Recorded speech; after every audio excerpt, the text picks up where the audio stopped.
get into your physical. It's time to talk some this and more. We gonna talk about it all. DVD, CD, UHD, VHS, books, Blu-ray. Who knows, maybe you'll even see a laser disc today. So let's get physical. We wanna talk some physical media. Movies and TV, music and more.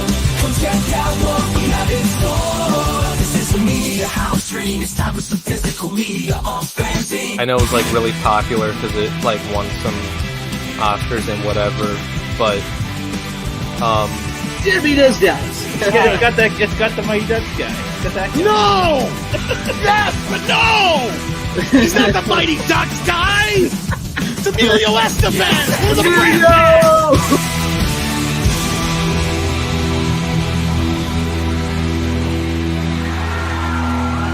You can never have enough physical media.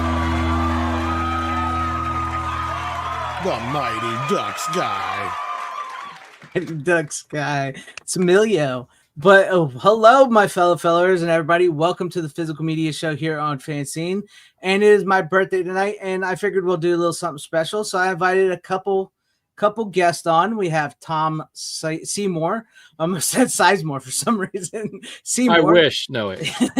Yeah. Who? Go ahead. Oh, the reincarnation. Yeah. Yeah. Who he's the director of the VHS Massacre movies. He just did American Expendables, and he's got his new one doing the festival circuit, which I'm a part of. And then we also have Brooks from Full Moon Features, who is a director over there, editor extraordinaire, all around cool guy as well. So, and Tom, as always, my co-host Tom Connors, is always on the show with me. So, how are you guys all doing this evening or night, wherever it is you guys may be?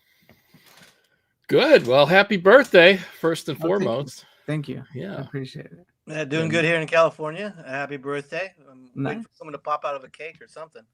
Wouldn't that be nice? I mean,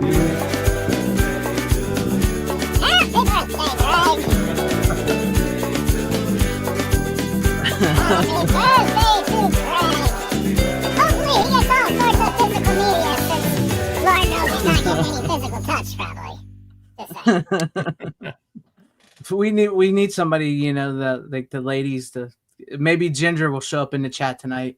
Ginger, you know, Get Rhonda Shear over here. Come on. yes, get Rhonda over here. There you go. But She'll keep us up all night. Tom has been pre-taking in a little pre-party for the show. Don't mind me. This is not normal for me. Oh, I see. So, but I'm going to say hi to everybody we got in the chat, and then we'll get to talking about movies and whatever you guys want to talk about. But we do have the Peter Venkman fan site saying happy birthday. Thank you, Peter Venkman fan site. Appreciate you. That is a girl, by the way. So we do have a lady in the chat. So we have Random Brad Creator saying happy birthday. Well, thank you. I was about to say happy birthday back to you, Random. But thank you, Brad. I appreciate it. Whether it's your birthday or not. Clark the Shark, glad to have you with us. Thank you for the happy birthday. Ace Hanlon, thank you as well. I actually do have gray hairs. You just can't see it with my lighting. So I actually do have gray hairs. It's you know, it happens. So what's up, Psychonaut, your daddy? Thank you for the happy birthday, and thank you as well, Tim Hayes, for joining us with the chat. Hell to you, Brian Bart. What is up, Jackson G says I love DVDs and Blu-rays. Who doesn't? Cowabunga Dude says, "Was happy birthday." Well, thank you. And Vinabite, thank you once again for happy birthday. Corleone Rogue, hello to you. Oliver Stone doesn't. But fuck him and fuck Alexander. Good evening, Tyrell72. Live long and prosper to you as well. And hail to you, Berserker. Thank you everybody for the happy birthdays. I appreciate it. The lovely Sherry, happy birthday. She says to me, thank you, the lovely Sherry. Thank you as well. John the Beagle Dad, thank you. Adaptive Rider, thank you for joining us. And I think we're all caught up. But that being said, speaking of physical media and having you two on here, you know, you guys have lots of. I was about to geek out a minute. Yeah. Oh, go ahead. Said full moon, so I got some Oh, beautiful. merch. And then said trauma, so There you go. Toxic Crusaders. There you There you go. go. But Sign definitely up a and find the fan. merch. Yeah, there you go. But you guys, I mean, how's it feel to have your guys' work out there like this for everybody to? I mean, it's all out there through streaming and physical. So how's it feel? Whoever wants to go first, answer. Go ahead. I love it. I have. This is interesting. So this is like a sealed one. Oh, okay. Gotta make sure I don't show my address. But it's got the Vinegar Syndrome label That's on wild. There you it. go. And so that was like kind of a first for me in my career because it's Did just you tear up a little? A little bit, yeah. Well, because it's so odd. The only way any one of my movies could possibly get on Vinegar Syndrome if it was a doc about other movies. So anyway, I was proud of that one. So yeah, I'm psyched. I was really happy about it. I don't know. If you make a movie with a lot of boobs and blood, chances are Vinegar Syndrome might consider it. Yeah. Let it sit for 30 years and then. Yeah. But I mean, speaking of boobs and blood, Brooks, your movies, man, Bring Her to Me and A Ginger Weed Man. It's got plenty of both of that in both of those movies. We got our minimum boob quota in there. We could definitely use more. I'm working on something now that will definitely up the ante in boobs and blood. So, but That's otherwise, no, it's a real honor. You know, it's tough to even get anything made these days on your own through somebody. So let alone be able to get it done, stream it. That's one thing. But yeah, as a physical collector, media collector myself, just even have it on DVD, like Ginger Weed Man's on DVD. It's on Blu-ray and some collector's cases for Ginger Dead Man. But the big thing was Bring Her to Me. I mean, that movie's special to me, and to have that on its own DVD, Blu-ray. Would love a 4K, but you know, we can't have everything. But it's a real treat, and I think, I mean, I think we're all big fans and hoping and holding on to everything we can physical media wise. So it's great that these little movies that feature our blood, sweat, and tears are getting out there, and another avenue for people to watch them and own them. So I can be more than happy. And that's the reason they're illegal in most states, because you kept putting blood, sweat, and tears all over them. Well, you know, that's what makes them the collectible value. I gotta ask though. I gotta ask. Fluids have gone into some of these. Ginger Weed Man. Do we have ginger weed edibles available? Working on them. Sweet. I'd love a whole line of Ginger Weed Man, the whole edibles, the whole 9 yards. So I want to eat that, man. Bong deal, and usually EB gets all the hoopla on 420, but Ginger Weed is slowly sneaking his way in, and we'll see what happens next 420. I mean, I actually really enjoyed Ginger Weed Man. I know you had the bad review and everything, but I really enjoyed it. Yeah, but it was a fun movie, and I mean plus I mean it does have some really great boobs in it. Thank you. No, that was, again, you know, that was the whole thing. We got to have our quota of boobs here at Full Moon. Everything's got to have at least 2 boobs, you know, hopefully on the same body. And then once we get through that, we're good. But definitely very happy with Ginger Weed Man and everything that came out of it. You know, I love going through reviews. I usually go to Letterboxd every day, and usually there's either a really glowing review, or I think my favorite was, well, it beats being shot. So, I'm up there a little above gunfire, so I'm happy with that. But I love them all. I've learned to. I mean, I got the worst review of all time with Ginger Weed Man. Film Threat, I think, actually called it the worst Charles Band production of all time. And while heartbreaking at the moment I read it, I realized, hey, I've got a little something. I've got the worst movie Charles Band's ever made, according to Film Threat. And then beat myself with Bring Her to Me. But it makes you feel any better. I got in an argument with one of the guys at Film Threat. Oh, I did pretty well though. Do tell. No, we were arguing over that Poor Things movie. Oh, well, I don't blame you on that one.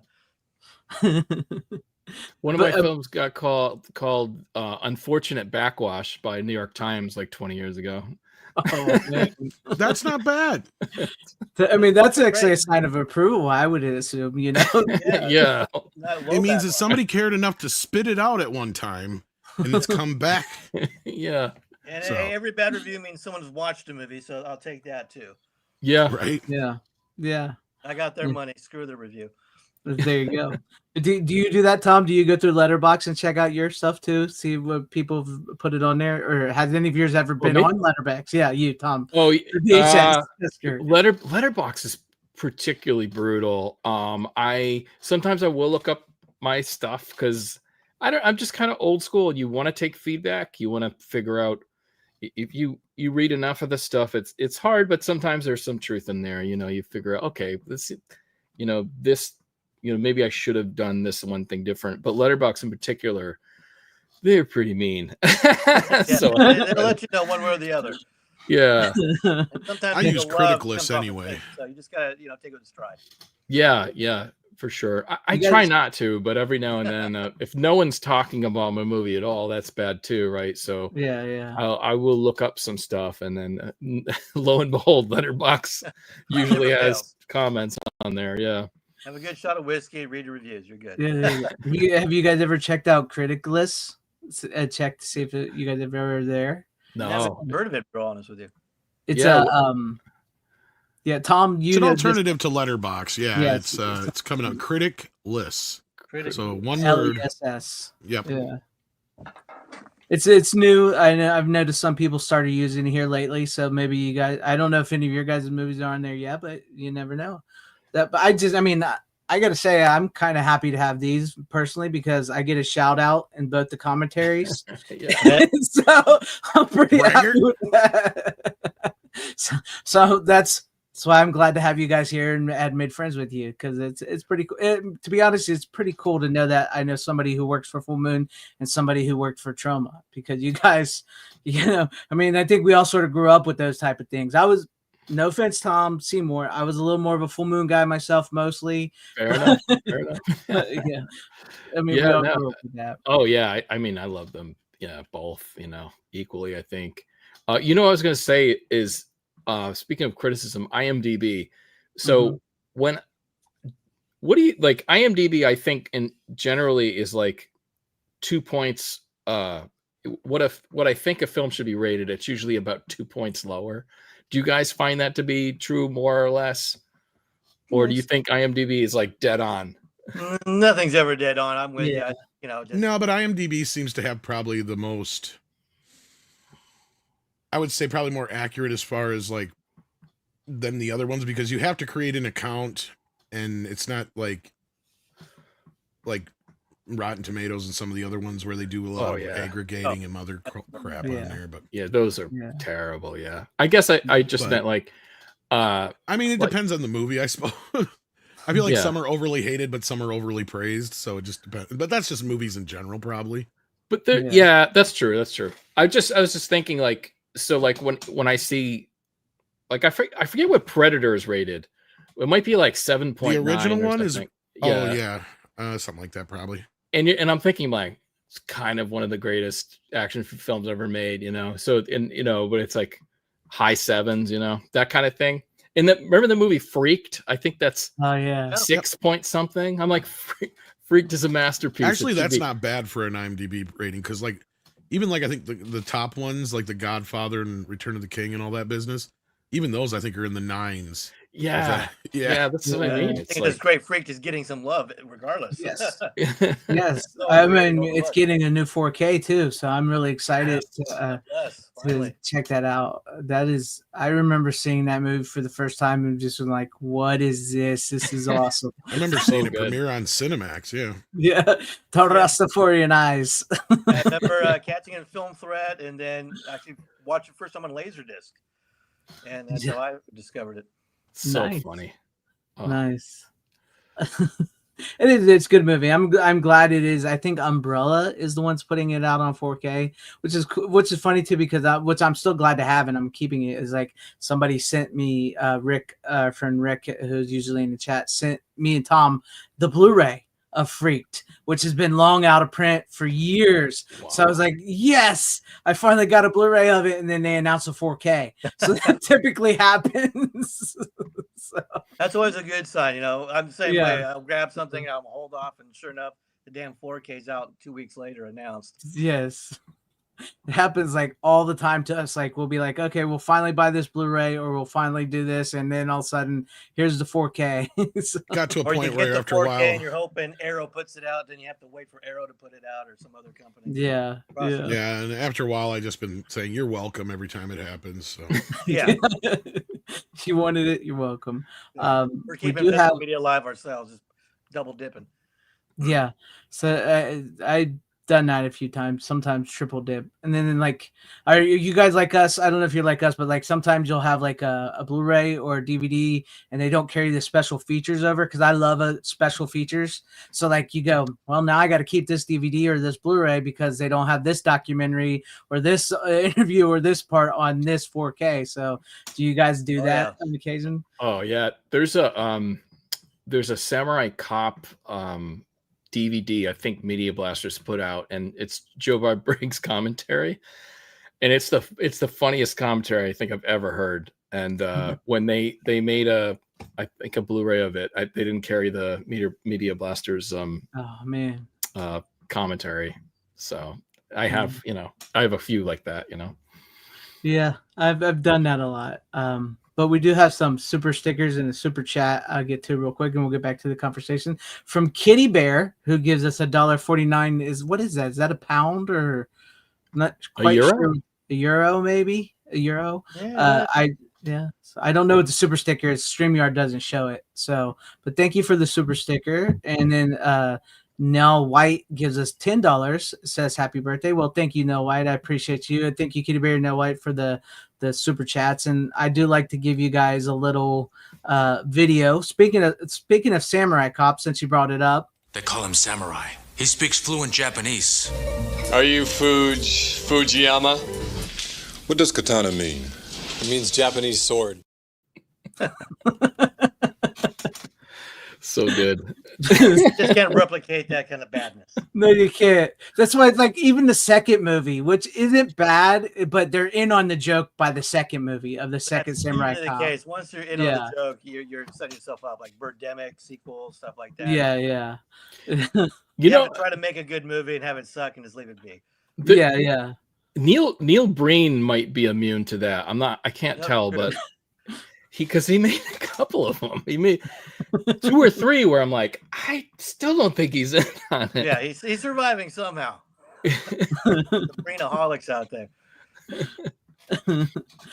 But since you guys are here, and you mentioned it a little bit earlier, Brooks and Tom, both of you guys, what are you guys working on? What's your upcoming projects that maybe I know you guys can't tell everything, but if there's anything you can tell about either of your guys' upcoming projects? Kind of on a holding pattern at Full Moon. Charlie's off doing his next feature, which will, not giving too much away, it's going to be kind of a weird hybrid-y kind of movie. We're kind of starting dabbling in the whole vertical shorts that are kind of taking over the internet and what have you. So we're trying one of those out that we actually shot, and it will be a vertical short for a vertical release. And we're also doing, a regular framed version for Full Moon.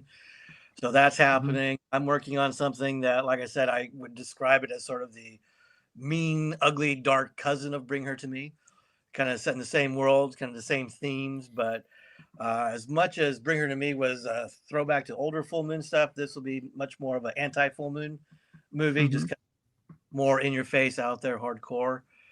And other than that, just kind of working some other things. I might try to finance myself, or Indiegogo kind of stuff, because as we all know, the industry is just kind of in this weird holding pattern, or figuring itself out, or waiting for it to implode.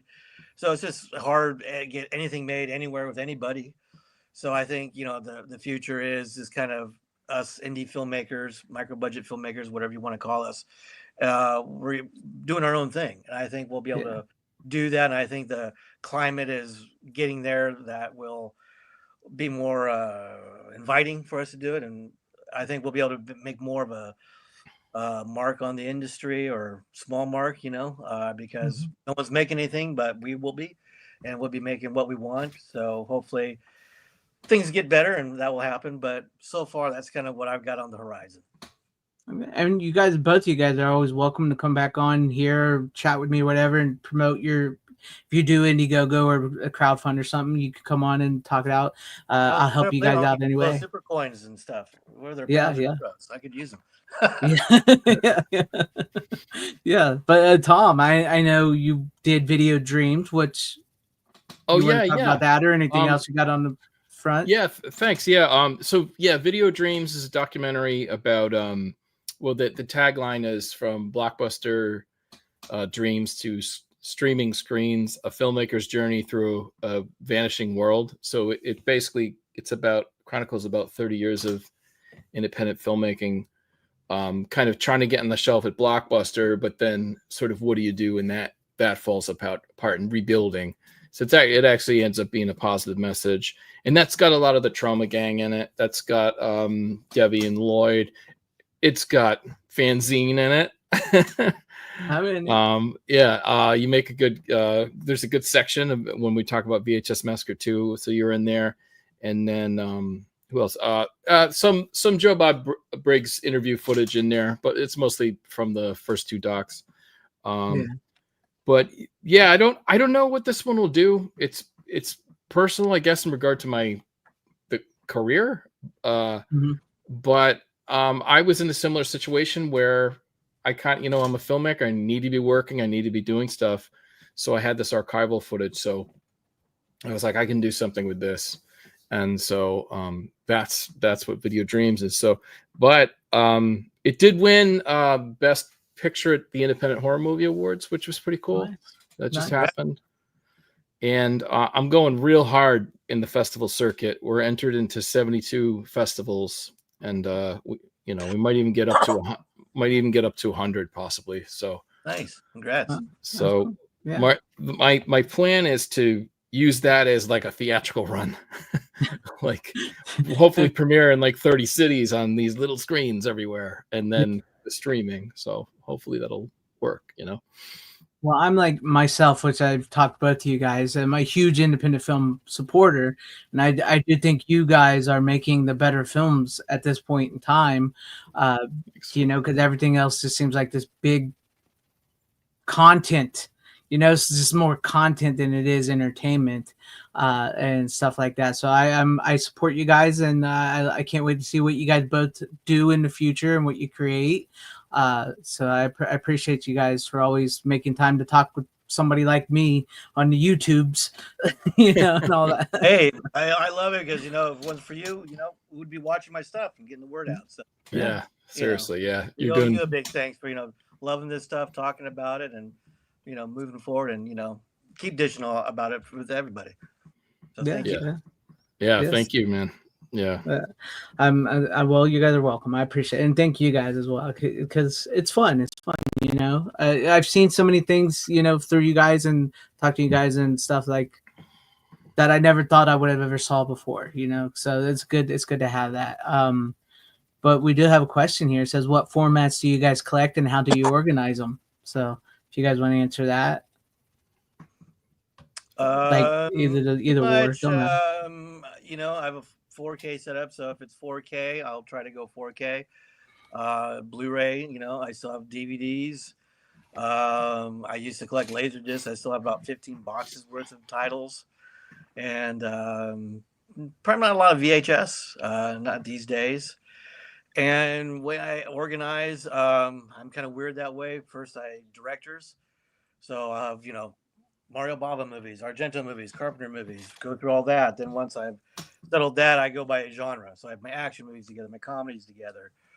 And usually sometimes by studio, not alphabetical, just whatever looks good on the shelf and pleasing, or but pretty simple that way. Yeah, I have probably about 50 or 60 VHS. But they're on shelf. I have them sorted by color, so they look really cool. There's like a yellow shelf and a green shelf and a red shelf, and they're kind of set up. I don't pop them in that often, but they look good. And then I have it's probably half and half Blu-ray, half DVD, and I have no idea how many I have. Considerable. But yeah, it's all sorts of stuff. Last thing I bought was a standard def to live and die in LA just because this was cheap on nice. Amazon. So yeah. I just kind of collected all. I don't have any Laserdisc, nothing like that, but yeah, that's about it.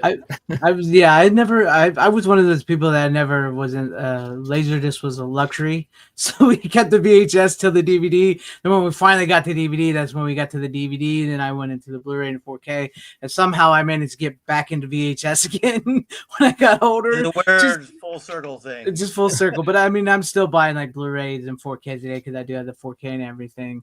I typically, I don't really have a system for how I organize. I just kind of like, okay, so I like these action movies, like you were mentioning, like I'll put these action movies, or here's a bunch of horror movies. Like I'll put the Nightmare on Elm Streets, the Halloweens, the Friday the 13th. So I'll put them all together on one shelf like that, or the Carpenters together and stuff like that. That's usually how I do it. So yeah, but that's just something I've been collecting since I was a kid. I was at the video store. I talk about a lot is what really got me into movies and stuff. It was like a ritual. I'm sure you guys all did it too. Every Friday, Saturday night, you'd go there, you'd hang out, you talk to people, you'd rent something, and then eventually I wanted to own what I was renting, and that's how I got into collecting to where I'm at today. So, I mean, it was just a thing.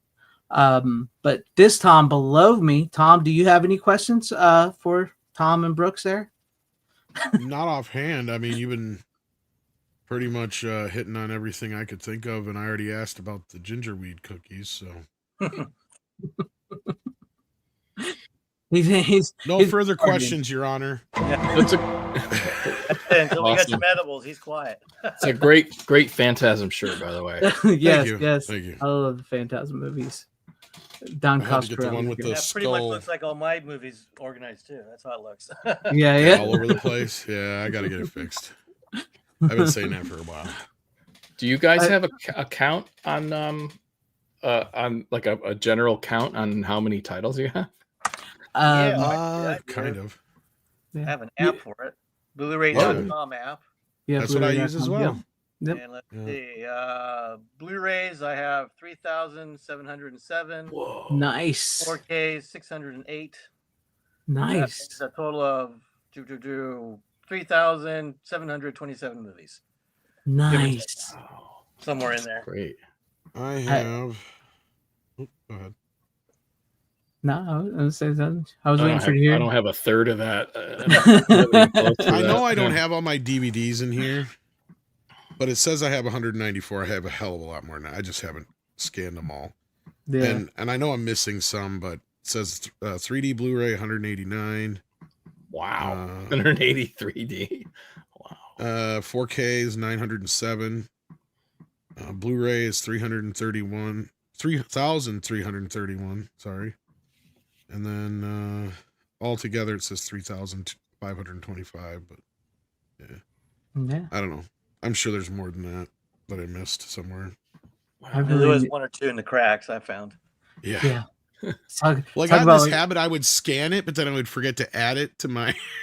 Yeah, I had to get into a point. As soon as I get it, I go right in and add it before I forget. Or then if I just got like all the Jaws sequels on 4K and they came at different times, I had to wait because I had to make sure they were all included in order. So I didn't have Jaws 3 here with a bunch and then Jaws 2 listed. I'm kind of anal in that regard. Yeah. I don't have the Blu-ray.com app on right now because I got the just computer there. But I would probably roughly have about 3,000 myself altogether of everything. Blu-rays, 4Ks, not even counting. You can sign in on the PC too, but yeah, sorry. Yeah, you know how my internet gets sometimes, so I don't like to open up too many tabs. Sometimes it cuts me off and it drops me out. Yeah, it's your show. Can't have that. Yeah. It happens. So sometimes I'll be checking something and all of a sudden that kicks me right out of StreamYard. I'm like, I can't open that tab. But no, I should have roughly about 3,000, maybe a little less than you guys.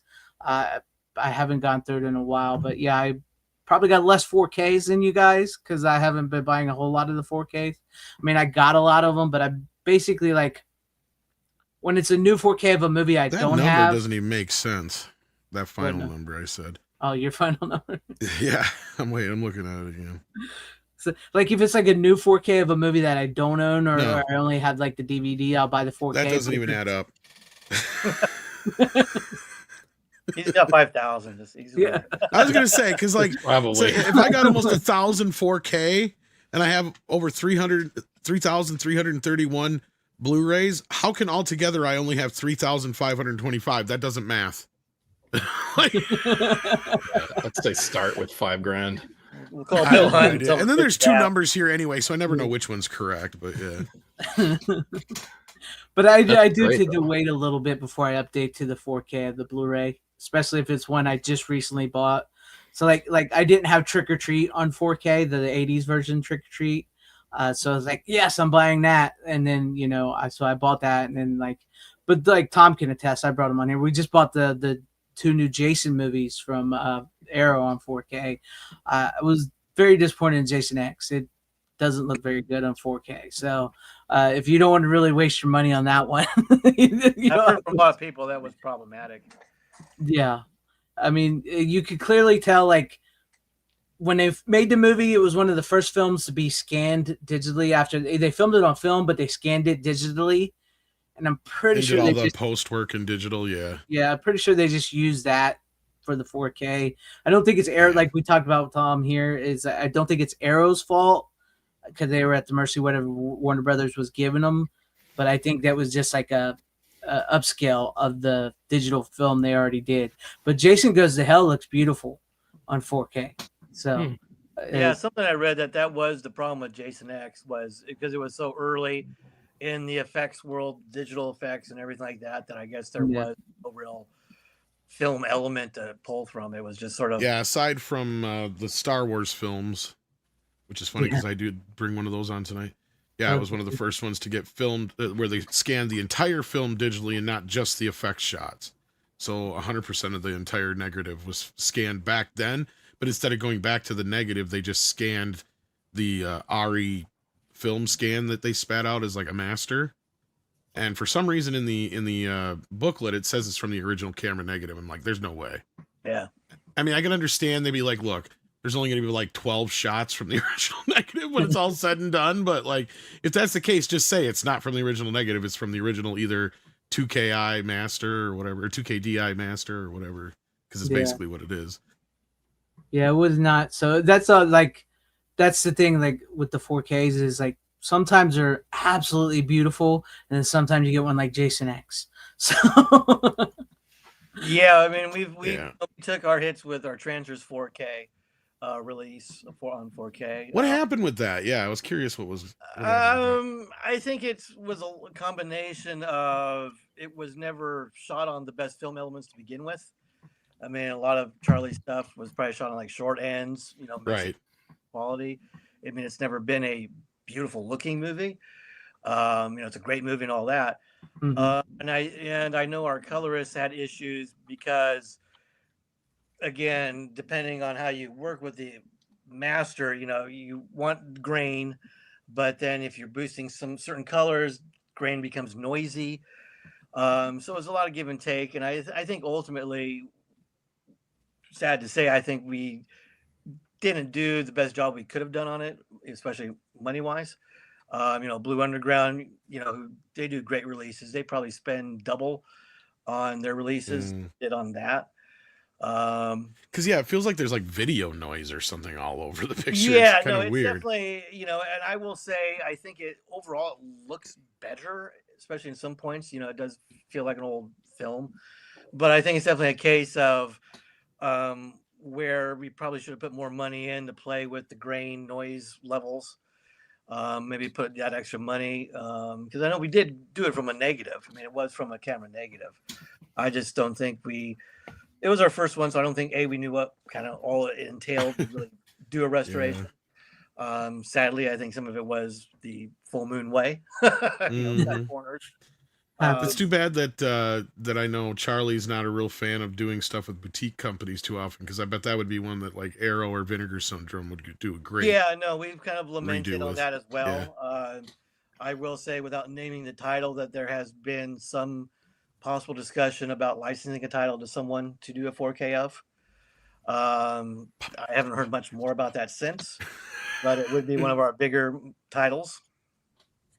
So what's up with this Puppet Master director's cut that's on VHS? Can we expect that on disc anytime soon? That I'm not sure what will ultimately happen. That was something we got the extra few seconds or minutes of footage. Yeah, from, it's from a nothing distributor. crazy, but yeah. Yeah, and I don't know if you saw, we played it during our Church of Chills show, which was back Right. October. April, I think. Yeah. Or, April. Yeah. yeah. The new one As I was say, that's I think how I discovered it in the first place. Yeah. And yeah, so I mean, it's, you know, most of it's the HD movie. The extra footage is SD. You can easily identify it. And it's really, the longest bit is the sex scene. There's a lot more humping. Everything else is just a few seconds more of blood here, blood there. You may miss it, you may not. I think the main problem with that was we don't have any kind of HD elements for the extra few seconds of footage. Right. So the whole gist was, oh, hey, we'll do a little throwback. We'll put on VHS for the show. But I know Charlie, I'm sure it'll eventually find its way onto some sort of disc. I think we've unfortunately probably just made so many damn Puppet Master versions. You know, it's maybe hard to, you know, outside of saying this is a new cut extra footage, I think because it's not a whole lot of extra footage, that may be one reason why we're not actively pushing a disc out right away. But it could happen. I know, Charlie. I mean, it's an asset. We're going to use it eventually. I don't know how well the third Puppet Master sold in 4K, but I was actually very impressed with how that one came out compared to. We kind of learned our mistakes with that one. Yeah. From Transfer. So I was hoping that the first one would be on the horizon at some point. Yeah. Well, a lot of that was we didn't have the negative for the first one. We have since found the negative. Ooh. So again, you can take what I said earlier with a grain of salt about someone else doing a 4K, but I don't want to say too much more. I had a feeling. We have gotten some of our negatives back. We just did Crash and Burn. We're pumping out Arcade, and I think we're still trying to find some film elements for Arcade, just simply because that, I think you all know, that was like one of the pioneering digital effect movies of the time. Yeah. So we're kind of unfortunately maybe going an upscale route on that, but it's still going to look great as best as we can. And that's what we're angling for, is for these things to look as best as they can. I know we're redoing a remaster of Blood Dolls. I think we might also be getting our hands back on some of the Moonbeam titles that we haven't released. Oh, nice. But I think as far as a lot of like the Golden Age Full Moon titles, they're mostly all on Blu-ray. With Puppet Master 3, we did better, but I think the disappointing sales with transfers hurt that one as well. I mean, we already sometimes have a bad rep with our stuff, unfortunately. So I think that just kind of soured, and I think because those two, especially transfers, didn't do so well, that kind of put Charlie off the bandwagon of doing more 4K titles in-house. I wish he would reconsider, because a lot of our new stuff shot 4K, so you don't have to do all the restoration, camera negative stuff. Just here's a 4K file, bump it out. But it remains to be seen. I think it's just as with everybody, we're looking at streaming. That's just unfortunately kind of where everything's going, where everyone's going. And to do a 4K disc, even just alone with a 4K file, is much more expensive than a Blu-ray or a DVD. So I think that's always a factor. But I think, like I said, we have good relations with Blue Underground and some other titles who license stuff to us for our streaming site, Vinegar Syndrome, Severin. So who knows what the future holds? But I think we should see some more good stuff coming, even if it's just Blu-ray. Cool. Yeah, and I don't think the fans are too afraid of most boutique companies getting their hands on these films. But like I said, I know just from hearing things that Charlie's not the biggest fan of it. I think it would be a matter of, he would love it if a boutique label did it and then gave him all the money. Right. He used to look at it as they might do a 4K scan for him, and they'll give him a good version of it and all that kind of stuff, so he has it for future release. But I see where you're coming from on that, and I see where he is coming from too. Yeah, like I just looked at the 4K that I think it was 101 Films did on Transfers. They just released it in Europe, and I haven't done a roll side by side, but just my own memory looking at it, it looks to be about the same transfer, maybe tweaked a little bit like Arrow kind of does with stuff. Mhm. But yeah, that's maybe a little bit a better package, more cooler stuff, the book and everything. And I think that's the one thing boutique labels always excel on is the extra stuff, the swag, the Yeah. packaging, the special features, the little booklets, this, that. And they'll put the extra in to do either a new scan, or they'll take the raw scan and do, like you said with Arrow, they'll try to do their best to get their hands on the raw scan so they can do their own job on it instead of, dealing with some of the studios. I know if they don't have to, but yeah, it'd be interesting to see if Charlie was able to get past that a little bit to see some of these movies do better on 4K, and then maybe he'd have a change of heart if he started seeing like I some nice said, checks. Yeah. he had mentioned one particular title that we found the negative of, and that might be Right. a boutique label, but that was a few months ago. I haven't heard much more since. Of course, he's been busy with his other projects, Church of Chills and his new movie, but Yeah. I think if anything, that particular movie would be the one that would cross over and I think do well enough that he would be like, okay, you can have your share, but I want again, it's all about getting the lion's share. Yeah. Yeah. Right. Do you guys have do you guys own the Empire stuff as well? No, some of it like transfers, yes. Yeah, a few selections, but like a lot of not it, like many, when we yeah. do our legacy box sets, which is kind of his Okay. idea of like me take my first 10 movies, next 10, and release and so forth.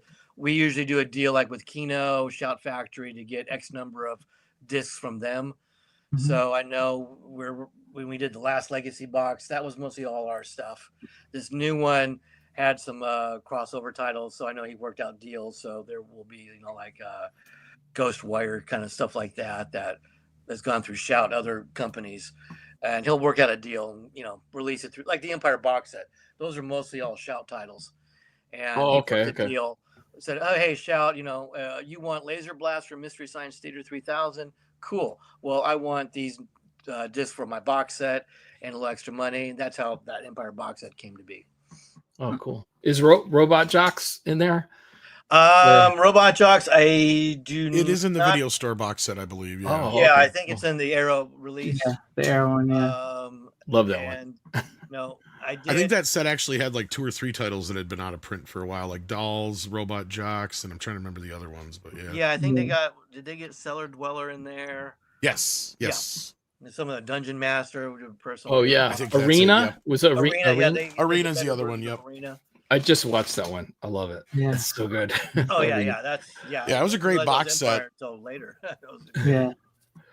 I just watched It was Bad just- Channel, so it was great. Yeah, Yeah, that it's was one that I think we did a great job with that, with the look Yeah, it of it, looks the good. quality of it. Ted is Yeah. always a big proponent of, doing quality jobs, doing the special features. So, he did the commentary, we did the interview. So I think we did a real good job with that one. Crash and Burn looks good. Shadow Zone, another one that I was never a huge fan of, but once I saw the remastered Blu-ray, I was like, again, it's like watching a whole different movie. So it's great. Yeah. What was one other one we just? Oh, Seed People, kind of the black sheep of the golden age. But again, when it looks good, you're almost like, well, I got to give it another chance because it now actually looks good, not 4:3 and standard def. Yeah. I mean, you guys That's one I had brought on not long ago. Yeah. yeah. those are newer ones, or releases. Yeah. We got another super chat for $2. It says, RoboJocks, where can I buy this? They see people. I love that. Robot Jocks right now, Null White, I think the only way you can get it is in that box set without going to the secondary market, if I'm not mistaken. But you can still find that box set for a pretty decent price, and the other titles in there are pretty good. They're all the ones we just mentioned. So Yeah, I think Diabolic DVD has just relisted the box set. they did. You're correct. Yeah. So there's a good way to get it. And I think unless you go around for the Shout Factory Blu-ray or get it that way, that's pretty much the only way. And even Diabolic right now has it less than what I paid for it. So Yeah, no, same here. And I got mine Yeah. through them, and I got a little upset. So I'm like, I think it's even Not like by a ton, better but quality enough. box Yeah. set, too. Yeah. You're like, God darn it. It's called. They may be working on a second one, so I've heard. I've heard rumors of that. Oh, nice. No, it's called Enter. It's called Enter the Video Store, isn't it? Is that what's called? I believe the so, box yeah. set?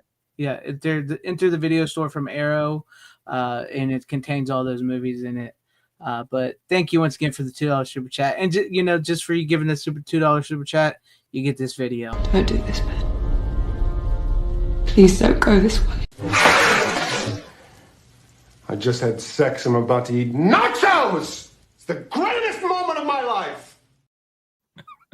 Better than anything those movies made. Better, So way better. true. So true. I love that Suck clip. it, JJ. Lord. Oh, those movies were so bad, but that was great. I love this conversation. No. But, I mean, here's a good question for you guys that was brought up earlier by Hollowfield. Since you guys are in, if I can find it again, where is it? Okay. What's the most game-changing format? VHS bringing films into our homes, or DVDs with the special features, commentary, or onto Blu? What do you think format of physical media was the most game changer? I guess. Feel free to disagree. I would say the VHS, because previous to VHS, I mean, you're pretty much going to the library to rent Super 8 shorts. I think. I mean, maybe that's the only physical media, unless you have a 16mm setup at home. So it's the first time people had access to a permanent library, permanent in the sense that they could keep going back to the store. I would agree with that totally. Yeah, because before you saw a movie and you never know you see it again unless it popped up on TV and you could record it your own with commercial. But yeah, I think VHS is the first time. I mean, I remember as a kid, I would walk in and go, I can buy Commando and take it home right now. That was a revolutionary moment. And I think DVD and everything since is just built upon that. Like, okay, you can bring it home, but now you can bring it home with some special features and stuff like that, which, at the end of the day, they're great, but I think we just want to have a good copy of the movie at the end of the day. So yeah, I would totally agree. I think VHS was the game-changing format that put it into the hands of the everyday Joe and made it realize, oh, hey, I could upgrade a Laserdisc, whatever, but if nothing else, here's a tape with my movie. Yeah. I mean, and definitely you could record your own movies. You record off cable and have your own library then. So I think that would be more game-changing despite the other formats, because you can record on DVDs, but you can't necessarily record your TiVo on a DVD without a lot of walkthrough. So I think that's where VHS really put it in the hands of people. And again, you could also say it was a game changer because if you had a video camera, you could go make a movie. Yeah, huge deal for people at the time. And then edit with 2 VCRs. That Oh yeah. Borrow your friend's VCR. I agree with that because it also changed how people viewed film, right? Because before that, if you didn't see it in theater or catch it when it was on TV, you were screwed. Yeah. Right. So you just waited for a re-release or waited for a repeat or whatever. But I would say probably the most lucrative was DVD for the industry by far. And because of that, because even the benefits that were added to DVD, a lot of that was in Laserdisc. Before that, it was just kind of like the granddaddy of that, or however you want to look at it. Yeah, like here you don't have to flip the disc. There's a big revolution. Yeah. A little bit better quality on certain other ends, a little bit more room and stuff to play with, and it was actually pure digital and not analog. But I remember when I had Laserdiscs. I mean, I was buying them left and right, and I remember I went to go buy a new player, and literally it was like overnight, DVDs just wiped out that format. Just, I mean, mercilessly. I just couldn't believe it. It wasn't even like a little bit of a ground. It's like, here's DVDs, buy laser, you're out. Yeah. But I think the commentary and all that on DVD, I mean, it definitely was like, for me, I mean, obviously I was reading books about filmmaking, but that was like one of the first like visual and auditory ways you could see behind the curtain a little bit. So it was like deeply important to millions of people. So and that started on Laserdisc, and that's what I was getting at. So like it was kind of that being carried over into DVD. But you didn't have the menus before either. The menu changed things quite a bit too, to be able to have easy access to all that, because you didn't actually have to flip the disc or go to a different disc, or have 7 discs for a set just so you could have all the features and whatnot. Because I remember my buddy had like the Terminator 2 special edition set. It was like that thick because it had like 6 discs in it or whatever. But three versions. I had the big Star Wars set that was all. There was like the one laser disc for, I forget, it was like CAV, because you get half hour but better quality. So you know you were flipping. You can do even the more freeze discs. frame. Yeah. Yeah. But then too, you go back VHS. Charles Band was doing the video zones with all the special Yeah. features at the end of that because he's like, well, I've got all this leftover Way tape. ahead of his time. Yeah. Yeah. So I mean, Yeah. you know, he figured That's that a out good way point. ahead. That to me was, you know, like I said, commentaries. Yeah, I learned a lot from John Carpenter commentaries, but I think the veil was really lifted with those video zones. It really, And I made think what you he feel was like, hey, doing, come on back with us. and I think what he was doing, unless you guys disagree, is I think he was kind of more emulating what Laserdisc was doing, because that was the other thing that, yes, those movies were big on VHS, but they also sold on Laserdisc. I remember. So I think that was part of the reason why he did that. Yeah. Full Moon Lasers. Yeah. I mean, you got to give it to him. He was a bit of ahead of the time because I love a good special feature. I do. So like I agree 100%. VHS was definitely the game changing format on physical media that got it into our homes, got us into movies, and got us into film. And I loved the video zones, and I remember enjoying those. And then when the DVD came along, much like Tom, I loved the commentaries, and I loved like the behind the scenes, like when they would give you the documentary of like a 6-part making documentary of the film and deleted scenes. And man, I just was like, I was in love with that stuff as somebody who wanted to learn about film and stuff, you know. So I love the formats of all. So the only thing that bothered me about like the big studios, their mini docs, it just was all BS. Like, it was just like, you know, this is the best DP ever. This is the best. It was just everyone gushing over each other, like the whole, like in a really obnoxious way. Yeah, you don't even see any actual behind the scenes footage, just people gushing over everybody else. Yeah. Well, that's why I usually like the ones that come out a little bit after, because like even though I do want all that EPK stuff on there, I like when they do a retrospective documentary, especially like if all the people that were like at the studio at the time are gone, because then they're usually not afraid to say a few things that you know, like, you know, you listen to some of those commentaries too, and that's why they have that warning now where it's like they do not, you know, reflect the studio's feelings or whatever on there, because there's some of those that are pretty good commentaries as far as like going after certain things in the movie, or you know, the famous Armageddon one from Criterion with Ben Affleck. Yeah, or Michael Bay. Val Kilmer's Spartan commentary. Yeah. Oh, I you never heard that. Into David Mamet left and right. You're not sure if he's joking or like, geez, just made a movie, this guy. You haven't lived until you listen to the commentary on the movie Jacko with Fred Olin Ray. Oh yeah. And the director of that movie get into a fight. It sounds like they're playing at first, but then it turns real, and the director gets up and leaves during the commentary from Fred Olin Ray. But then he comes back and he's like, I'm gonna finish this. That's almost like the time when, because it's funny because that reminds me of the William Peter Blatty and William Friedkin interview where they kind of get into it too, and that was the whole reason they did the version you've never seen. And it's on the old DVD because they're sitting there talking about the movie, and Blatty's like, you know, there's those couple scenes that I wish you would have left in the movie, because to me it makes me feel like the devil won. He's like, how the fuck can you decide that the devil won after seeing that movie? And they're getting into it. He's like, you know what? What we'll do is we'll show the movie, and you can stand outside the door, and you can tell everybody, make sure they know the devil didn't win. You know, it's all this stuff going on and on and on. He's like, you know what? We'll put that. And at the end of the thing, he's like, all right, this is what we're gonna do. We're gonna put that version out, and we'll see what people think. Kind of a thing. He's just finally like, we're gonna decide this once and for all, kind of thing. And you know, I have to agree with certain aspects of Blatty. It's like you kind of need that exorcism break scene and the scene at the end where the two kind of have that new friendship born. It kind of helps the movie in a way, but the rest of the stuff I could do without, all the other stuff that William Friedkin threw in there on top of it. But That's how I do. You're right. Yeah. You're right. I love when they do come back and do that too with like the newer releases. But they were getting into it, like, because he's like, "How do you get that? How do you feel that way?" He's like, "Well, those scenes were very important to me in the book," and it's like, you know. Yeah, and you don't cross Friedkin. He's not shy. Yeah. He's brutal. Even when he's being nice to you, he's going to be brutal. Yeah. He was like, how the fuck can you think that people thought the devil won? Like, are you fucking insane, man? Like, Jesus, it's 30 years later. It's like, like, it's great. The movie's out.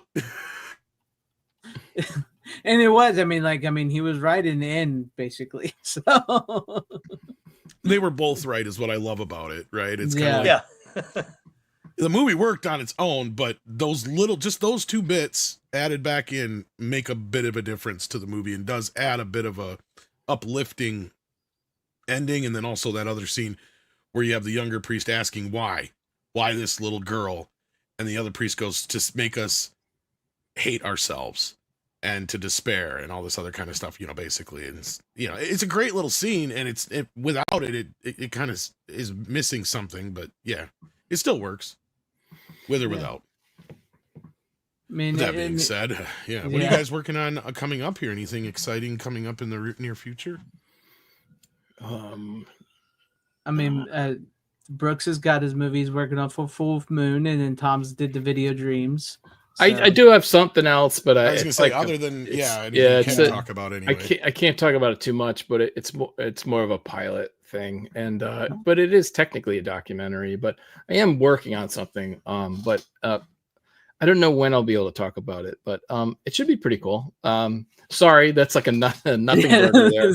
But at least you're working on something. I mean, like, here's a good question for you, Tom. Like, you wanted to be a director, you made movies and stuff, and then you got into documentaries after because you couldn't get on Blockbuster, which I don't want to spoil your new documentary because that goes over a lot of that. It's like, would you ever see yourself returning back to making not a documentary, but like a movie, a movie again? Yeah, it does feel like daunting to jump back in that world again. Last time I did it was like 2010, but I think I would want to do one of those single location movies, maybe plan out like a 5-day shoot. I don't know, so something like that. Do a haunted house movie. You're all in one place. Yeah. That's the Full Moon recipe right there. One location, 5 days. Absolutely. Yeah. Get a rubber monster. You're good to go. I was chatting on Facebook with this film director, Chris Seaver, who I think he did a feature in 3 days. He put out a doc, or someone put out a doc about him in 2022 called Zero Budget Heroes. Super interesting doc. He shoots these movies like super dirty, like 3-4 days. Pretty fascinating. And he's never stopped. He did it 30 years straight, and he's working on 6 movies right now. And I believe him, like 6 features. Jeez. So very, very fascinating. Worked with Troma in the past, and SRS and a bunch of other companies, and very interesting. Cool. As long as you can get work in, right? Get work, Like, I've been myself, which I really need to finish, and I just got out of the wrong headspace. But you guys are in my documentary I'm making about the importance of independent film, which I started over a year ago, and I need to get to finish it. It's just I just get in this headspace, and I'm like, I don't want to edit. Yeah, I've been there. Yeah, I mean. It's kind of funny. Like when I did Bring Her to Me, I finished it, and I couldn't wait to edit. Then I sat there with the footage. I'm like, you need some time away from it. I can't someone else organize it and make it happen. And then slowly I get into it. And once I got the first scene cooked, I'm like, okay, cool, here we go. But no, I feel you on that. I even can say I've shot a wedding for my friends who got married like 10 years ago. I still haven't finished it. And like, they're still my friends. I'm like, I've got the footage. One day, one of those anniversaries, you'll get your wedding. But when they're going, it's funny because all 3 or 4 of the independent features that I was part of never got finished. Well, I can say like and I don't know if you feel this way, Brooks, about editing, but like that phase when you get it like to rough cut, and then getting it from rough cut to fine cut to finish, like that, whatever you call it, that last 10%, it's just a nightmare. It's just a nightmare. It's brutal, and your mind plays tricks on you, and you suddenly notice, you render out the Apple ProRes 4K master, and you notice like one typo you swear to God was not there before you did it. No. There's a microphone in the, God, yeah. That's every video we put out too. Trust me. It's just maddening. Really. I think, like you say, you're with the project for so long, from writing to inception to filming. It's your baby. you almost do get a little. I sometimes get a little tired of it. As much as I love what I'm doing, love the story. Almost like, oh my God, will this ever end? But then there's that other part. He's like, I don't want it to end because what's next? You know, For Yeah, sure. I Yeah, want to that go to yeah. what's next, but I don't know what's next. So I don't want to be left in that void like I'm kind of in now. You know, where it's like, yeah, we all got things cooking, but you know, who's dishing out the green light and the dollars to make it happen? Yeah, it's a narrow sweet spot, isn't it? Like where it's still new enough, but you're in the groove. You know, it's not a total train wreck, and you're kind of somewhat happy, but it's not that much of the process. No, and you're right. I'm the Yeah. same way. You know, I as an artist, you know, I painted, drew all kinds of stuff, and it's always hard to walk away from that project. You know, painting. You know, there are times where I work with my buddy, and I'm like, okay, that looks like a mountain. Let's move on to something else. Like, no, I've got to add these little touches, and you pull your hair out, then you see all those little touches make a difference. And the same with editing. You know, Yeah. you start second guessing yourself. Like, is this really a good cut? Does this really work? I like it, but what about say Tom? What about Greg? You Yeah. know, but then you kind of don't want to show other people because like, well, what do they know? You know, you just have to kind of pull up your big boy pants and trust yourself, trust your vision, because that's how Friedkin, that's how these guys get. They, whether they're right or wrong, they have their vision, they're sticking to it, and God help the people that oppose it. So yeah, no, it's definitely it's that home run stretch, especially because you're like, okay, oh God, now I gotta do a sound mix and listen for every little thing. And I notice like there are times where you have a deadline, you kind of have to make shortcuts for a deadline, but other times you're like, oh, do I really have to listen to every little nuance? Do you think And that then, like you say, sometimes after you're too much done, time like, is? I wish I did go back and put that dripping faucet sound in. I was just gonna say, do you think that sometimes too much time is more of a curse than a blessing? Because if you feel like maybe you're under the gun, you're a little bit more attuned to things. To where if you have too much time, you're kind of lackadaisy. Next thing you know, you're kind of just like, oh, I got plenty of time, and like. Oh, I agree. I think like with Ginger Weed Man, I was super rushed. I mean, when I finished shooting that, I had to deliver the first part within a month. That's effects, everything finished, and that was insane. I mean, I was literally round the clock editing, maybe taking 2-hour sleep breaks and half-hour fried rice eat break, and turn this thing out. Whereas Bring Her to Me, I didn't have the deadline. I had maybe more like 2 months to put that together. And it was kind of the opposite, where again, I needed more of a kick in the butt to get going. But once I got going, Right. I got the rhythm going. I was happy. And yeah, I got to the last bit where I'm like, okay, does this really work? Should I put this scene back in? And it's kind of like with Full Moon, you can Charlie will leave you alone. You film the movie, you edit it, he leaves you alone. And then when you show it to him, that's where he will say, oh, do this, do that. So that's kind of where you kind of figure, okay, what will Charlie like? What won't he like? And I'll kind of base the cut on that now that I know what he likes, doesn't like. And that's helpful. But yeah, I've kind of gone to the habit of few people I trust, like, okay, watch this. What do you think? And, you know, take those comments here or there. Sometimes I'm like, no, you don't even know what you're talking about. Why I even show it to you in the first place? But I think at the end of the day, you just have to trust your vision as an artist and stick to it, right or wrong. That's just what we artists do. We have to be pretentious enough to put our work forward, and hopefully you guys, fans, will like it and go for it. Now, have either one of you worked in analog film before compared to digital editing? To where how would you compare that in a sense? Do you feel like digital editing almost makes things a little too easy, to where you get a little too tinkery with things, to where when you're doing with film, you have to kind of plan and get finite with what you're doing? I mean, I don't know if you guys can comment on that at all. I did. Yeah, I mean, well, yes and no. Because I did a 16 millimeter, a 90-minute feature, 16 millimeter comedic drama, which was the absolute wrongest genre to pick for that kind of thing. And we shot on 16. It was $9,000, so we didn't do that many second takes. So, you know, but then we transferred it to high 8 tape. That's the only deck we had, was a high 8 camera, and then we digitized that and then cut it on one of the earlier versions of Premiere, like maybe Premiere 2 or 3, super early.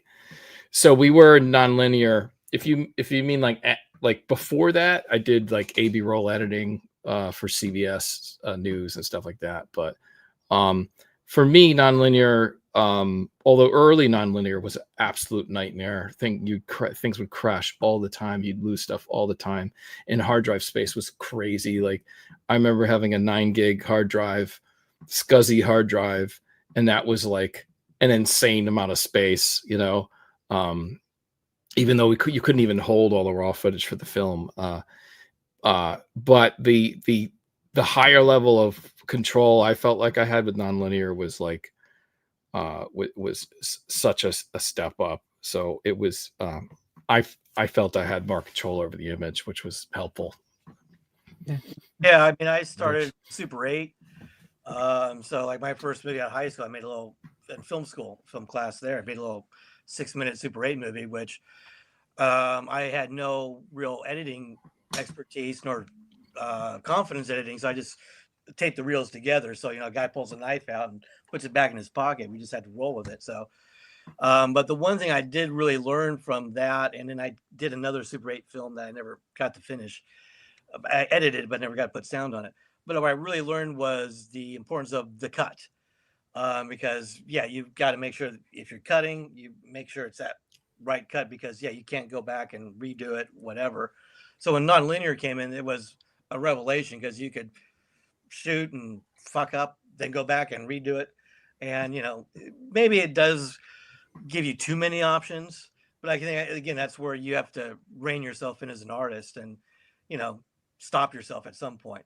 But I think it makes a world of difference. I mean, we're almost to a point where if you work with Da Vinci and their cameras in Resolve, as long as your picture's in focus, you can relight it, do everything in post, and make it look like $1 billion. So I think it's an amazing where we've gone. But I think I appreciate the little bit of time I had working with like raw film, and I think the main thing was you just learn to appreciate the cutting, and that helped me with nonlinear. So, you know, I don't have to go back and do a whole lot, but you appreciate the difference one frame makes when you're handling real raw film or tape.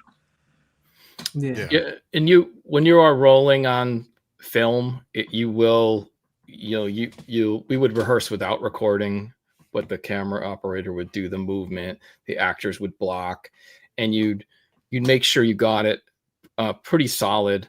But I wouldn't say my directing was on any high level at that point. But I do think, man, you look back at some of the masters and you know, how they block stuff and how deliberate things were planned out and meticulous. And so I guess there is something to be said for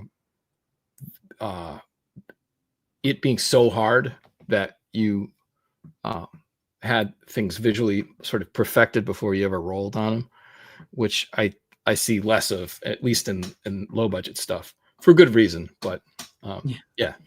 No, you think about, you know, before they had video playback, you didn't even know what you were looking at. You had to totally trust your DP. You had to trust your focus puller.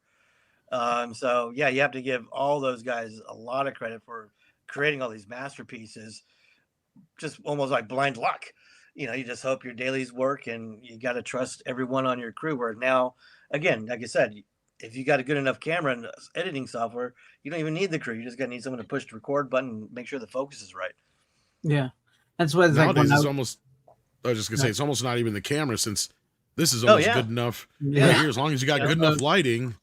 Yeah. Yeah. I mean, even the stills. I mean, Spielberg shot some shots of stills for his last movies on his iPhone or a magazine. You know, that's how. And why are you shooting on your phone? It's a great camera, and it is a great camera. You know, you can rig it out, but you know, I think that's the kind of the revolutionary thing. Is back in my day, you scrimped and saved for a video camera or a Super 8 camera, and that was, holy crap, I can actually make something. Now it's almost taken advantage of. You know, I think anybody thinks they can make a movie, which they can't.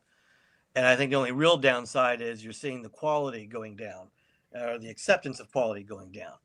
You know, where you could make something raw and dirty, and because it fit the story, whereas now you just make something raw and dirty because you don't know what you're doing. But if enough people watch on YouTube or something, you're a hit. You know what you're doing, which you don't. Yeah, that's like when I watched your movie Bring Her to Me, I thought to myself, did Full Moon put some money into this movie? Because I was watching No, it. it was Yeah, actually because like you were talking oh about like my- with the linear editing and what you can He's do like, with are that. you kidding? like, I had the to pay stunt work. Charlie to make it. pretty Yeah. much. I remember I got into someone on Facebook. They were talking about Ted Nicolau's movie "Don't Let Her In." You know, Mhm. there's always a lot of like, are they connected? Which no, they weren't, never were. But someone was like, oh, you know, "Don't Let Her In" had all that looked great, and "Bring Her to Me" looked cheesy, and I had to stop and tell the guys like, well, taking into account that "Don't Let Her In" had 3 times the budget as "Bring Her to Me." I mean, "Bring Her to Me" was a low budget even for a Full Moon movie. And I think luckily I know what I'm doing. I mean, I've always worked on my own and tried to emulate movies, shooting on my own with no money. I have a great DP, Howard Wexler, who knows what he's doing. We have a great crew that knows this 5-day schedule, knows the Full Moon routine. So I think again, if you go in prepared, you can you can make $10,000 look like $1 million. You have to know what you're doing, and that's where I go to that quality level. Whereas I see a lot of people who can crank out a movie in 5 days, but it looks like a movie cranked out in 5 days, where it's master shots, poor acting, poor sound, poor this, poor lighting. But again, if enough people want it, people say, "Oh, hey, there you go." I mean, "Bring Her to Me" can have like 10,000 views, but ugly, crappy iPhone movie gets 1 million views. Hollywood's going to like, "Oh, let's talk to the 1 million views guy, not the guy actually with talent." Yeah, that's the sad part. That is the sad part. But no, I've really enjoyed that, and I did, I was surprised. I was surprised by Oh, it. good. I That's thought it what looked I was good. hoping for, thought because it I looked knew good. I had pennies. Not even I had like pesos to pennies. And we made some good deals where we shot it. It was all one location. The guy gave me a great deal. Had to sit and talk to him for like 3 hours and give him a pack of smokes and other stuff. But hey, that worked. And we got some great stuff, and we got a great location. And yeah, I look back, and there are definitely things I wish we had the money to do better. Same with Ginger Weed Man. But hey, you got to go with what you got to go with, and that's just it. Again, that's going back to being an artist and cutting yourself off at some point, saying, "Okay, it is finished. Move on." And if I didn't get to do that, I'll do it with the next project. Yeah, I agree. I think low budget does fuel creativity. I mean, Oh yeah, without a doubt, you have to be on your feet. I'm sure Tom can say the same thing. You have to know what you're doing. You have to go back. I mean, one thing, I'll go look at a big budget movie and I'll go and dissect the scene. Like, okay, how was this done, and how can I do that for no money? yeah, And sometimes the results work, sometimes they don't. But you have to be in that mindset. Almost equate it to like if you're watching Watchmen with Dr. Manhattan, taking the watches apart and putting it back together. That's what you got to do as a filmmaker. You got to watch a movie and say, okay, I know all these moving parts, and they had millions of dollars, and I've got $5 in one moving part. How do I make it work? And that's just good filmmaking as opposed to lazy filmmaking. I mean, I'm sure you got. Go ahead, Tom. I was just going to say, I always kind of looked at it as indie filmmaking is basically like Jaws, because even though they had a shit ton of money on Jaws, the damn shark never worked. So Steven always had to find a way for that shark to be there, even though the shark wasn't there, which is basically the definition of indie filmmaking, right? It's like, you have to cut around it. You have to figure it out. You have to work it out some way to make it interesting, even though you can't show the monster until the very, very, very, very, very end. You've got those few money shots, and that's exactly. I mean, that's why Jaws stands the test of time. I mean, it was not intended to be this big blockbuster like it turned out to be. No, it's a great masterclass in efficient filmmaking. No, I've made the argument before. Yeah, that movie would have just been an elaborate B movie if the shark worked from the first shot like Steven wanted, because then it would just been a shark movie. Yeah, without a doubt. I mean, I think a lot of filmmakers don't learn that lesson of you don't need to show it. Or I think they go too far and they don't show you anything, and you're like, I need something.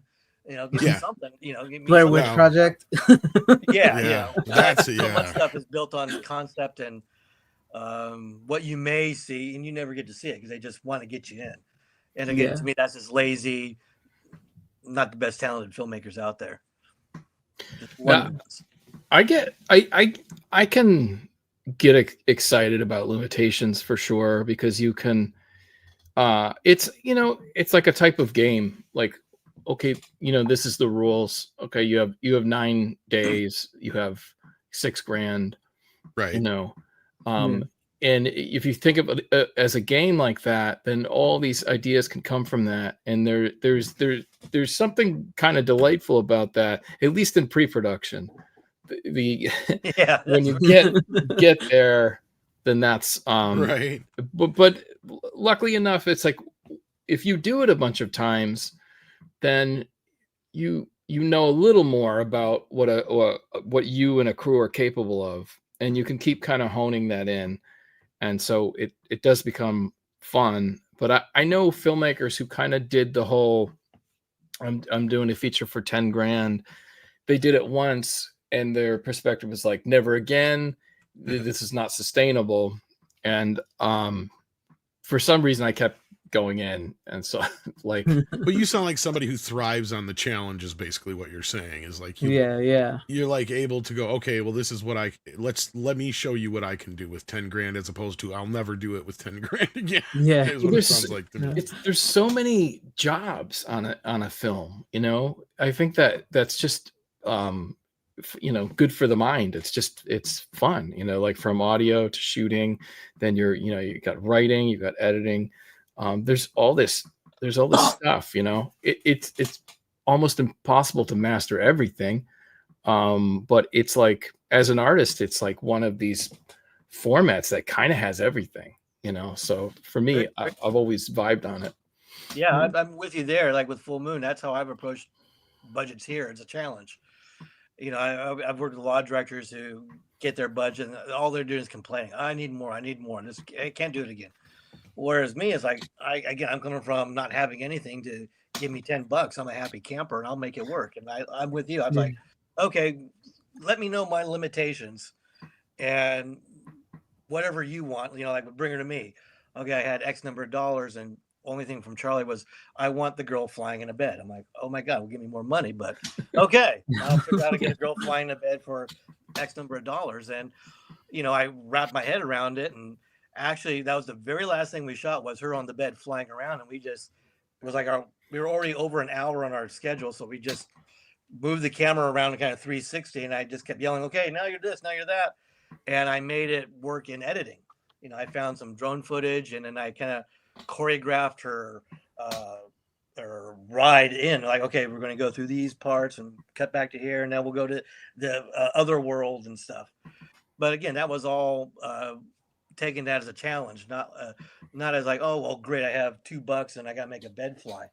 Screw it. No, it's like, okay, I got $2. I'll make a bed fly for $2. It'll be the best damn good looking $2 flying bed you'll ever see. I mean, it is a good scene. You guys, you blended it very well like together. $4 Yeah, no, definitely. I was impressed. There was only two kind of wonky shots, and they were the first two shots. I figured, well, you'll forget them. But otherwise, I actually was really impressed that it reminded me of like the old 80s ILM composite effects. You know, that weren't perfect, but blew our minds anyway. And to me, that was even more of a Full Moon homage. I was like, okay, now the effects look old school too.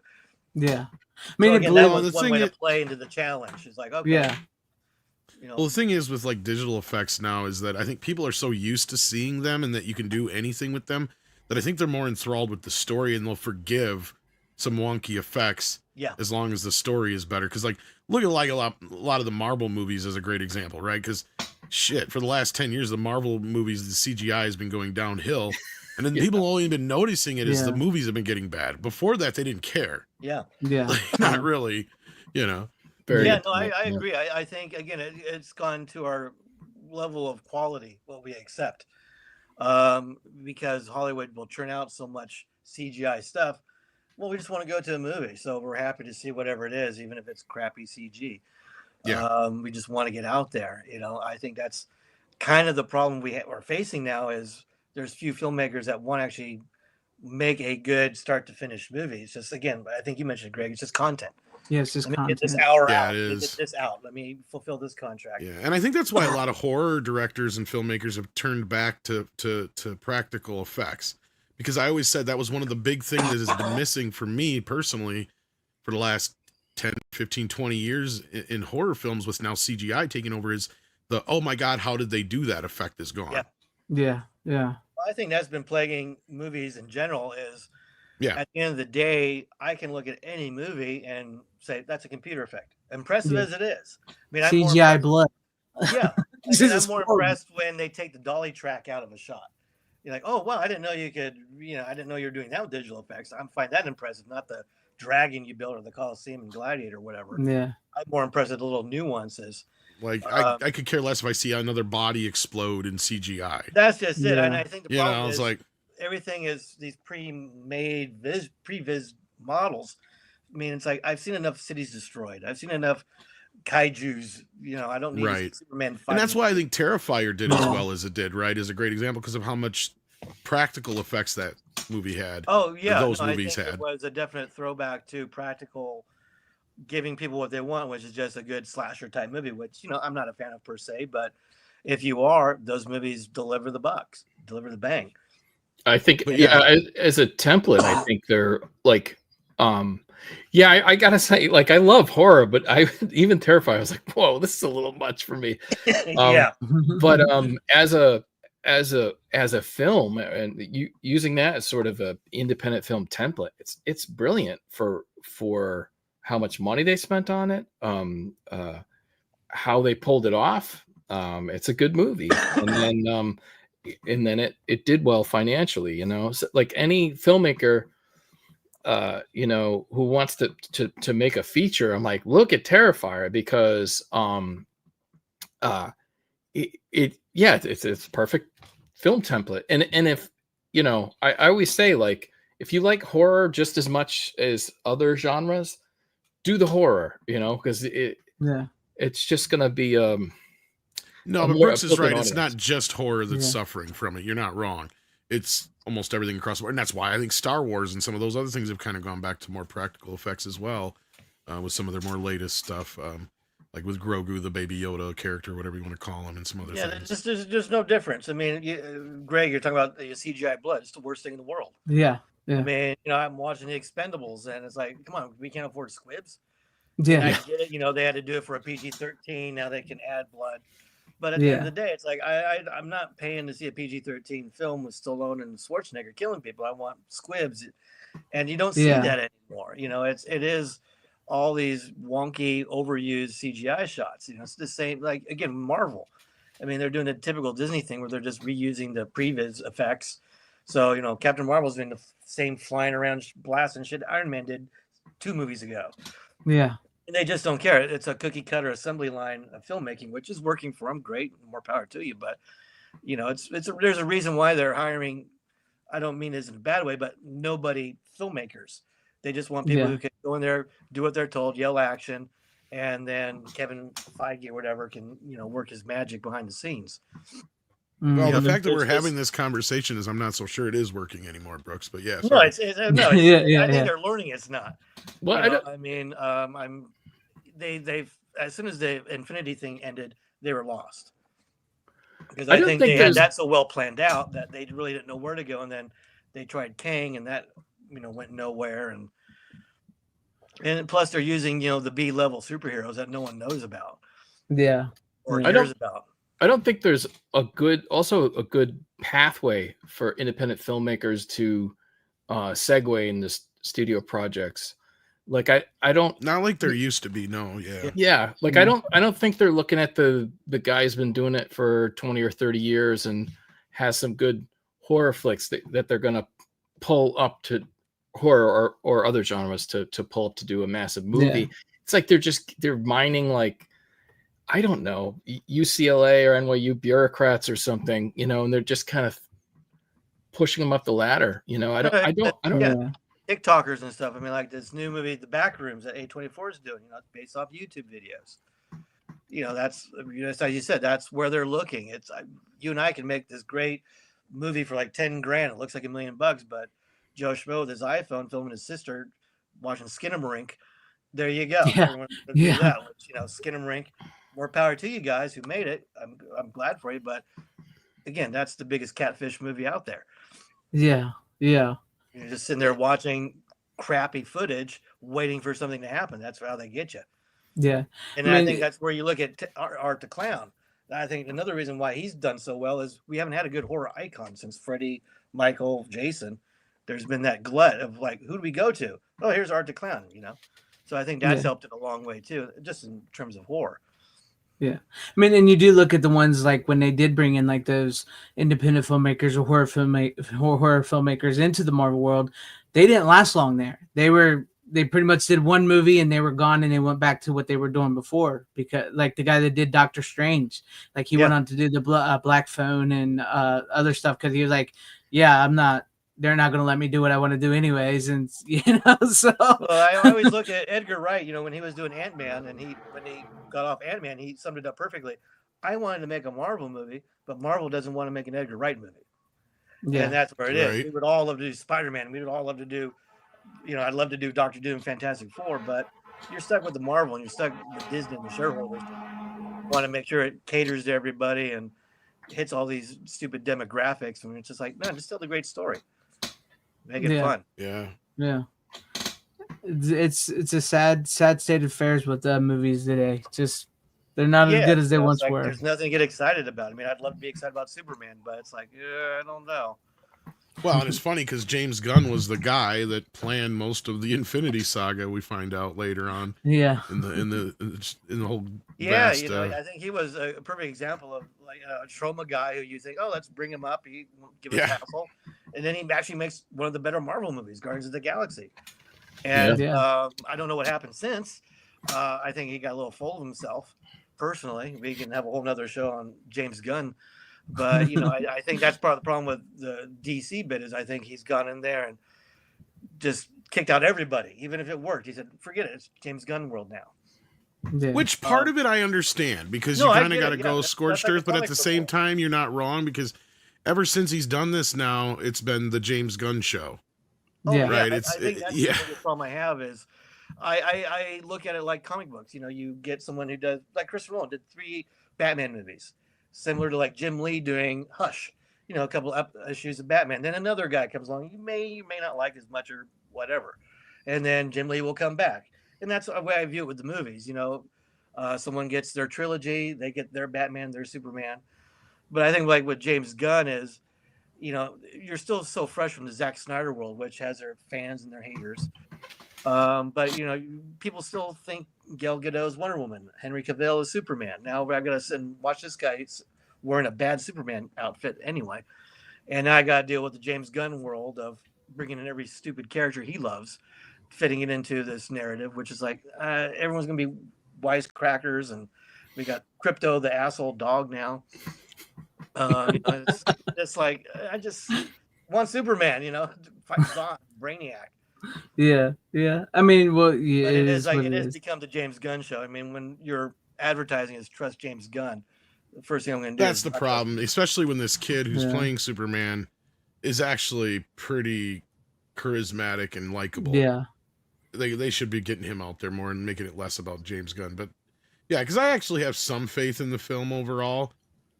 I feel like that the whole marketing behind it, I feel like they're handling it improperly. Like, because I agree with you. The thing is, they need to prove to people why he picked this guy over Henry Cavill. No, I agree totally. Yeah, why reboot this? Why is James Gunn's story, you know, so relevant? Because it's like, dude, we just finished watching Superman do a bunch of stupid shit already. He's doing the same stuff. In fact, if anything, I think this campaign has been horrible. It's like we're showing Superman doing anything but being Superman. I mean, the very first image we saw him was sitting there putting boots on. Well, shit's happening outside. Oh, let me scoot up, take my time. Whereas the first thing we saw of Cavill was, you know, dented big steel door in an action pose. And every trailer has been Superman getting beat up, you know, which, okay, hey, that's great. But there's, like you said, there's no reason. Why is he Superman? Why is he doing? He's just getting picked on the whole time. And if this guy's charismatic, I'd like to see it because he looks bad in that suit. He looks like he has no muscles. He looks like the suit doesn't fit. His red trunks are too damn big. And you know, I can go into cinematography. It just looks flat. It looks like a TV show come to life. There's just nothing cinematic about what I'm seeing so far. But you know, fingers crossed. I mean, let's hope. Yeah, I think that's true. It doesn't look as cinematic as you'd think. I will say, in general, I think James Gunn is a good writer, and I think he's got a pretty good track record. And the film it should hit the emotional notes. He's very good at pulling at the heartstrings. Yeah. And I think it'll hit those notes. I don't know if it's just going to be too weird. I have no idea. Yeah. That's gonna be my problem. Yeah, he's gonna lean into the weird. I've heard it's not quite as quibby as a lot of his other movies are, which that's my biggest factor. Is just I think he is a great when he wants like Guardians of the Galaxy, the first one, great. You know, he understands team dynamics. Everyone had their chance to shine, but then as soon as he kind of got the power, it just became like, well, let me just write everybody the same. Everyone's gonna start a joke, as I think that's been the big problem with Marvel movies. Once they realize we need humor, everyone's got to have a joke. I mean, I can almost predict the jokes before the action. Like, okay, you're going to do something, and then someone's going to call you out on it, and you're going to be embarrassed and explain the joke, which is, I think, the worst thing comedy's devolved into is we got to explain the joke and make the joke not funny by explaining it up to a million ways. Yeah. And I think that's the problem James Gunn I have with him is he gets a little too involved with that. You know, not so much with good storytelling, which he can do excellent. You know, he can pull those heartstrings well. I mean, again, Guardians of the Galaxy 3, we're all crying over a stupid CGI, you know, squirrel or whatever that, you know, he kills. Yeah. But then, you know, that happens, and next thing you know, someone makes a wise-cracking joke, which to me takes away from that emotional impact of some of the scenes he does. And that's the only thing I don't like when he's given free reign. Rein him in, like he did with the first Guardians of the Galaxy. You're going to have a great movie. Let him go for broke. Cross your fingers.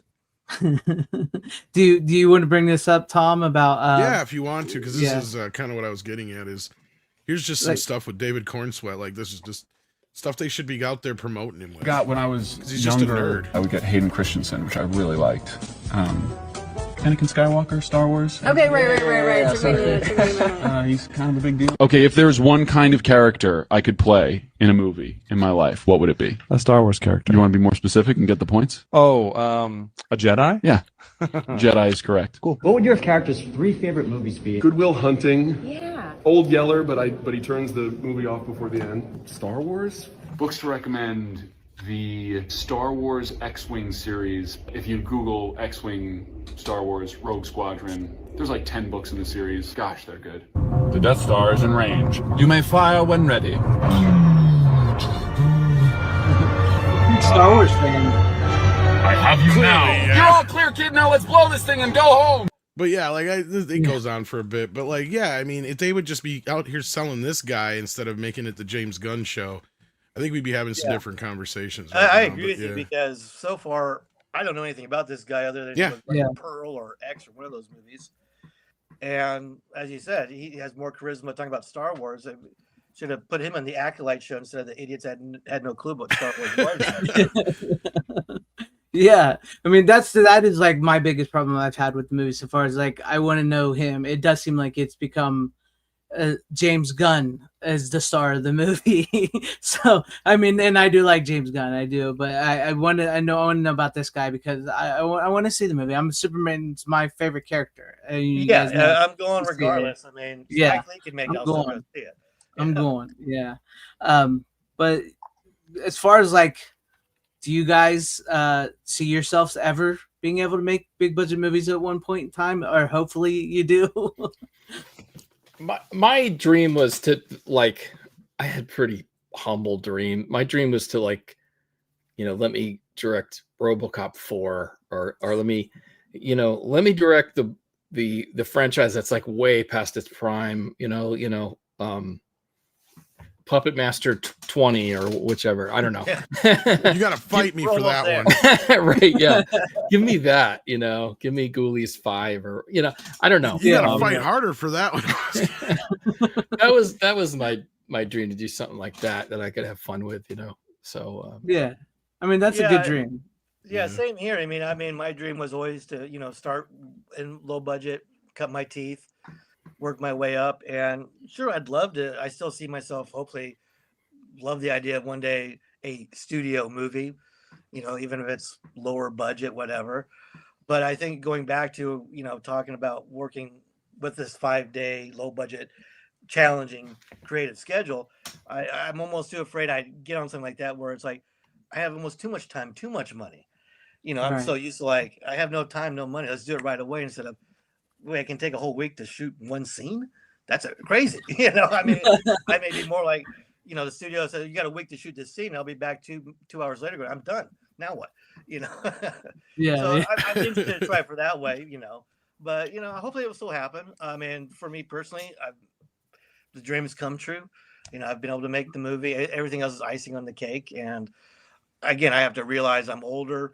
The climate's different. You know, as we've talked about, Hollywood's looking at the younger influencers, the TikTokers, the YouTubers, not the old guy with a wealth of knowledge and expertise under his hands who could come in and make, you know, Puppet Master 20 for $2. You know, they looking for like who's got the following and who's relevant and diverse enough. You know, doesn't always mean they're going to be talented. Just they're checking off the wrong boxes these days. I will say that I don't think the studios are that cool anymore. So for me, being a film director for Full Moon is just about as good as it gets, frankly. I you know, there are times where I found myself going, where do I go from here? And, you know, I get a little down like, oh, you know, so-and-so is doing this. They got this deal, that deal. But then I saw, like I said, people come and go, you're at Full Moon. That's the greatest thing in the world. And I saw myself like, yeah, you know, you're right. Yeah. And Full Moon is about the only place you could come in with some ideas, and Charlie would go, that sounds like an idea. And other places would just go, very get the true. fuck You out know, of here. and I think Full Moon's a good starting ground for a studio system because you're only dealing with one person, that's Charlie. You know, so you get used to like, okay, I know what he's looking for. I'll gear it that way. It makes it a little easier to listen to other idiots, you know, down the line who with their 10 cents. But yeah, no, I think you have the freedom. Again, I could get a job at Fox or wherever and be a cog in the wheel, whereas here at Full Moon, even if he won't take my ideas, I know he'll listen to my ideas.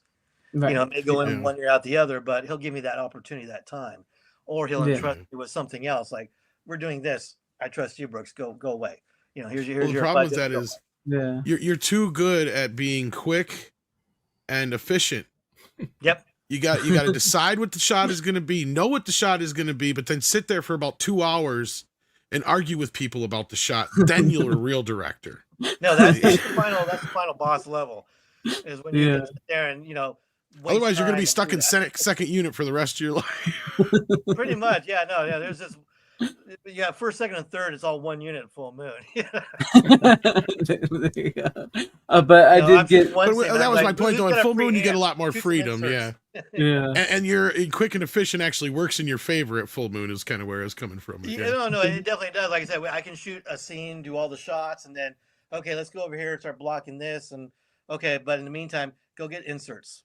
You know, while we're doing that before we tear this down. I mean, it's that kind of logic and thinking. You know, you always be thinking, and you never want something totally dead on a low budget set. You got to figure out, okay, something's got to be working, because, you know, that's the one thing I've learned in this business is it is a business. You know, we can all come in with our art and our artistic visions, but it's a business. You have to deliver a product at a certain point for a certain amount of money. And that's the gamble. I mean, that's with Ginger Weed Man. I had a ton of ideas, but I knew at the end of the day, I took solace in the fact that if nothing else, I just have to deliver content to Charlie and hope it's good. And, you know, then you start building the confidence. Okay, I know what I'm doing. I can do it again. And now that worked, I can make it work this way. I can take the time I had yelling at this guy and yell at this guy and make this better. It's all, to me, it's always a learning lesson, every project, all the way up from the Super 8 days with friends to now working with a cast and crew and a budget and being responsible for all that stuff. Yeah. I mean, that's why you get like James Cameron, who's probably the sweetest guy in the world, but when you work with him, he's an asshole because in his mind, every minute is costing him money. You know, a lot of money, like $1 million every half hour, he probably less. So that's probably why he's, you know, yelling at people, because he's thinking, dude, we need to be on board and know what we're doing, because if we don't, I'm having an argument that's costing me $2 million. Yeah. Right? He's shooting Zoe Saldana running around in her bodysuit, you know, getting shots done. Yeah. But I did get another $4.99 super chat here from my good friend 19K Fox. Thank you, Fox. I appreciate it. Happy birthday. Thank you, Fox. Yeah. He's a good guy. I'll play another clip for that. Here we go.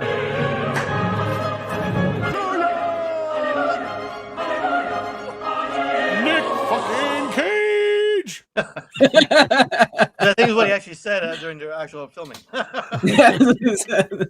Hollifield wants to write and direct a Malibu Bay film. I mean, I'm all for that myself. Nick didn't as well. even know they were filming there. He was just having a typical day. It's just Yeah, Nick, he's like, just oh, being Nick Cage. I'm just always at the convention center in a pre. Hello, ladies.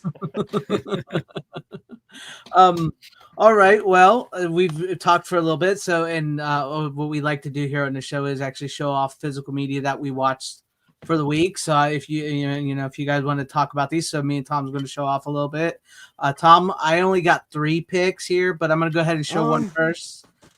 That's basically what I got. Well, yeah, that's basically what I got too. So yeah. Okay, I'm going to show one off here first. I think we can all talk about this one. I got Ford Fairlane, The Adventures of Ford Fairlane with Andrew. You should have told me you were watching that one. I would have watched it too. I wasn't planning on them, but then I saw it there and I was like, you know what? I have not seen that movie in years.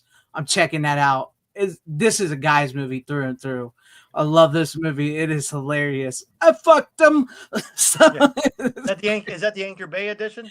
Yes, it's Anchor Bay. Yeah.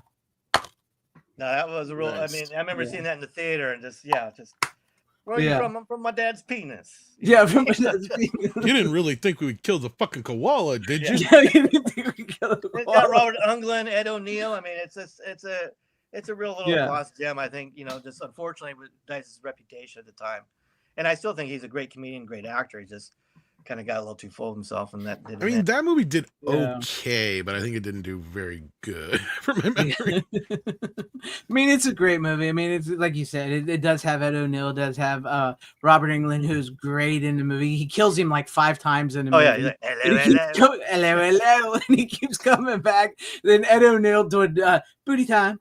It's great. And then like when the woman's like, here, I'll give you my phone number. It's 555, whatever. She's like, hey, wait, that's the numbers they use in movies. He goes, what do you think this is? Real life? Yeah, I think it's a real one of those kind of hidden gems. It's well done, Rennie Harlan, and great soundtrack. Just I think unfortunately just suffered from him and his reputation, not because of him, just his his reputation. Andrew Dice Clay, what the jokes he made and stuff. And he had Lauren Holly looking amazing in that movie. Yeah, Lauren Holly's great in it. Priscilla Presley's in it. Wayne Newton is awesome as the bad guy. Gilbert Gottfried, yes, yeah. I mean, it's good, great cast. I mean, even Vince Neil, was it Vince Neil from Motley Crue? Oh yeah. Yeah, he's in it. He's in the movie as well. So it's Funnily a fun enough, this movie. soundtrack actually has the last top 40 hit that Billy Idol had too. Oh, really? Cradle of Love, yeah. That's right. Oh, yeah. And then it's like, I have this. That's why she's sucking on my fumes. That's a collector's item right there. Yeah, that's a bumper sticker. I didn't even know they made those. Yeah. I look right by the cross rules of the road, and I always think, is Ford Fairlane up there? Is his office really there? Yeah, that's cool. I mean, it is a fun movie, and I love when he gets to the sorority house with all the sorority girls, and he's just like, yeah, he goes, you'll never know. Guess where I'm at right now. It's a good movie, I hadn't seen it in so many years, and it's just a fun movie. It's definitely a movie you could not get away with today. And it is a guys movie, like we've talked about here, being Tom. It's like you get your friends together, some beer, some pizza, and you have a good time with this movie. And it's a good one. It's a good one. So it's like, and if you guys got any thoughts on it, I just remember watching it and thinking this is way better than I thought it was going to be. It's like super funny, well put together, actually. Surprising. Yeah.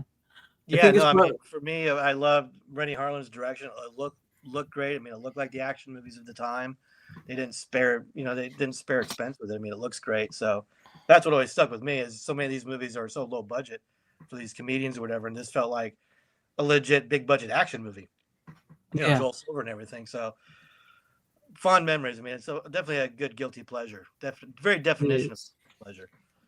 It is. I mean, it is one of those films where it's like it just like it often fell through the cracks. Most people forgot about it or didn't see it, and once you do see it, you realize how good it is. I mean, I think you could, like, talking with you guys and stuff about how making movies look more with it, like with Rennie Harlan, he really does make this movie look like it's a really big like action type comedy movie, you know, Mhm. 'cause there's explosions. They throw Lauren Holly through a plate glass window and she she lives like no Yeah, and they problem. blow up his whole house and everything. Yeah, they blow up his house and everything, and it's great. It's a great movie. It's a great movie.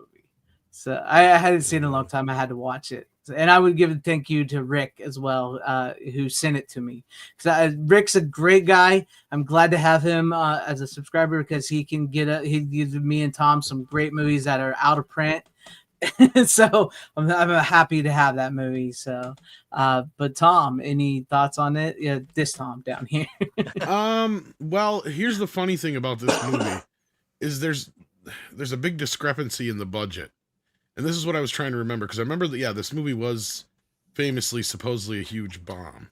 Because it only made $21 million at the box office and cost either $20 or $49 million to make. I don't know which. My guess is 49. So. being Rennie Harlan, probably 49 million. Yeah, I can believe it. Yeah. Because I do remember this being a big deal in that respect, but yeah. Oh, that's right. That's true. It came out with the two. Because I think there was a bunch of reshoots or something for this movie. That's probably why it has two budgets here. Because, I remember I'm trying to remember because I was pretty young when this movie came out, but I think there was a bunch of hullabaloo about it. But yeah, it was a fun one. It basically his jokes, Brian Barth. He would, some of the stuff he jokes about, you cannot joke about today. Even back then, he was considered toxic and. Yeah, I was going to say, he's the very definition of what they call toxic masculinity now. I think that's what kind of hurt the movie was. Unfortunately, he hit his height of popularity. Then he made the movie, so I think he was starting to dwindle the stand-up popularity. Which again, movies take time, and if he had to reshoot stuff, I think if it maybe came out a little bit sooner when he was at that very height, it probably would have done better. But I think he was losing his steam, and then I agree. If you weren't a fan, this wasn't going to help you. But I think now, if you look at it, if you didn't really know who he was, and didn't have that sort of prejudgmental, oh, he's a horrible, ugly comedian, you could probably watch the movie differently now, and take his character now. Because I think time has been kind to him. I've always felt he's been a good actor. I mean, I've seen him do things that really wasn't Dice Clay, Crime Story, other bits. He did a Woody Allen movie. I think he's a great character actor. He just unfortunately got caught up in the Dice Clay persona and all the controversy of that. And a lot of that was kind of like the shock jock thing that was going on at the same time. Yeah. Oh, that was him, Kinison, Stern, all those guys. And you had Kinison and other guys doing like kind of the same kind of shtick too as well. And you're right. I think he kind of got caught up in his shtick, and it did kind of hurt his acting career because he was a decent actor at the end of the day, especially when you see him on later TV shows and other movies he's done in more recent years.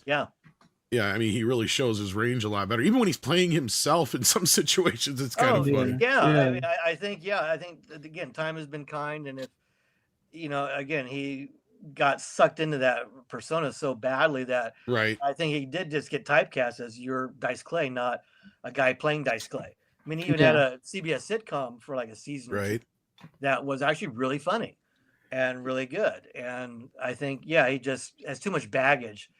I think it was kind of like how Paul Rubens, Pee Wee Herman took over his persona kind of thing, to where it's the same kind of thing with Dice. I think like people only saw him as that image, that character, and it was hard for them to differentiate. And then, years later you go, oh yeah, by the way, Paul Rubens, that's him in Buffy the Vampire Slayer. And they're like, what? Yeah, that's him doing all those Cheech and Chong movies, doing all these bits. I can't wait to watch his documentary, which is in Mystery Men. I haven't seen that yet. Mystery Men, he's great. Yeah, he's the best part of that. Yeah. I'm the screen. And even that stupid kids film, Dunstan checks in with the orangutan loose in the hotel, and he's the pest control guy. I mean, he just to me, like Dice Clay, Paul Rubens, those are those guys that whatever they do, they're going to bring some magic to the project. They're gonna you're gonna remember their scenes, good or bad. It's even like Pauly Shore to a lesser extent. I don't think he quite embraced that. I mean, I guess he stuck with the weasel for a long time, and he still kind of does it a little bit. But I think he just actually got cast in something with some actual. I was just gonna mention that, and I think he's kind of trying to do something different because I think he got a little notoriety from that whole idea of him possibly playing Richard Simmons, but then when Richard Simmons shot down the idea, it kind of killed the project. But that short film he did actually showed he had a little more range than just the weasel. And I think that, I think that helped him get this role that he's got coming up here, maybe. I don't know. We'll have to see what it is. Denzel and Kevin Bacon in it or something. All right, with Denzel and Kevin Bacon and Pauly Shore. Those three names I never thought would be together. What is that? I just heard him on Howard Stern, talking about Kevin Bacon's still working on that 6 Degrees thing, evidently. He's like, there's one gap here in my thing. Pauly Shore and Denzel Washington. I got to fix that. It was just so weird because he was on Howard Stern the other day talking about he was looking for work and no one was taking him seriously. And like 2 days later, I don't know if someone heard that bit or not, but there he is with Denzel and Kevin Bacon. You're like, okay, well, the weasel went. He has kind of been growing this. Like I said, it kind of started with the Richard Simmons thing, and he's been doing, some of the wacky stuff online, but he's been kind of growing his persona a little bit. He's also been doing these they're somewhat skits, but he'll do like serious scenes from movies, and he'll always play like a character in them or whatever. There's Pauly Shore. So like, it's kind of a bit, but at the same time, I think he was kind of showing that he could stretch a little bit and do other things because he's playing it serious. Like that's kind of the joke, but it's his, it's just Pauly Shore being Pauly Shore at the same time. So it works in some weird kind of messed up way, but depending on what role they're having him play, that's the other thing. Maybe they have something that's perfect for him. Right. So that's probably what it is. Yeah. Could you imagine? Definitely interesting. Definitely, like I said, I'm already interested to see it. Yeah, because if you haven't seen Pauly Shore's Dead, speaking of independent film, because he shot that back in 2001, 2002, and that was one of the first HD shot films on HD cameras, digital all the way through. Dice, I think, is even in that actually. That's a great film. If you haven't seen it, check it out. It's not hard to find, but it's not the easiest to come by. If you guys haven't seen it, check it out. He shows a little bit more range in there too, but the whole idea of the movie is him coming to terms with the fact that everybody hates him. Yeah. So he fakes his own death. He actually did put the whole movie up on his Twitter. So he put the whole movie up. Yeah. So there you go. You can go watch it there. See? I think that's a good case of someone realizing the pigeonhole they got themselves into and realizing the only way we can get out of it is if I do it myself. No one's going to give me that opportunity. Yeah. Could you imagine? It was just kind of surprising how good it was, actually, and how sincere it was. Could you imagine if he won an Oscar with this movie? I don't know what kind of movie it's going to be, but like if he won an Oscar with this Denzel Kevin Bacon movie, then you'd have Brendan Fraser, Pauly Shore, and Ki Hwan, whatever his name is, all Oscar winners, and we still don't have Encino Man on Blu-ray or 4K. Or Disney Plus. Where's the Encino Man sequel? Come on, he did Hocus It's crazy. Yeah, right? Give us some more. Come on, Disney Plus. There was rumblings again. Every once in a great while, there's rumblings there's going to be a sequel. Even though, like, I remember they originally were going to go right into a sequel back in the day, and Regis Philbin and Kathy Lee were supposed to play Stoney's parents in the sequel, believe it or not. That would have been great. Yeah. But yeah, I mean, at the end of the day, though, like if you guys have never seen this one or the Pauly Shore movie, check them out. Yeah. Fairy Lane and them, they're great. It's a fun movie. It's a good flick. But Tom, what else do you got? What's one of your picks that you watched? I could go a lot of different ways with this. Holy crap. And Brooks and Tom, other Tom, if you guys need to go or anything, just let us know. Yeah, just let us know. Yeah. Because we did talk about Star Wars earlier, and I do have a Star Wars film. But I also have one that I think they'll find entertaining. But let's get some Star Wars talk out of the way. Because it was, this week is the anniversary of a lot of Star Wars films. Yeah. And I happened to finally watch The Phantom Menace in 4K. And by God, this looks horrible. I was going to say, what does that look like? Horrible. In fact, I think it's the same scan as this from that time. Because George Lucas just went and fudged it real bad. It looks soft and there's no grain in it whatsoever. Just like this one. And I even, just for good measure, I have the old original DVD that came out back in the day. But, I mean, is it the worst of the prequels? No. But, I mean, I'm watching this again, and it's been a while, and I still remember most of it by heart. And I'm still going, I don't know how people could still be so nice to the prequels after all these years. Because I started watching episode 2, and I had to shut it off halfway through. Just couldn't take it anymore. I'm one of you guys that I think the prequels have their problems, but I like them a hell of a lot better than anything done Oh, absolutely. I do. Absolutely. But that still Yeah, doesn't yeah. say that much. I was good until the kid started yelling "wizard," and I got a little checked out. Kind of minutes. I Try tried to, spinning. This is a good trick. I mean, at least. Go ahead, Tom. Oh no, just what is it? The third one's Revenge of the Sith. Revenge of the Yeah. Sith, I think yeah. that one's that one's pretty good, I'd say. Yeah. And the other two I'm not a huge fan of, but the newer trilogy, it's like the first one's passable, and then Right. the next two are like Fs. So like, By it's far, like yeah. so actually the prequels fare a little better because Oh, absolutely. You know what I mean? Yeah. That's yeah. See, and that's the thing is watching it this time, and it always kind of has been that way. That Phantom Menace is the most Star Warsy of the prequels, so Yeah, that helps give it a pass. Like, it feels the most like the classic films because you almost have like this weird like ebb and flow with the movies, right? Because they start here with Empire and Star Wars and Empire and go up into a peak, and then Jedi kind of goes back down, and then levels off there with the Phantom Menace, and then it goes way back down with the Attack of the Clones, and then goes way back up with Revenge of the Sith, and then levels back off again with the Force Awakens, and then goes way back down again with the Last Jedi. So yeah, the whole series is kind of like that. But I agree, the depths that it goes to with the Disney films is a lot worse than the prequels ever did. That's the honest truth. But I don't know. Like, this film though is enjoyable enough. I saw it 4 times in the theater, fell asleep the last 2 times. And it is better in Spanish. I bought a Spanish VHS, and I enjoyed it much better actually. Well, it is kind of infinitely better with a different voice for Jar Jar usually. And I didn't understand half of it, but anyway, it's going. Oh no! I mean, I think it has its problems, and I think the prequels suffer from unfiltered George Lucas. Whereas the original trilogy, he had his wife, he had people tell him, "Don't do this, do it this way, try this." Yeah.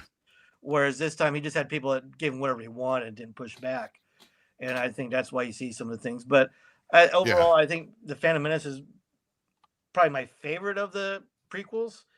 The others, they're shot in video, so that kind of lessens a little bit.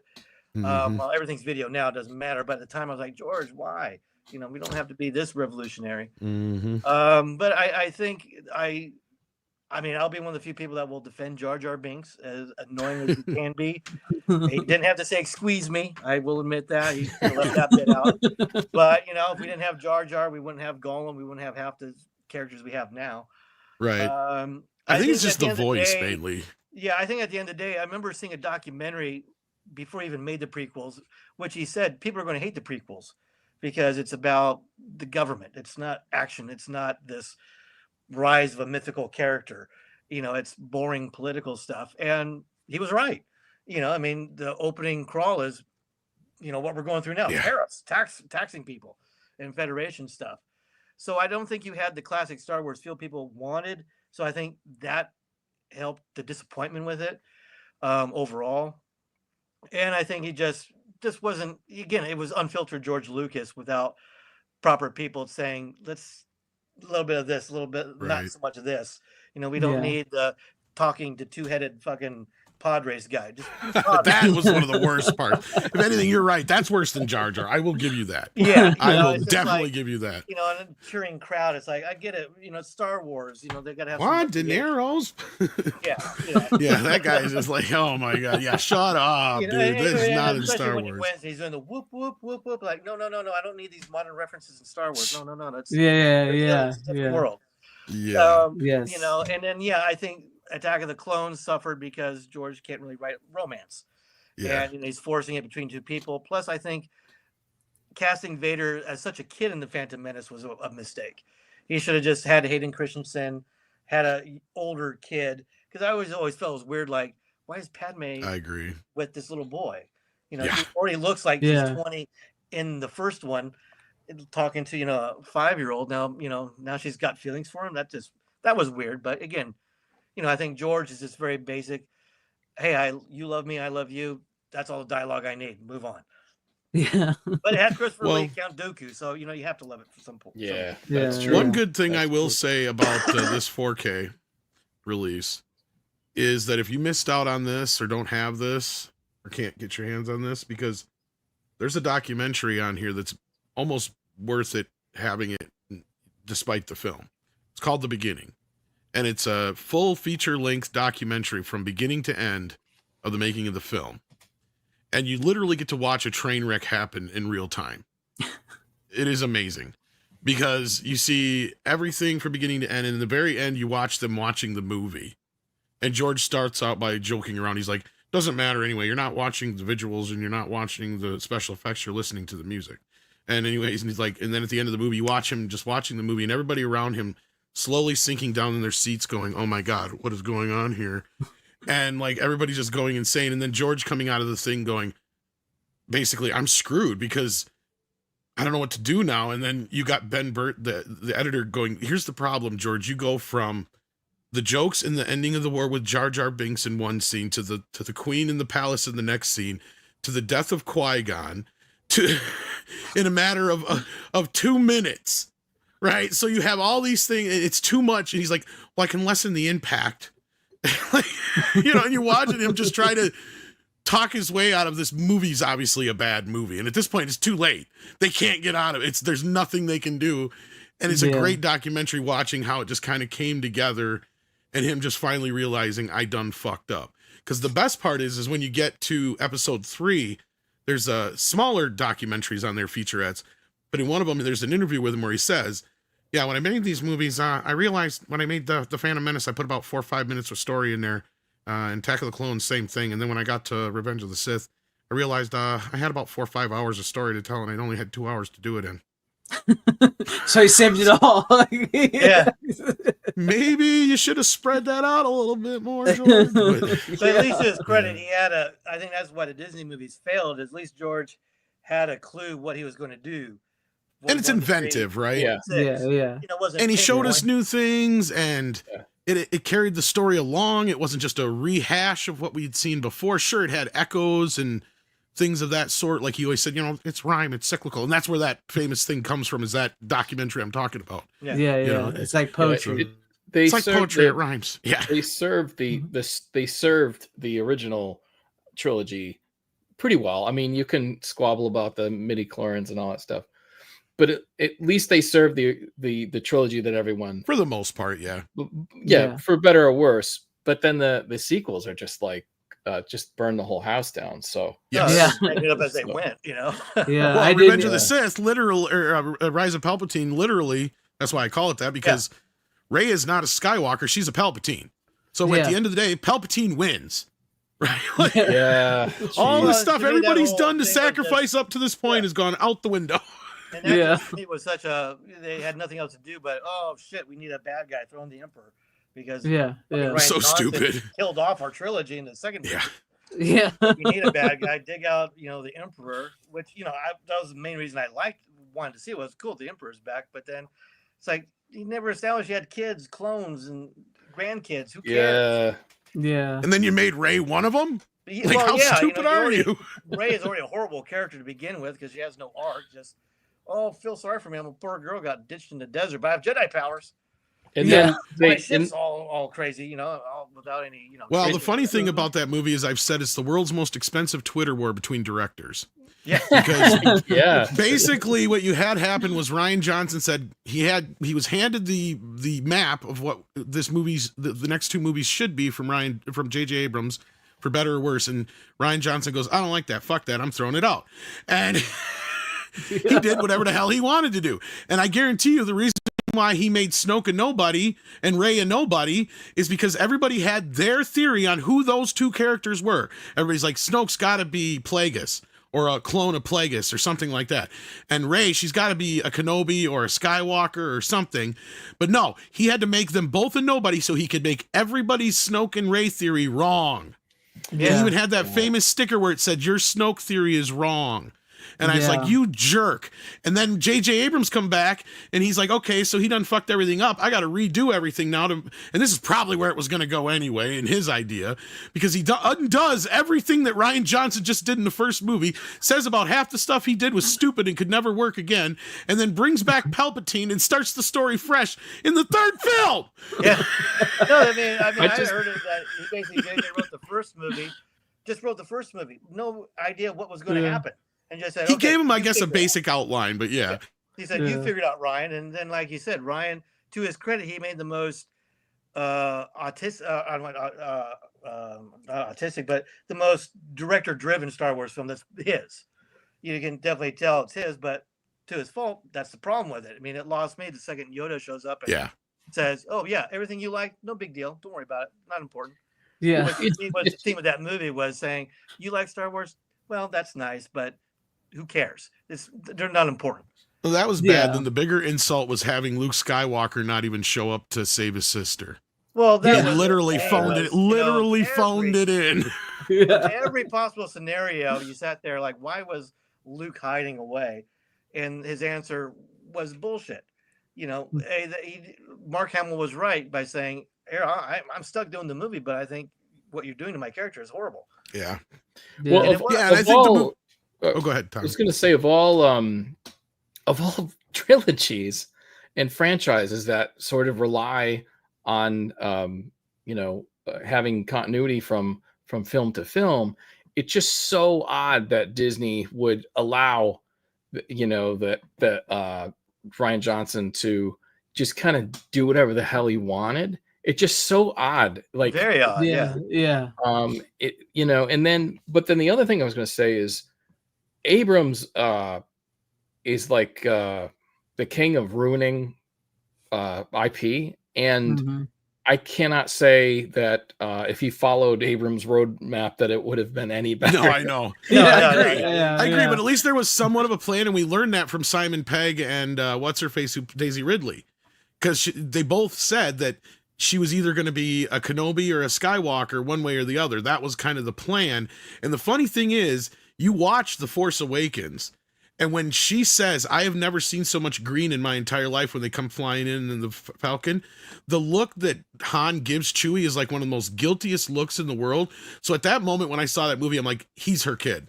They hid her because the older son went to the dark side, didn't know he had a younger sister yet because he had been away training with Luke. They hid her just like they hid the other two twins before. It's going to be the same kind of story.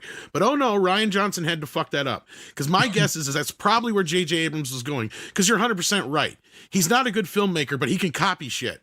Yep. So he was probably just going to copy the original trilogy, basically. That's all the trilogy was a poor imitation of the original trilogy. I mean, the fact that the second movie is on a planet of ice or white, cool. It's just some red dirt underneath the white, but it was just all a rehash of the original trilogy, and without any thought or consideration put into it. It was just, oh shit, who did we not kill off? Oh, we got Lando. We'll throw him in there. Yeah. Didn't even give Lando a real reason to be there, except coincidentally, I'm here hanging out on this, party planet. The character Finn had no arc or story. Totally got done dirty. I mean, he just, you're a janitor turned to a stormtrooper. Incredible then, setup. Next 2 movies, you're running around going after Rey, who doesn't want anything to do with you.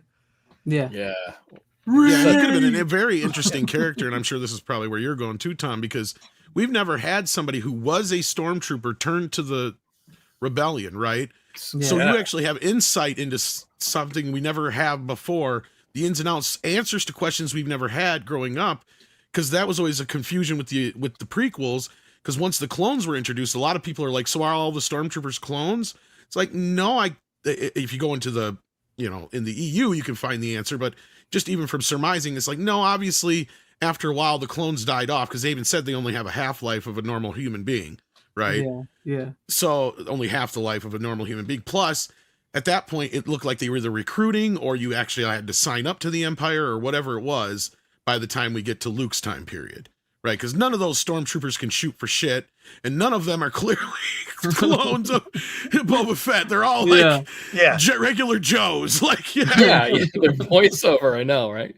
Yeah. Like the guys got drafted. I got to do my community service. Yeah, it's like, oh man, I hate this job. And then you had the Captain Phantasm or whatever, who's built up like this. It's gonna be this great character, and then boom, that's the second movie with no fanfare. Benicio del Toro. Yeah. Who the hell was he? Anybody what was that character? Why do we need Laura Dern? The character did nothing to me. Oh, God, one of the worst characters ever. Exploding your ship. I mean, they're just so. To me, it's the most expensive, poorly done fan fiction films in the history of all time. Absolutely. Yes. Oh, strange. Yeah. But I had a little fun with the Phantom Menace. I didn't have so much fun with Attack of the Clones, but we may talk a little bit about that more next week, Greg. So Yeah. that's my first pick of this week. Well, speaking of a little bit of like sticking with somewhat Star Wars and stuff, one of the actresses, I watched The Burbs. So it's great. Yeah, there you go. Yeah, great Joe Dante movie. It's a bit of a rewatch. I brought it on before, but it's my birthday, so I'm rewatching movies. So yeah, but I love The Burbs. It's an incredible movie by Joe Dante. Carrie Fisher, by the way, is in this. For anybody out there that was wondering the connection, if you have never seen it, but a lot of his regulars are in that movie. Yes, yes. Bruce Dern, Dick. What's his name? I can't think of his name at the moment. Miller, Corey Feldman. Yeah, Dick Miller. Corey Yes, Feldman, yes. yeah. The from Star Trek Voyager. What's his name? I always forget his name. Bardo?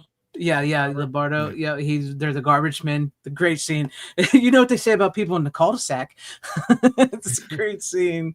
And Bruce Dern is awesome as the next door. Yes, yes, is great. And Corey Feldman before he was all crazy. Jerry Goldsmith invoking his own theme from Patton. Yeah. Sorry, Brooks, but what'd you say? Sorry. Rick Dukeman, who was a great character actor. Oh yes, yes. Yeah. He's great. Art's here, and he's got a gun. You guys eat breakfast in there? Sadly, another great property that they're going to ruin with a remake. Yeah. And have you heard that? I haven't heard that. Yeah, they're doing a TV show, a version of it. Oh no! And it sounds nothing Keke like Palmer the movie. is the producer or something. Yeah, she's the star of it. It's like her family returns home to her neighborhood. Who's in it? Keke Palmer. Oh no! The one who Joe tried Dante to cancel has Bill nothing Murray? to do with it. Yeah. Oh no! Joe Dante has nothing to do with it. It's going to be like her and her husband move back to her neighborhood where she grew up, and it's like that doesn't even sound like The Burbs. Stop! Yeah, I love that. Shut up there. I must have watched that movie like 50 times. Like, right? It was just one that it's a VHS we had in the house. I just watched that one over. It was and also over on again. Showtime endlessly. Mm-hmm.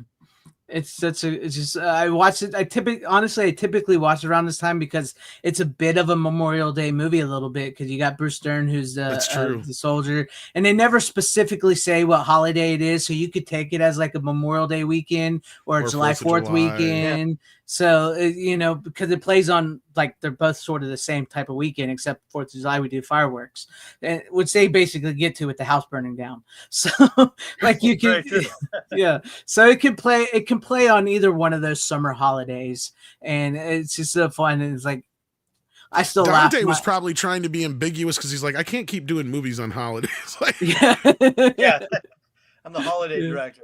Yeah, but I still. Well, he was always upset that Gremlins got. Yeah, sorry, I was gonna say he always was upset that Gremlins got considered a Christmas movie. Believe it or not, because he never wanted it to be considered a Christmas movie. He just wanted it to be a movie, and he's like, "Yeah, now it's a Christmas movie, so whatever." Yeah. But I laugh at it a lot. I think it's a great movie. The Klopeks are great villains, and I still laugh to this day when Bruce Dern's on the roof and he's like, "Hey, get this limo off your yard," and he's eating little animal crackers, drinking his little cup of coffee. But I don't know if you heard me earlier, but I love where Jerry Goldsmith invokes his own Patton theme in there for Bruce Dern. Oh yeah. Dun, dun, dun, dun. When he does it comes out, yeah. No tan lines. So good. No tan lines. There you go. Kids a meatball. Movies haven't been the same without Jerry Goldsmith. That's for sure. Oh God. Oh man. No, it's he even reused a lot of that. It didn't matter. Yeah, you had Goldsmith, you had James Horner, you had Michael Kamen, all these great guys that even if the movie sucked, they had a great score. And that to me is what I think the biggest problem movies have now. They just have no scores.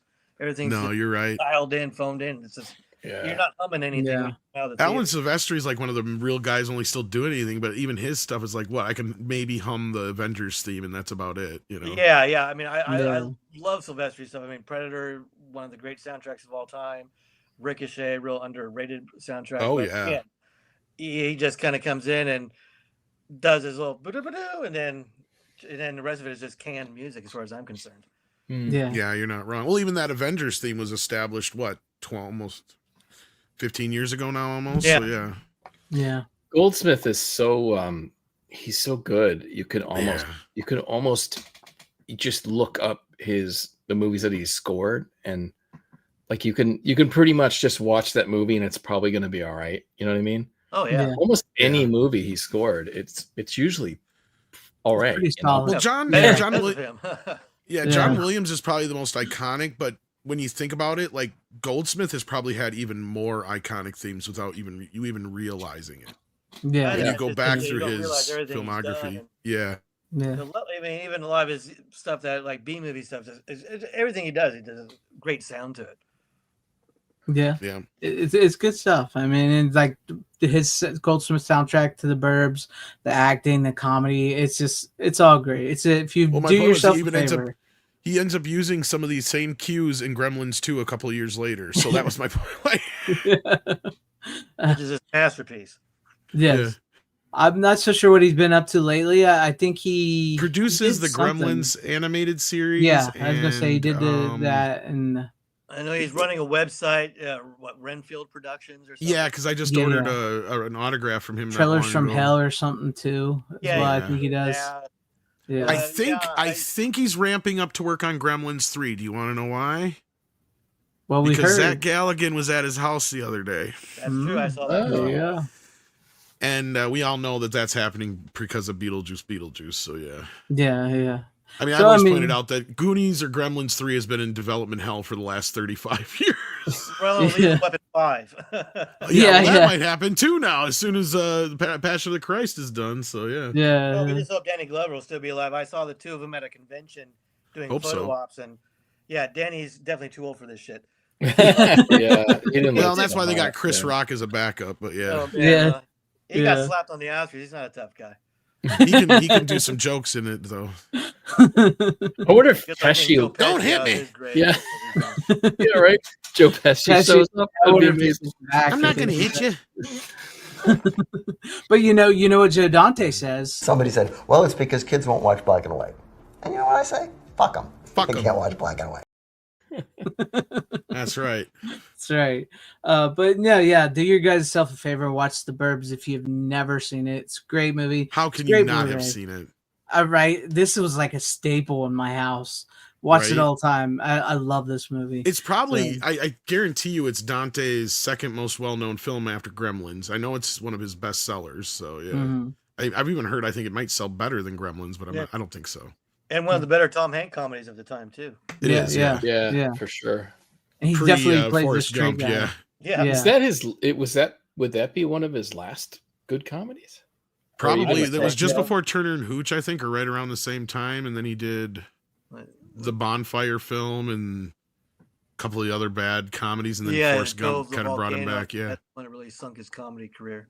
Yeah. And then he went full on Oscar from then on. And it was all about Oscars. Yeah. But hey, as well too, Tom and Brooks, like I said, if you guys feel like you need to go, I know it's getting late. We've been going over 2 hours. Just let us know if you guys need to go. If that's what your other choices are, if nothing else. Come on. Yeah. Well, keep going then. Keep going. I'll hang in there for another 10 minutes. I'll hang in there. Yeah. I could go anywhere with this one. Speed round, guys. Speed round. Yeah, speed round. Well, since Tom's leaving us and he's more of the horror guy, I'll go this route. I got the 4K Re-Animator. Nice. Beautiful. Nice. And I also have the 1-disc Re-Animator, but Rick is going to be hooking me up with the 2nd disc, which I think pretty much has some of the same stuff that's on here. Nice. But I think this is a brand new scan. That's what I heard. It is. And it both, okay, because here's the weird thing about it. If you have this old Arrow Blu-ray, it looks really good because it's from a 4K scan. And if you're one of those who likes the grindhouse look, you're going to be fine with this, sticking with this, because this has all the scratches and even some, obviously some dips in the film that aren't meant to be there and stuff like that.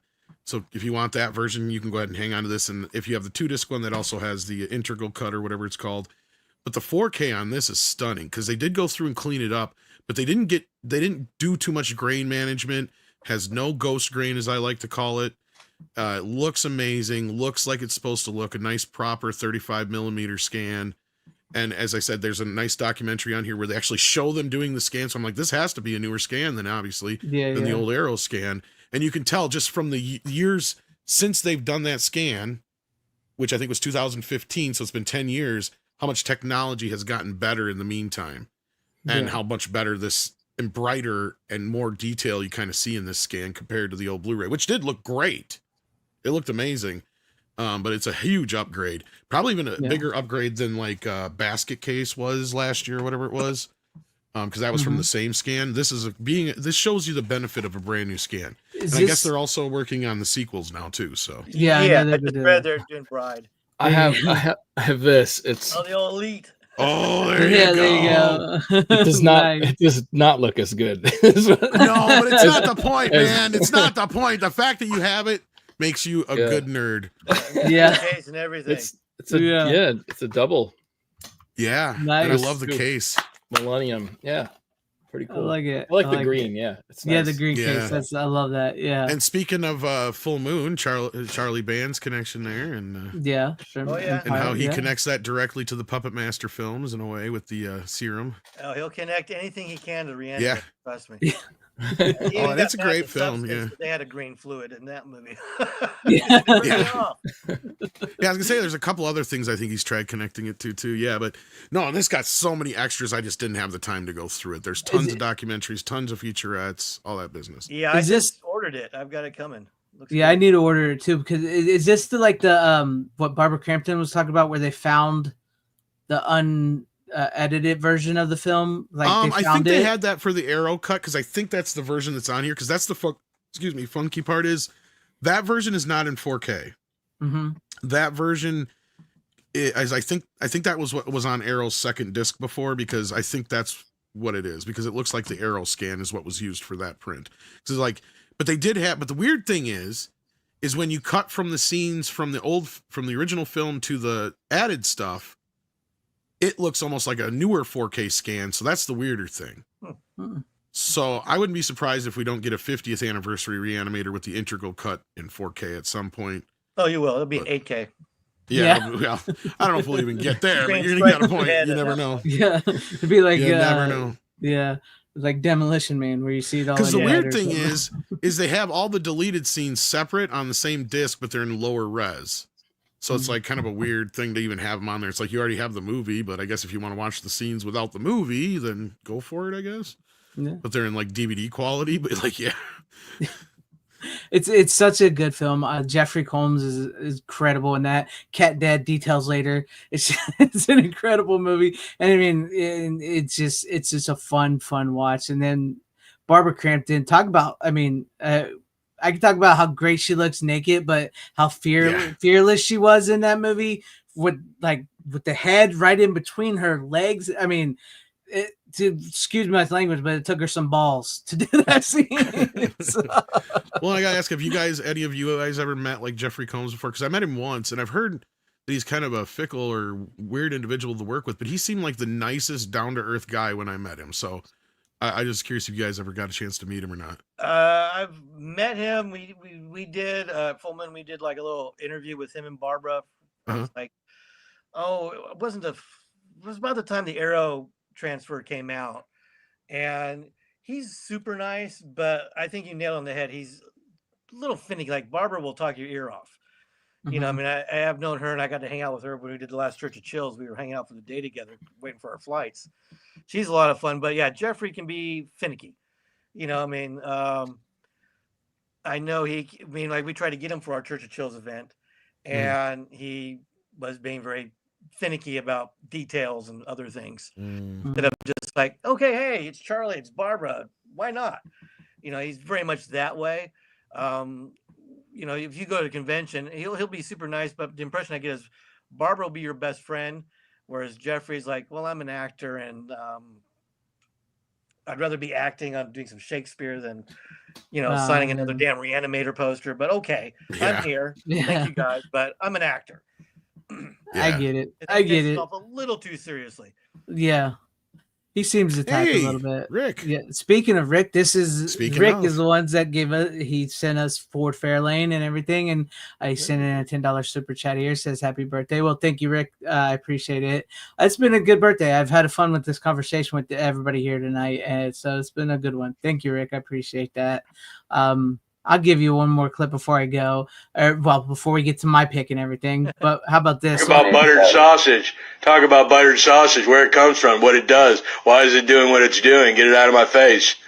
What about buttered sausage?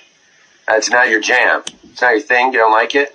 It's not my jam. I don't buy jam. I buy honey, and I kiss it on the lips. It's better when you had Rachel, the Snow White gal, doing it. Yeah. No, I need to get that Re-Animator 4K. I've been wanting. That's from Ignite, isn't it? Yeah, and I got the cheaper version. I didn't get the big old box set for once. I was like, yeah, I want to go all out, but I couldn't afford it. But no, you get both discs in with this one anyway. The bobbleheads are still in custom, so you'd be waiting for the big deluxe box. Probably. Yeah, they were really quick with it. I couldn't believe how fast they got this out to me because I think I ordered it on like a Saturday or a Sunday, and it got out to me like the next Tuesday. I was like, holy crap. Oh, wow. Yeah. Yes. They directed shipped. Yeah. But from what I've heard is that's the one to go with, because I guess Arrow lost the license, so you won't be seeing Arrow putting it out. So yeah, looks to be that way. Yeah. And especially if they're doing the sequel. Yeah, I just saw that Ignite's going to do the Bride of Re-Animator, which is crazy because Arrow usually is pretty good at keeping their stuff that they get. So I mean, it happens. A lot of the interview with Cliff McMillan or whoever works at Arrow, and it was kind of interesting. The things that that certain studios you would think hey, Arrow's done a great job, let's stick with them, and otherwise, but then once those rights go up, it's just a free for all. Yep. Well, sometimes you can make a better deal too. So that's the thing. I think that's it. I think Ignite was their second release, so they probably saved up all their pennies and threw in a big pitch, and from the sound of it, it's paying off. It's a great release. Transfer. Yeah. And I was actually not going to get it until I started hearing the reviews of how great it was. I was pretty stunned how good it looked because I almost had to I was getting kind of weirded out at first. I'm like, how can this look so good compared to the Arrow? What did they do here? There's something wrong. And I was looking like a microscope, and I even cranked up my bright and everything. Cranked up my sharpness just to see if I could find any floating ghost grains or anything like that. Did they do any major DNR and then lay some fake grain over top? Nope, I couldn't find any evidence of that at all, and I couldn't find any evidence of them scrubbing it real badly or anything. I just think it was a real well done new scan, added with minimal cleanup and noise reduction, and it looks brilliant. It looks better than it ever has. But if you want that grindhousey look, stick with the old Arrow one. Yeah, it sounds like a clear case of someone putting the time and effort and knowing what they're doing, not just, hey, it's 4K, bye, put it out there. Yeah. Quillan Rogue said, "How did Richard Band get away with ripping off the Psycho?" He didn't. Well, they wanted it that way. I actually have an interview with him that we haven't released yet. And yeah, he said they were clearly paying homage. It was like they even give him credit for it. He doesn't like getting accused of ripping it off when it was completely meant to be that way from the start. Yeah, I guess and I don't know if you want to expand on that, Brooks, at all, but yeah. Yeah, the little I know was it was more homage-y. In fact, he was even trying to. We worked with him to he wanted to do like a screening of the movie with a live orchestra and kind of do a road show with that. It didn't pan out, but it is probably his most famous score, but he's just automatically, you think Richard Band, Re-Animator. But again, I always saw it as an homage. Yeah. Yeah, and it overshadows the rest of the brilliant score. Yeah. I remember watching John Carpenter's Vampires, and the second that hits, you're like, wait, that's Suspiria. That's the Suspiria thing, Vampires. Yeah. I think just the way of everyone, paying their dues and little tip of the hat, and again, fans. Well, and it wasn't even him paying homage, because like he said, they flat out intended, and it's just in the main theme, if you notice that, really. Yeah, and that's what I said. It kind of overshadows the rest of his brilliant score, because Richard actually, his Puppet Master score is amazing. His Ghoulies score is really good. I mean, he's a great, Robot Jocks. He actually did a new movie called Cthulhu the Deep or something. Or he didn't do Robot Jocks, but sorry. Yeah, no, I mean that was what's his name. That was Richard the other guy, does a great job, and I think if anything, his scores now sound similar to the other bits of Re-Animator. Right. Almost like I see what you're saying. You hear little echoes of it in the Puppet Master theme, and other echoes here and there. And I was just watching Crash and Burn, and you almost hear a little bit of the Doll Man theme in his Yep. score into that. You know, you kind of almost watch. Oh, I like that thing. What can I use it again? Oh, hey, I'll try with this movie and expand on it. And he does a lot with very little. You can tell. I mean, of course, that's the whole name of the game with Full Moon. But Yeah. And of course, wasn't his father obviously a composer as well? I think he talked a little bit about that or something like that too. I don't know what if he Or it did wasn't any- his father. It was somebody in the family was because Well, I can't remember. No, he did. His father was producing and directing. That's right. His father was a producer, but yeah. Yeah, I know they. You know, they grew up in Italy, so you know they had a lot of different background and exposed a lot of different stuff than normal teenagers at the time. Well, anyway, hey guys. Yeah, I was gonna say, Tom, do you have to go? Shut up! No, I gotta go. this has been so much. I had a ball. This is really cool. Happy birthday, Greg. Thank you. Very cool to be on a podcast with Tom Connors. Honored to meet you, Brooks. And Full Moon is just awesome. You guys are rock stars. It's been an honor. So yeah. Well, happy birthday and have a good night. Thank you, Tom. I appreciate it. Thank you for hanging with meeting us. you, man. Yeah. Yeah. Have a good one. All right. I don't have nothing What as you got? fancy as you because I didn't get into my 4Ks this week. My birthday, I got my party's actually this Sunday, so I know I'm getting my new physical media then. So I have 4Ks and stuff. But Well, I so did Monday it. is going to be a good show. yeah. But I did get into another rewatch because I've been in sort of like this 90s Gen X vibe. So I did watch Empire Records. So I don't know why. I've just been in a 90s Gen X vibe. It's a great little fun, like, encapsulations of the end of the 90s as far as I'm concerned, with like saving Empire Records and everything and the music that's in it and these Great. Now kids Gin and Blossom everything. is going to be stuck in my head all night long. Gin Blossom. And I It's bet gonna you be celebrate there. Rex Manning Day too. Say no more, Mono more. Yeah, I mean, I only reason I know that movie, I dated a gal who loved it, and, you know. Oh yeah. And she, Yeah. when it was Rex Manning Day, she was all excited. I'm like, who the fuck is Rex Manning? And I sat and watched the movie, and I'm like, okay, I get it. You know, I mean, I was a Yeah. 90s kid. You know, I was more Yeah. 80s. You know, but no, I understand that. You know, it definitely has its audience, and it's, you know, I think a very important movie of that era. You know, I mean, again, Rex Manning Day is almost a real holiday. That's Yeah, people shows you like how- really do celebrate that. yeah, which to me is just like it's the most obscure thing in the world.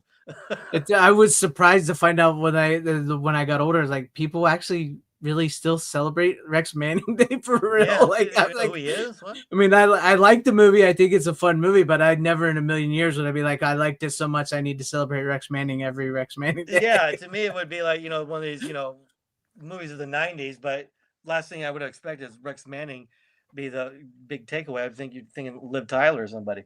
Yeah. No, but I just for whatever reason I'd been in a mood to watch that. I watched the PCU. Watched PCU, which is an incredible movie. I watched Singles from Cameron Crowe, which I think is an incredible movie. And then I went to Empire Records. It's as good. It's maybe not as good as those two movies, but I don't know. I dug the movie. I do like Liv Tyler in it and stuff. It's got great music in it, and plus deals with physical media. Like, you know, it's a record store, which we don't get a lot of. I mean, they're still out there, but we don't get a lot of those places like that anymore out there.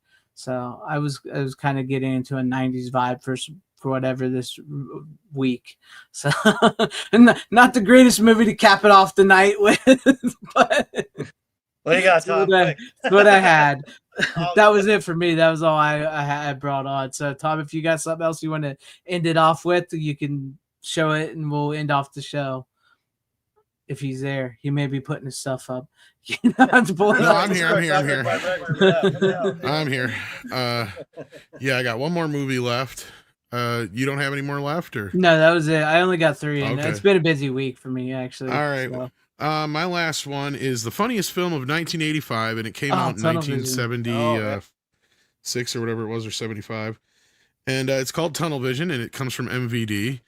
And yeah, the movie itself is kind of funny. It's got a bunch of people from SNL and SCTV and other things like that. It's funny, it's goofy, it's got its moments. Unfortunately, this release is not the best looking one. I don't know why they did what they did to it, but it has some major DNR problems, lots of ghost grain. Maybe it's because of all the video segments from some of the television segments. They tried to Yeah. make it, and they just did some like straight noise reduction. I don't know what. Yeah, if they it put looks through like an AI thing, I guarantee that's probably what happened. something. Yeah. That's one thing we've run into. It's your transfers depend on the source material.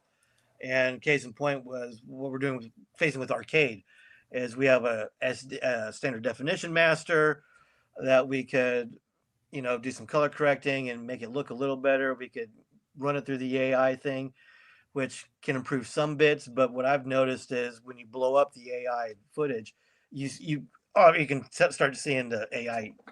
Exactly, the anomalies. And this is from a 4K scan.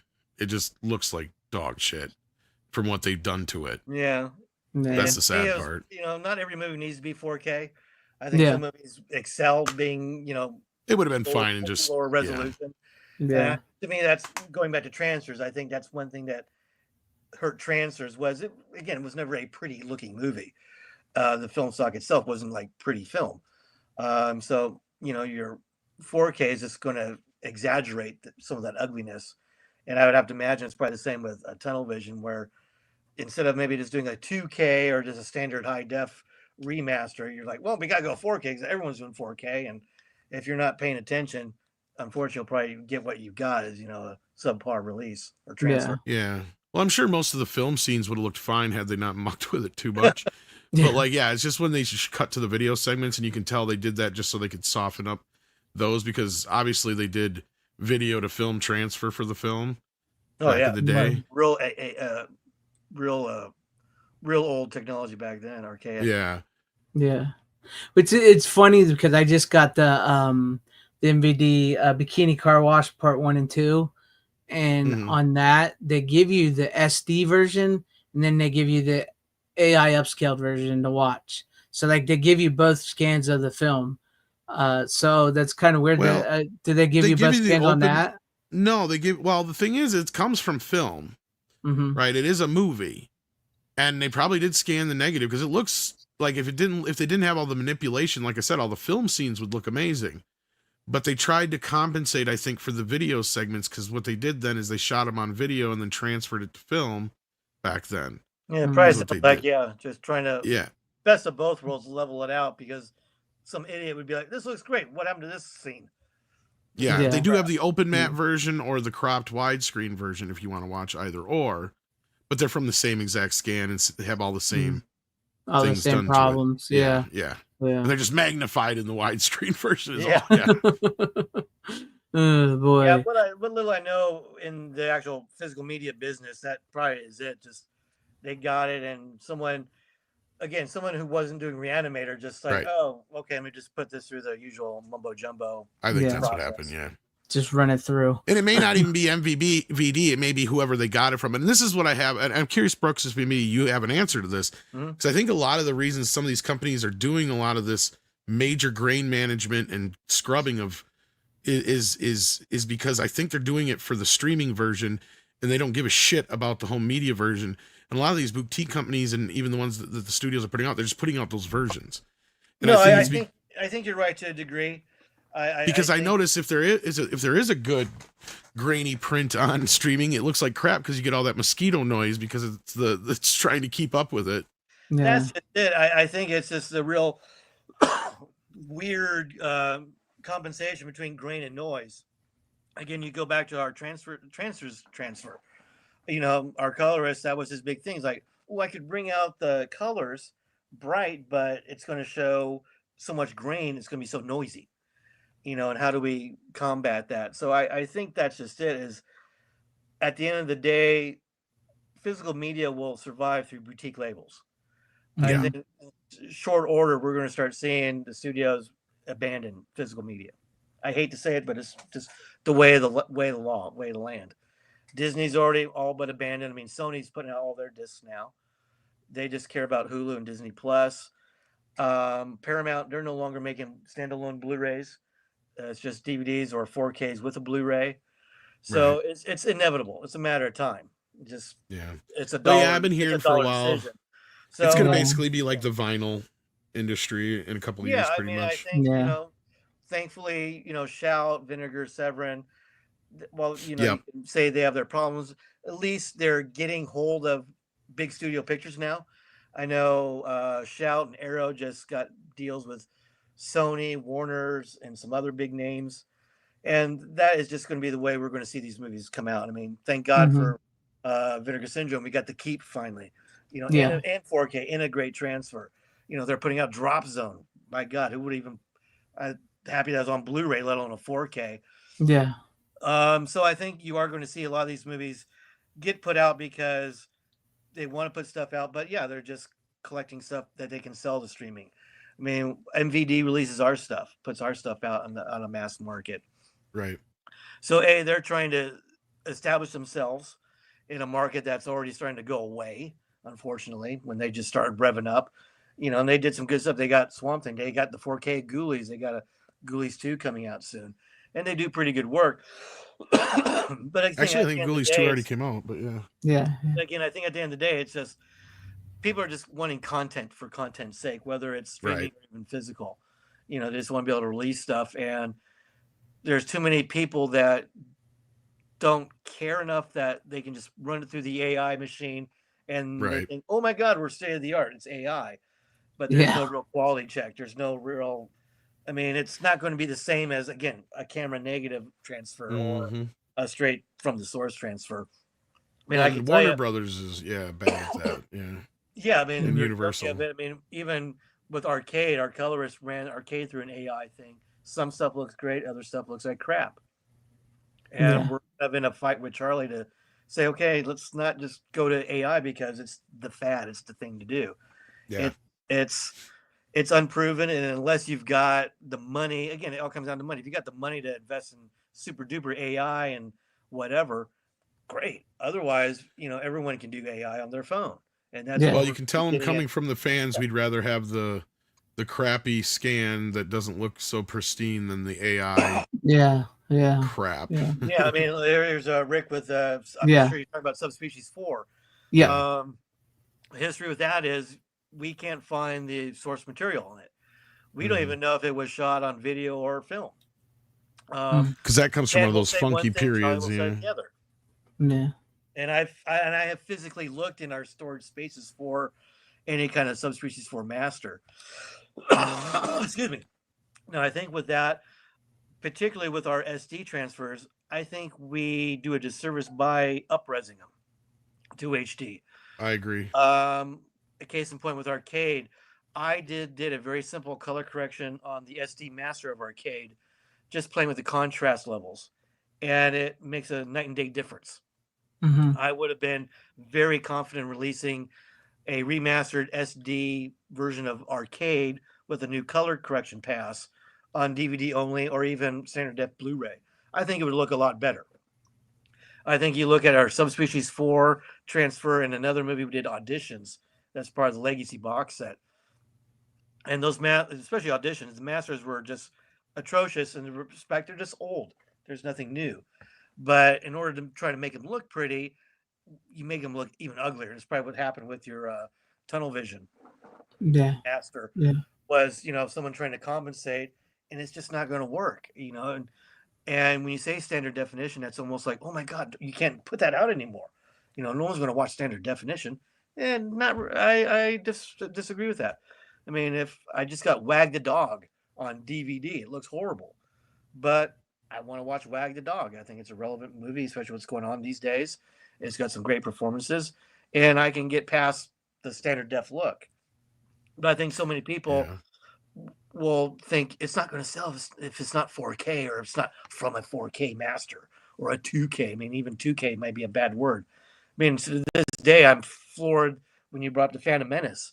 We can talk about the merits of the movie, but why in the hell is they put out a 2K upscale? You can't.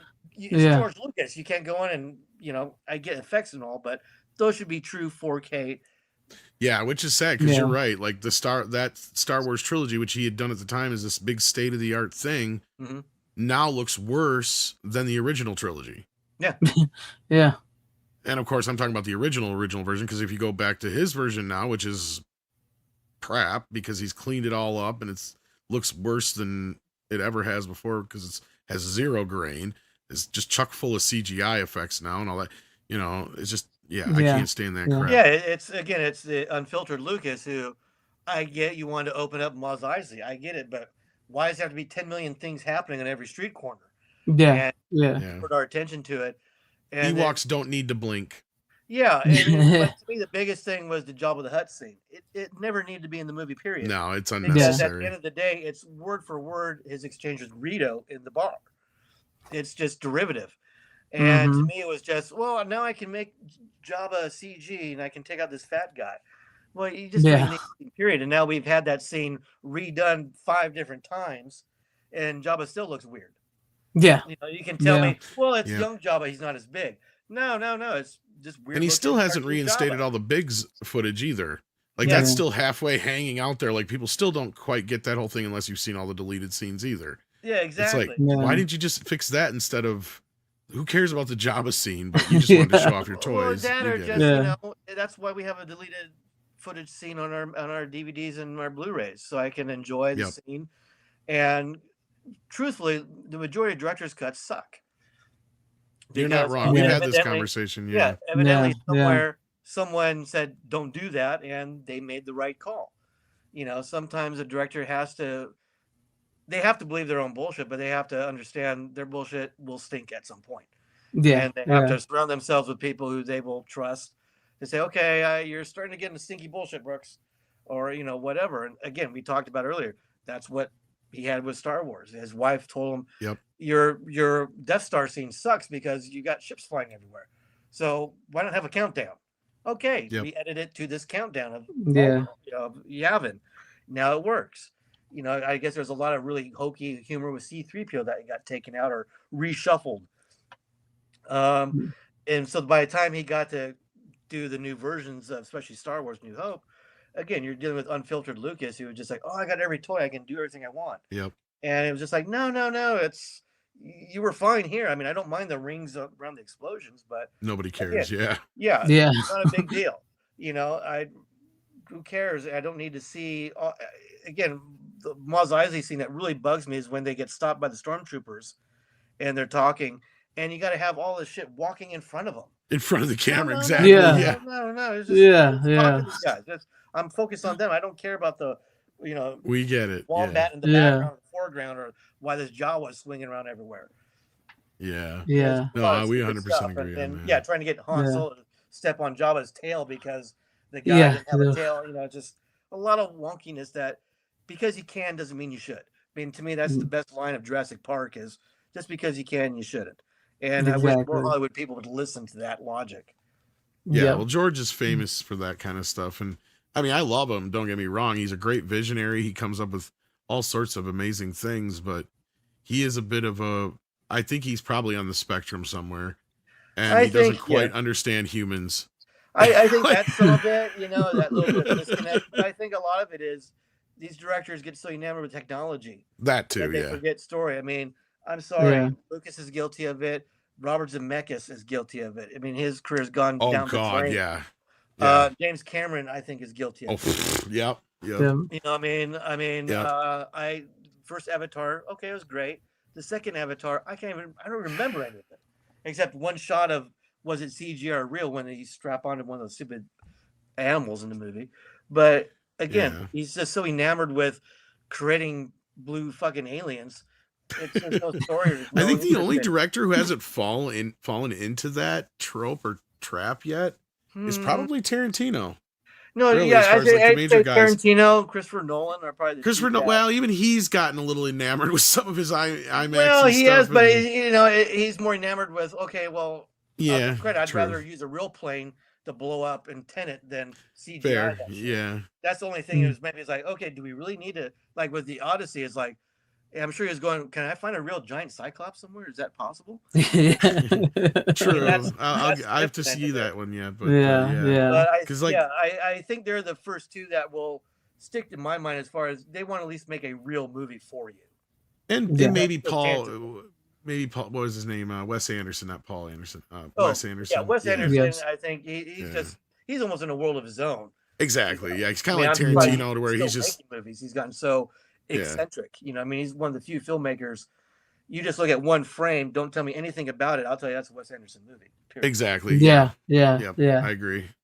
And otherwise, that the other guys that are kind of like that are still in horror and other indie areas who haven't quite gotten probably corrupted by the system. I think they, they're doing their thing and doing their thing, and we'll probably continue to do their thing under the radar. Yeah. Right. Well, a lot like a Charlie over at Full Moon. I mean, you guys have kind of been consistent now for a very long time. Charlie just kind of knows what sells and what his audience wants and expects of him, and yeah, that's 100% it. I mean, he knows what he likes. He knows what the audience wants. And truthfully, he would love to. He would love to do more Puppet Masters, more things that the fans want. It's just he knows he can't do them right.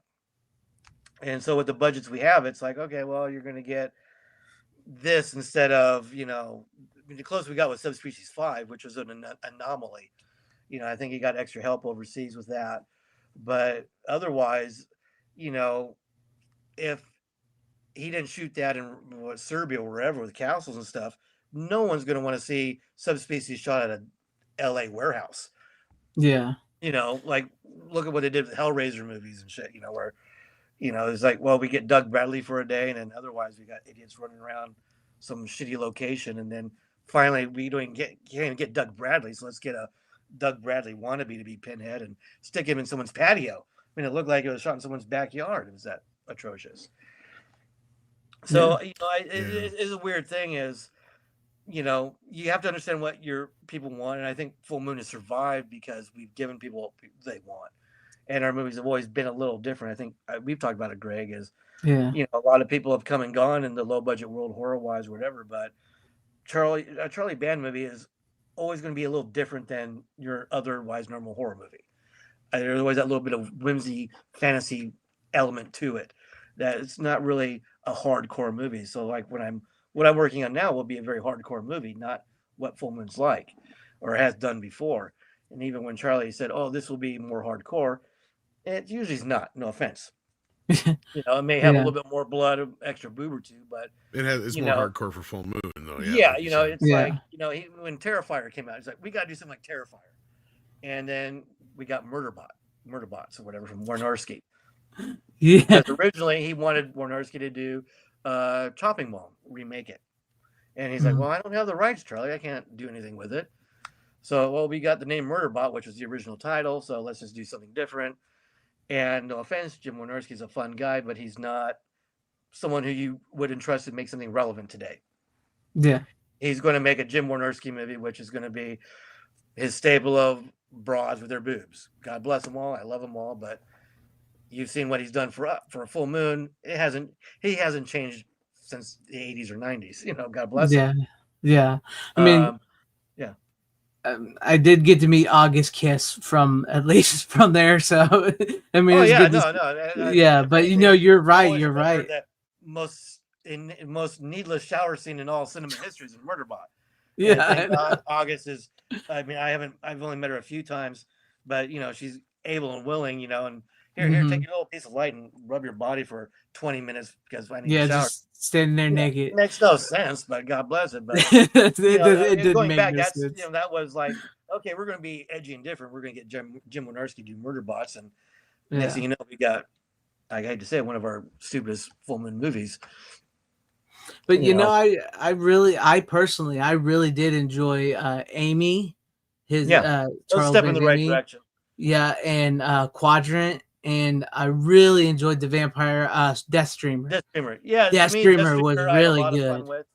I think that was one of the few movies he's done lately that really got everything right. It got the low budget quality right. Like, okay, we're going to set it here, set it there. It got a little something new with vampires. To me, it's got the best cross scene in the movie where, hey, here's my cross, it's on my tits. Yeah, she saves the world by flashing her tits. Yeah, so and we get boobs and we get a new kill on the vampire, so it works out. Yeah, it was a lot of fun. A Quadrant I enjoyed. I think, unfortunately, the budget limitations overall hurt Quadrant. I mean, I think Quadrant could have been more, but I think it needed more time, more budget to flesh out its complicated story. Mm-hmm.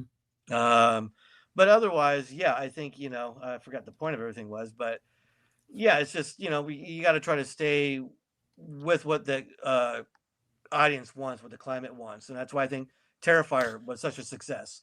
People Well, were wanting a good slasher, in your face, practical horror movie with a new iconic kind of horror character. Yes. Well, in the vein of something like that, I wonder if Charlie would ever be interested in maybe either quasi licensing or doing like a fan funding thing through like some people who are interested in either remaking or picking up the Puppet Master franchise, for instance. That won't happen. I mean, he tried that with the Littlest Reich.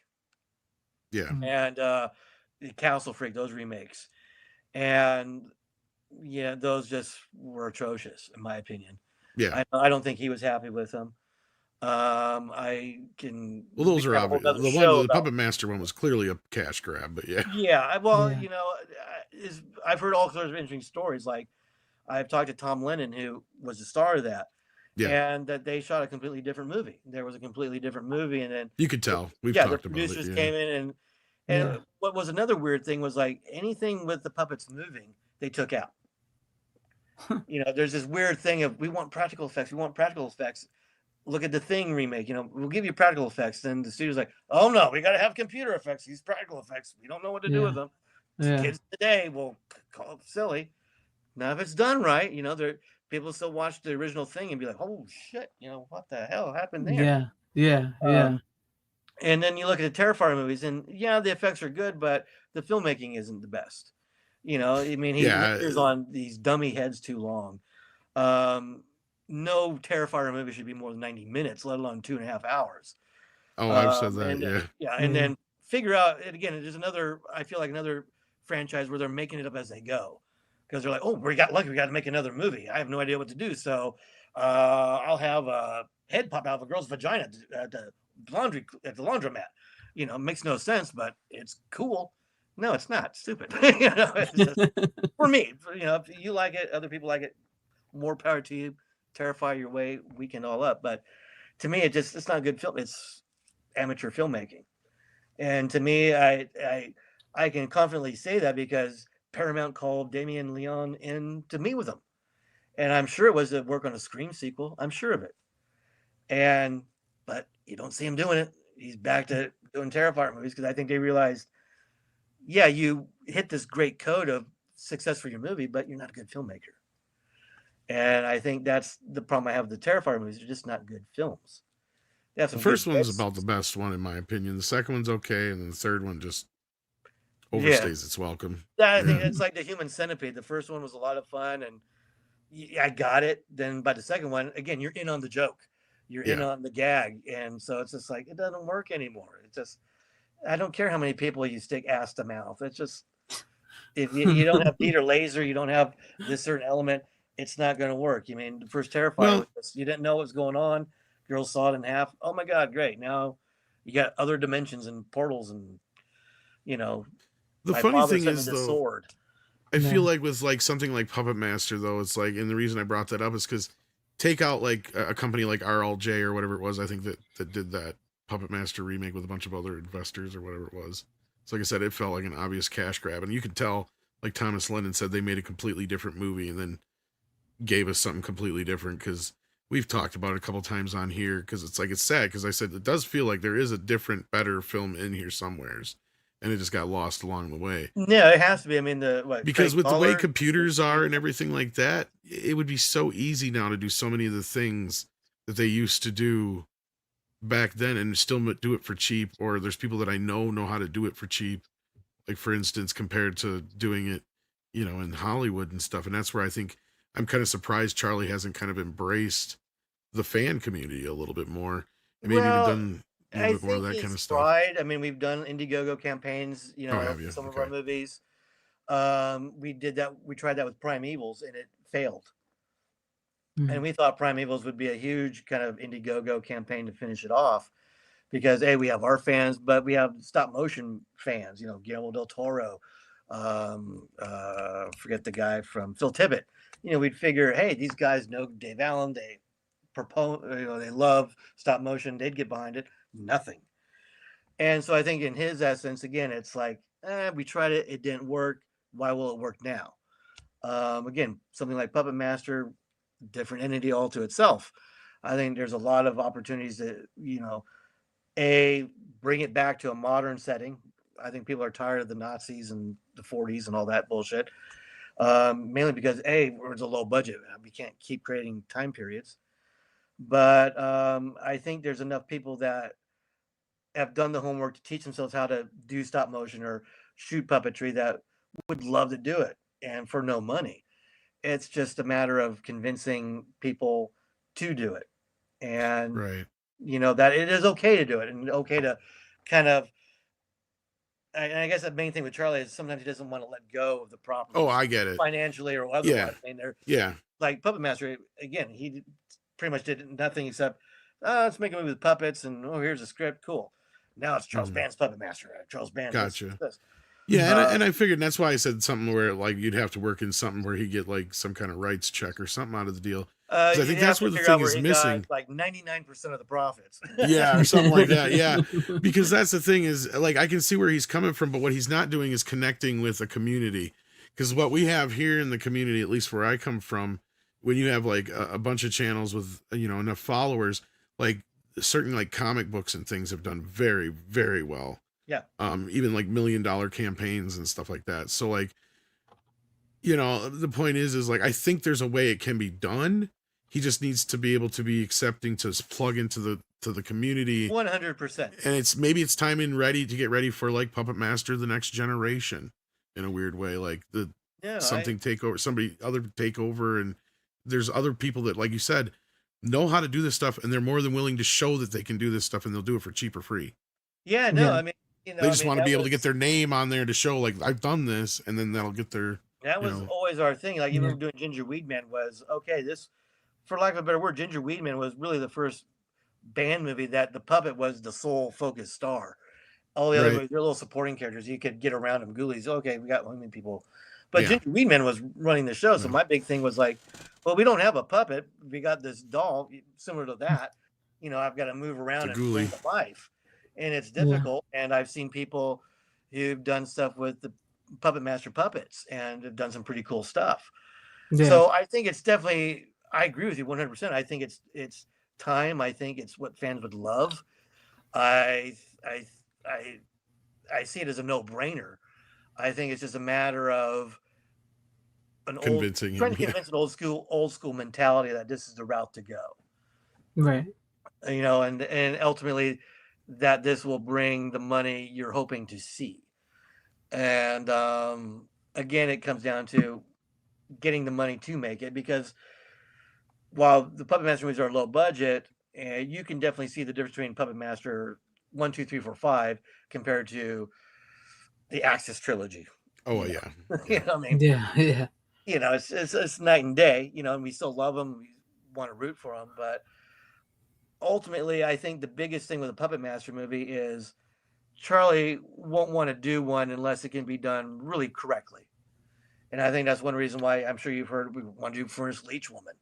Yeah. Could be a weird movie. I don't know. I have an idea. No one's approached me, but hopefully they will. But, again, it's one puppet is challenging, let alone 6, especially with different powers. And let's face it, if you do a Puppet Master movie right, you want to see each puppet get their shining moment. Yeah. You want to see tunnel someone. You want to see 6-shoot. You want to see blow torch on someone, which you could do now because CGI fire works great. It's not a big deal. But again, it's just trying to convince that old school mentality that it's kind of time to try it differently and have faith that this is the route to go. Yeah, it's just so much easier now to even just remove like rods than it was 10, 15, 5 years ago. So like, I mean, these are the things that I'm just saying, like you said, that there's these people that have taken like these figures, and I've seen some of the stop motion things they've done with like these. Oh, like, if you can imagine, all you got to do is take some computer with even these, how great these look, and just, fudge out the joints. And these look great. You can put them in front of a blue screen. I mean, they're puppets. They should have some joints. Well, the one, if you can get them to even like whatever, like, So like, I mean, you just do it in front of a green screen. You can put them and plop them wherever you want now compared to where it was. And like you said, you can mess with the lighting and everything a lot more than you used to be able to even years ago with freeware now, let alone, I mean, we just had Flow come out this last year that was made with complete freeware, so from top to bottom. And, I think the time is there. I just think, I understand Charlie being, resistant. It's his thing, and it's going to take probably the right people to convince him. But I think there's a place there. Maybe there's a way he can be convinced at some point, but No, it's something to explore for him, I think. I mean, it's talking like George Lucas on one end, then Charlie's on the other. It's a matter of the right person getting in his head, convincing. And the trick is you got to convince him that it was Charlie's idea. If you make him think that, then he's definitely on board. It's like, and then somehow, what's the other? Never mind. But it's just a matter of convincing him, and it's going to be a little tough with the climate now in the industry. Right. Is right now everyone's just trying to find that one thing that will make money. So I think that's the one thing everybody, big studio, low studio, can agree on, is like, are these really making money? Especially in the age of streaming, and I think that's one reason why streaming is so wonky is they're making money, but the people making money don't want you to know they're making money or how much they're making. Right. I mean, even when we had SAG go on the strike, and a lot of it was, well, we want streaming rights, this, that. Well, no one wanted to offer up the info because then you're going to have to really start paying people what they're supposed to get. Whereas I'm sure, Ted Sarandos is in there going, oh, I don't know, this movie wasn't in our top 10, but, it's still making money. And, how many more new people sign up to Netflix that are already signed up? It's how do you really gauge how much these things are making outside of, I'll give you this amount of money to put this movie on my site. And that's really the only way it is.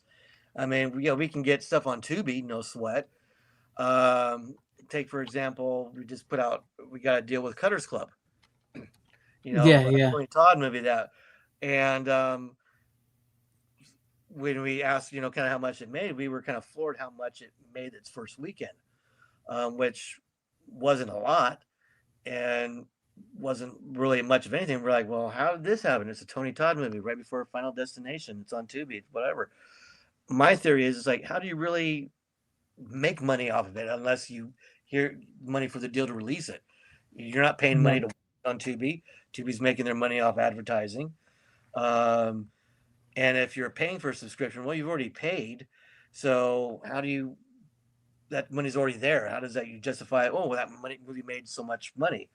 No, you're not paying that extra fee on Netflix to watch it, which I could understand. Okay, you're paying an extra $1 to watch the new J-Lo movie on Netflix. We can start adding those dollars up.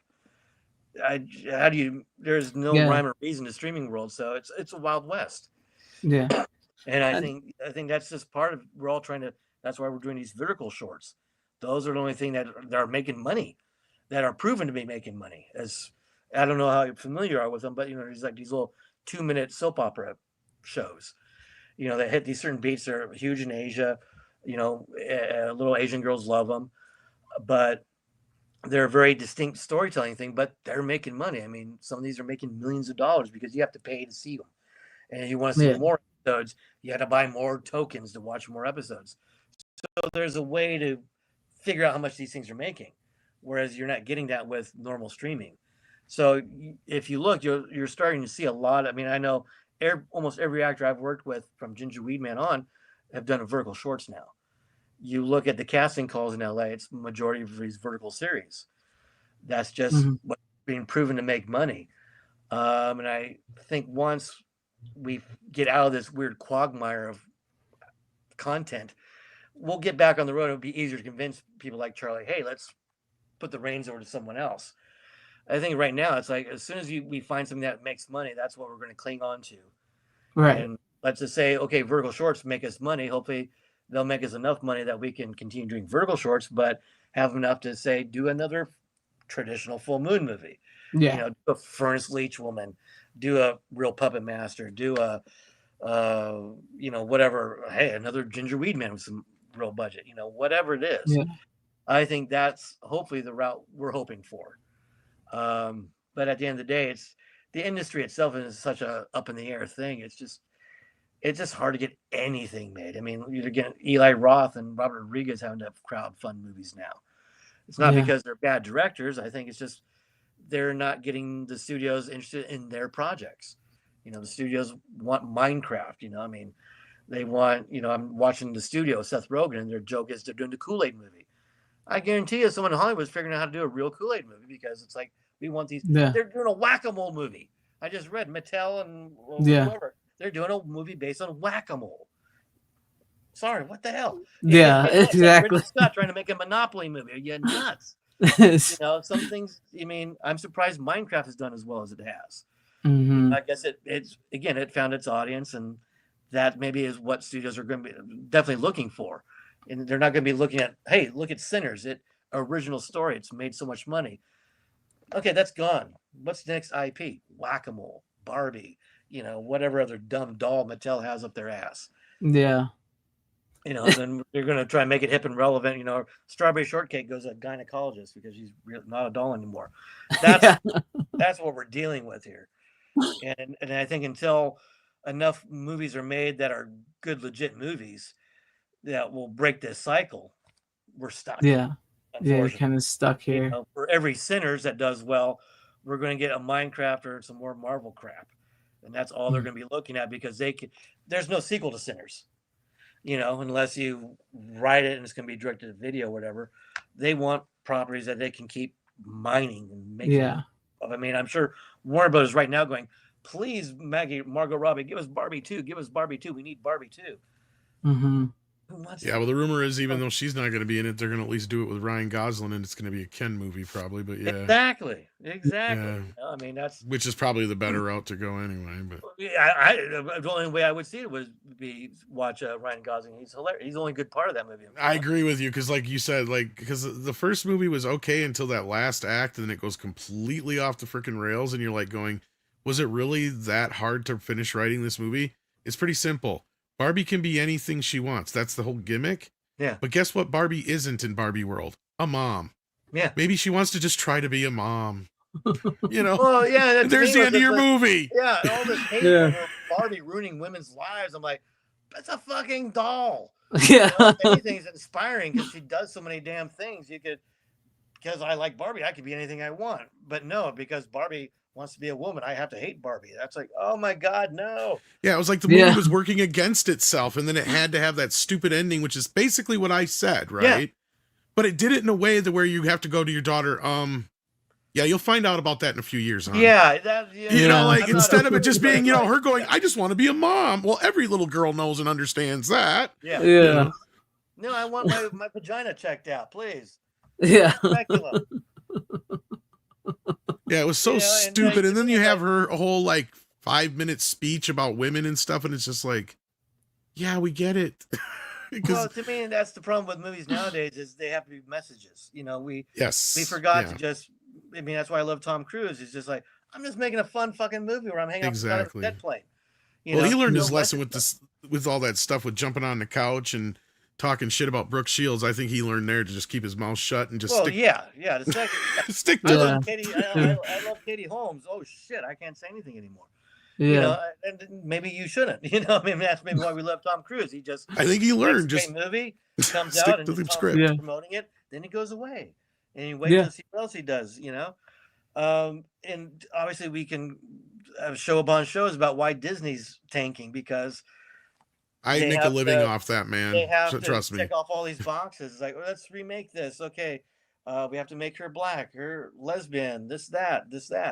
I'm not against it, but if it's for virtue signaling, it's wrong. Yeah, exactly. It's just it's like we were talking about the Burbs. I don't want to come off sounding racist, but the Burbs had nothing to do with race. It was exactly like weirdo neighbors.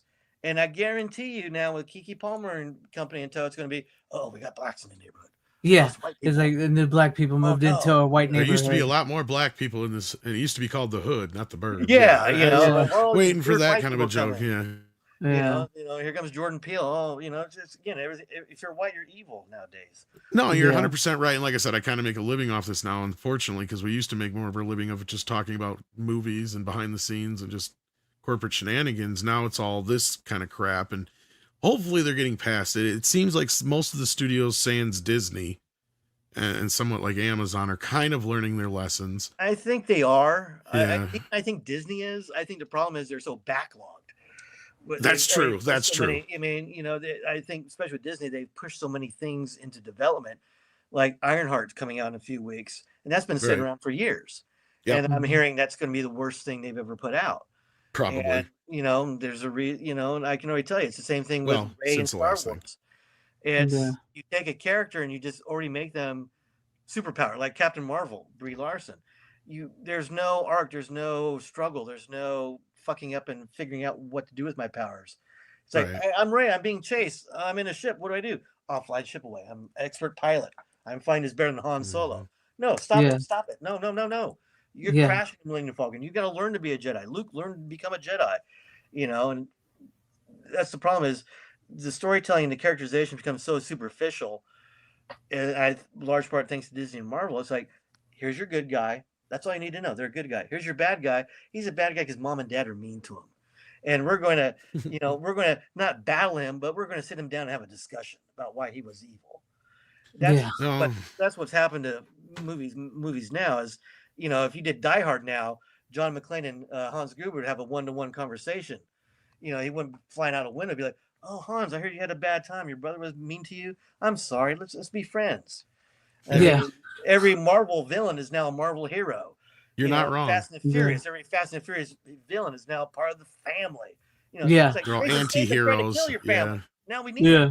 him." Well, speaking of Star Wars, they keep on to make this gray Jedi thing a thing too, and you're 100% right, Brooks. Because the problem is it's gotten so political and so divided that you have one faction that kind of runs all these things in Hollywood, and their whole thing is they have kind of forgotten what it's like to write and what makes a hero and what makes a villain. Because they forgot that fundamentally a hero is somebody who has something bad happen to them, and they make sure it never happens to anybody ever again. Yep. When a villain is somebody who has something bad happen to him and they act out upon everybody else and make bad things happen to everybody else because they can't be the only one who had something bad happen to him. And that's the way these people think, and they understand that latter person usually. That's the problem. Yeah. And I got that wake-up call with Chucky, the Chucky series too, yeah. Well, no, it's classic storytelling, and it's one thing I will credit George Lucas with. You play in those stereotypes. Trying to remember my point here, but yeah, it's all right. Yeah, no, I smokes a lot of weed, so I lose my train of thought. Me here. too, man. It's all good. Good, not me, but yeah, it's like you're too busy checking off your check boxes, and that you're just forgetting to tell a classic story of good and evil. Yep. And I think these kids get in their heads like, oh, a good villain should have, this kind of, a good villain should believe they're not a villain. And they've run with that concept to the point where the villains aren't villains. I mean, the one that really got me was Wonder Woman 84, Pedro Pascal. And, at the end of the movie, he's running to his kid who he happens to meet in the middle of nowhere after all this mayhem. And say, "Oh, I'm a nice daddy now. I just try to stop the world, blah, blah, blah." And he's like, "No, kill him." Yeah. Like, that's why Infinity War worked. Thanos was a well thought out villain. He wasn't just a bad guy doing bad things. He's like, "No, I have a purpose why I'm doing bad things. I'm still going to do bad things. You're going to fall victim. But in my head, I'm doing God's work." You'll have that once in a while, but like the better villains, like you said, are Hans Gruber's guys who know they are villains. Yeah, and they're make no mistake about it. Yeah. Like he says, "Who said we were terrorists? We're robbing the place." Great. Blame terrorists. But to me, you have to go that route and just write a villain who just wants to be a flat out villain, and just there shouldn't be anything redeeming. I mean, God knows if they did the Dark Knight now, Batman and the Joker, like, "Oh yeah, shit, you had some bad shit to you, I had some bad shit to me. Oh my God, let's be friends. Now you're going to help me fight the next bad guy because now we're buddies." Yeah, they sort of did that. They sort of did that already, like with the deleted scene of the Joker for the new Batman movie, because like he's like a Silence of the Lamb helping Batman in that deleted scene. So they're like already started. Joker would never do that. Yeah, Joker would never do like Riddler might help him because out, he would get off because Riddler would get off on I get to finally be smarter than Batman because Batman can't figure this out, and he'd get off on being able to figure it out. Yeah, and that's to me, that's the Hush storyline. That was Riddler all the time, and that's the only thing I really hated about that new Batman movie was the portrayal of Riddler. Who, to me, was like, instead of doing something cool with Riddler, it's like, "Oh, I like the Zodiac Killer. You're going to be him now." And like, "Oh, Paul Dano, can you be Paul Dano for this part? You weird, nerdy guy, perfect." No, that's not Riddler. Riddler, to me, is not a guy in tights. It's like he's almost like the thinking man's Joker, where Joker is very intelligent, Yes. but Joker will act on impulse. Whereas, like you just said, Riddler would rather, ooh, I'm going to make sure all my T's are crossed, my I's are dotted, and this is going to be so cool because I want to be the smartest guy in the room. You Yeah. know? Well, here's the thing I always say about the Riddler is he's the guy that he is smarter than Bruce Wayne, but his ego always gets in the way of that. Yeah. Right. So that's the problem. And plus he's just batshit crazy. So. Yeah.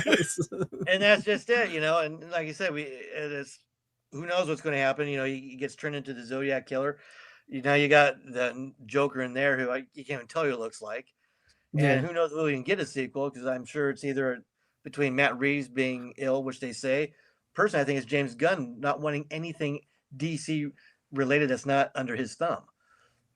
I think he's self-sabotaging that movie personally. I can't say anything much more than, look, I hear things from time to time. Part of it is look, Matt Reeves has not turned in a finished script yet. That's problem number one. Yeah, well, always. But once that happens, I've heard that Gunn is probably going to reject it anyway, and this thing is going to be dead. But they have to go through the motions. And whether he's sick or not, like, that's been the problem for the last 3 going on plus years now, is that Reeves just hasn't finished the script, and he's taking his sweet ass time. And he did the same thing with the first one. And I don't know what's going on, because I had originally heard from I have a few sources inside Warner Brothers that from time to time who feed me some things. And they had said that, like, yeah, this movie is probably not going to happen, because they were expecting it to make $1 billion. Yeah. So it made enough that it showed that the audience will accept another Batman besides Ben Affleck, but it didn't make enough, especially when the Joker made $1 billion. That was embarrassing to the Batman. And in that respect, they're like, the sequel needs to be shorter. It needs to have better chemistry between the two leads, whether it's Catwoman or not, and so on. And that was kind of the stipulations, and it has to be cheaper. And so Matt Reeves went and they did The Penguin, and then I was hearing the movie might go to HBO Max. And then I was starting to hear, well, it's going to depend on how The Penguin does. Well, The Penguin did pretty well. So they were actually interested in getting this movie out, because what I was hearing was now that since it's going to take a while for James Gunn's Batman to come out, this will be fine to get it out in the interim. But they were wanting it now, not a year from now, not 2 years from now. They already wanted it. Like, Sequels get made of movies I mean, it's like, why did you make a sequel to that, especially in less than a year? Like, I'm so surprised we have 3 Sonic the Hedgehog movies and spinoffs. You know, I mean, their fans great. Yeah, but they pumped those sons of guns out. They didn't wait for that's what I mean. You know, I mean, I didn't know they made enough money to even warrant a sequel yet. Let alone here's a sequel. Boom, boom, boom, boom. And with Batman, even if it doesn't make what you expect, Batman movies generally make money. So you would think the sequel would be right there, but. Yeah, I think it's a lot of factors. I'm still going with the fact that it's James Gunn taking advantage of the situation, because again, he's not bringing back anybody from the Snyderverse. He's not. It's all the Gunn show. So I think as much as he's saying this will be an Elseworlds or different Batman, is he doesn't want any other Batmans in his yard than. Well, there's another problem too, and that goes with what something else we had heard, and that was. Because the Matt Reeves deal was made before James Gunn took over, you know that. And see, because originally, that was where when James Gunn says his Superman was already a thing before he took over DC, he's right. Because his Superman was supposed to be like the Batman. They were supposed to be basically tests to see if the audience would go and accept other people playing Superman, or if they were going to stick with the Snyderverse. Because at that time, that was pre Pam Abdi and Mike DeLuca, and it was those other guys, Hamada and people there. Those when you're talking about. All those guys there, and they were kind of thinking about, let's just stick with the Snyderverse. And even Pam Abdi and Mike DeLuca even danced around with that idea for a hot minute. But I kept hearing that they are courting James Gunn. Even after he had a Superman movie, they wanted him to run DC. And once they got that deal made, that was kind of the big deal they wanted to get done. But that being said, like, yeah, and I agree with you. It's just basically waiting formalities at this point for James Gunn to say, yeah, this is not happening. But Matt Reeves still has to deliver a script, basically. Yeah. Yeah, I'm with you right there. I think they're probably letting him take all the time he wants. Oh, you need another rewrite? You're not another year? No problem. Yeah. We love you, Matt. I think it's like telling Gal Gadot, like, we love your Wonder Woman. We're just waiting for the right project. You're never going to see her as Wonder Woman ever again. No. Yeah, and I think that's what's going to happen was this Batman was they screwed up the whole DC universe once they lost 3 faith or in 4 Snyder. times now. They should have, Yeah. they should have just said screw it, stick with Snyder, let him carry out his plan. But yeah, they just, again, Warner Brothers has the keys to the kingdom. They just don't know what the hell they're doing. Then The Rock tried to take it over, and well, yeah, there's another show right there about Black Adam. Yeah, don't even get me started on that business, because yeah. Yeah, I mean, that was. I was hearing stuff about that in the background too at the same time. Like, I can't wait for the NDAs to dry up so I can say I was right. Yeah, no, there's great stories because And I can go. So much confusion. Oops, wrong one. Yeah, there had to be so much confusion as far as what direction to go, and then that David Zalensko, who is running the show now, has no clue about filmmaking anyway. But, I mean, I think that's the main reason why we lost the Batgirl movie was the continuity was so messed up that I think the Flash fell victim to Gunn's world because it would have added so weird continuity to what James Gunn wanted to do, and he'd be stuck dealing with these two movies and storylines that he just didn't want to deal with. I mean, even the Suicide Squad is out of the, there's no real connection to the Snyder universe with the Suicide. Not really. It's kind of tangential. Yeah. And no, you're 100% right for the most part. Like, I don't think the Batgirl was any good anyway, but like what we were hearing at that time was like, because they were going to go, and this is when Hamada was still in charge, they were going to erase Superman. Like, that was what the Flash was going to do. And it happens in the Flash, remember? And Supergirl was supposed to take over for Superman, and then Batman was going to hand the reins over to Batgirl in that Batgirl movie. Mm-hmm. So it was going to be the trifecta of the 3 women with Wonder Woman instead of having any men anymore left in the Justice League at all. Well, I think that's another problem. I watch Film Thread, and they say that's what killed Star Wars. They made Star Wars into a girl band. Yep. And and I know Chris pretty good over there. We've had our differences, but he's a great guy, and I think that's what's ruining a lot of these franchises and I think movies in general. It's nothing against women. I think there's tons of great stories for women, great possibilities for strong female characters. First off, they don't have to every 5 minutes remind me about how strong they are. Just be strong. Let me see you be strong. But it's just turning off. I think comic books were guys' material.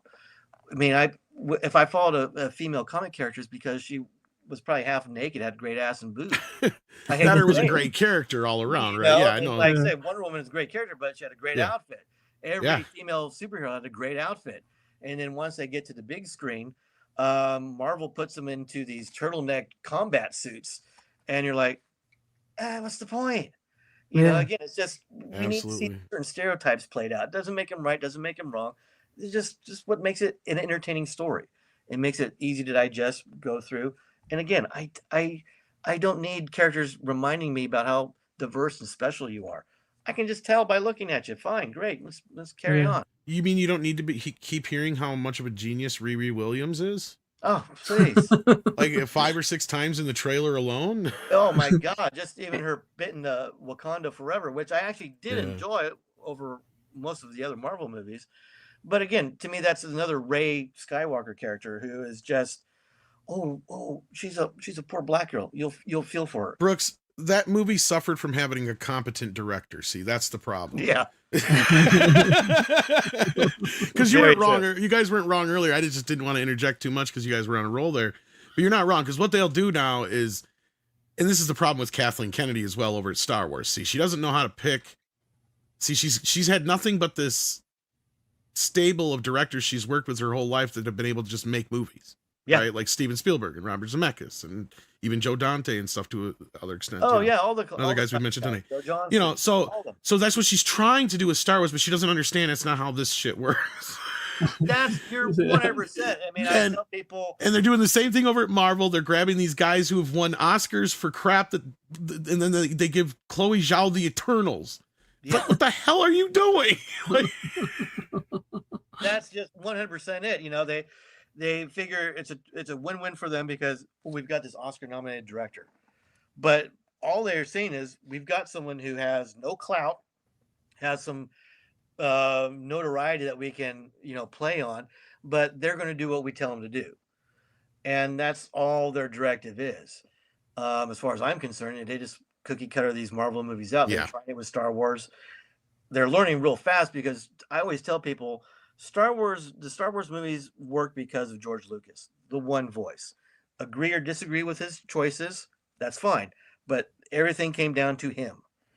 Now with the Disney movies, you have a committee who's like, we got to have this, we got to have that. You got to make sure you got this character, make sure you throw this guy in. Doesn't have anything to do with the story. I don't care. Just make sure that person's there. Make sure this blows up at 30 minute point.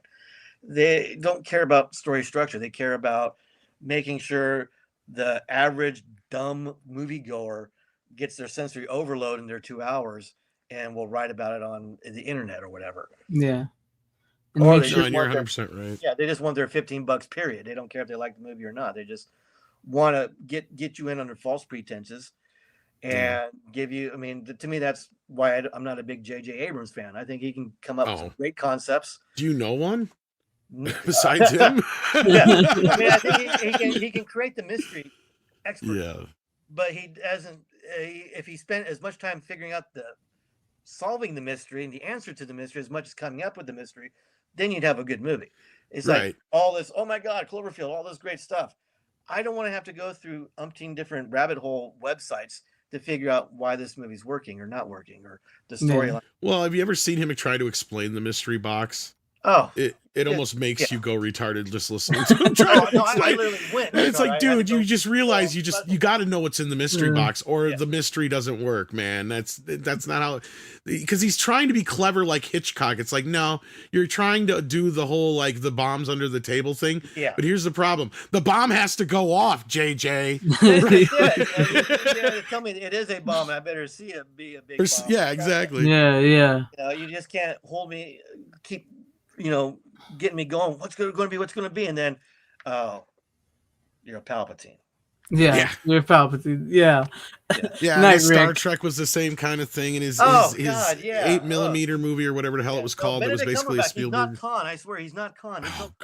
There's no Khan. Hey, he's Khan, and giving him no structure or credence of why he's Khan. I mean, if you're a Star Trek fan, you knew Space Seed. Even if you didn't, watch Wrath of Khan without watching Space Seed. Khan is one of the second great villains out there. He's smart. He's hell bent on revenge. Yeah. Well, here's the great thing that villains have to be. They have to be better than the hero. I mean, Khan could defeat Kirk if he wanted to.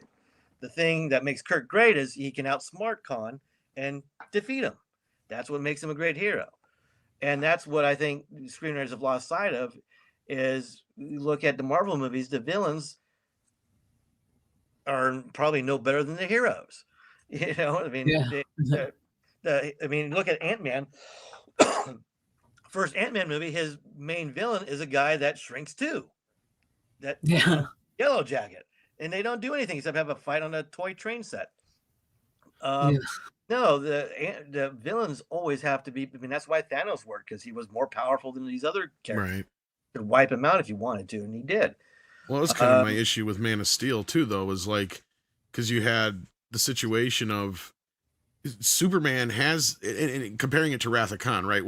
You're right, because Khan was both supposed to be mentally and physically superior to Kirk, but what he didn't have was the knowledge and the experience of the starships. What Kirk had. So he used that to his advantage. And the same kind of thing goes, but it's the opposite for Man of Steel. And it's like Snyder forgot that kind of stuff. And, he kind of forgot how to make Superman a hero at the same time, is that you have the villains who are 3 or 4 of them, all stronger, the same strength as Superman, but he forgets to take advantage of the time when he has the upper hand. See, and that's when he should have took him out. Instead, he lets Zod go too far, kill way too many people for Superman to just let go. And that's where the movie started falling apart for me big time. I had a lot of issues up to that point, but by that point I was like, I was just totally out of this thing. I'm like, there's been tens of thousands of people that died. You go back to Superman 2, as quaint as it is, even Christopher Reeve's Superman knew he had to get the fuck away from the city because sooner or later these guys were going to kill somebody. Right? No, you're dead on. I mean, I do love Man of Steel. I think it's of Zack Snyder's movies. I think it's the better one. But again, it's not without issue. Again, like I said, with me and the Phantom Menace. And I think you're 100% correct. And I think that's why I think the biggest crime with Henry Cavill as Superman was he never got to just do a Superman movie. Right. Superman. Yeah. And he's a you know, big fan too. So like, yeah, he's a I huge mean, fan. I think Man of Steel served as a good starting point. But he needed that second movie just to be Superman before they kill him off in Batman, Superman, and the whole Justice League bit. Well, I even think it could have worked, but I just think it went the wrong direction. And I did a video that I released, but then I pulled down because I got in with this other channel and we just put it up for a members thing now. But basically I rewrote Man of Steel in like 30 minutes. Same actors, a lot of the same stuff that's there. I just rewrote a few things here and there to fix the problems. And then going into BVS is where I was really going to have to do all the work. Because my point is you can still justify a lot of the crap that happened in Man of Steel as long as it follows up with it in BVS. And the kernels of the seeds are there.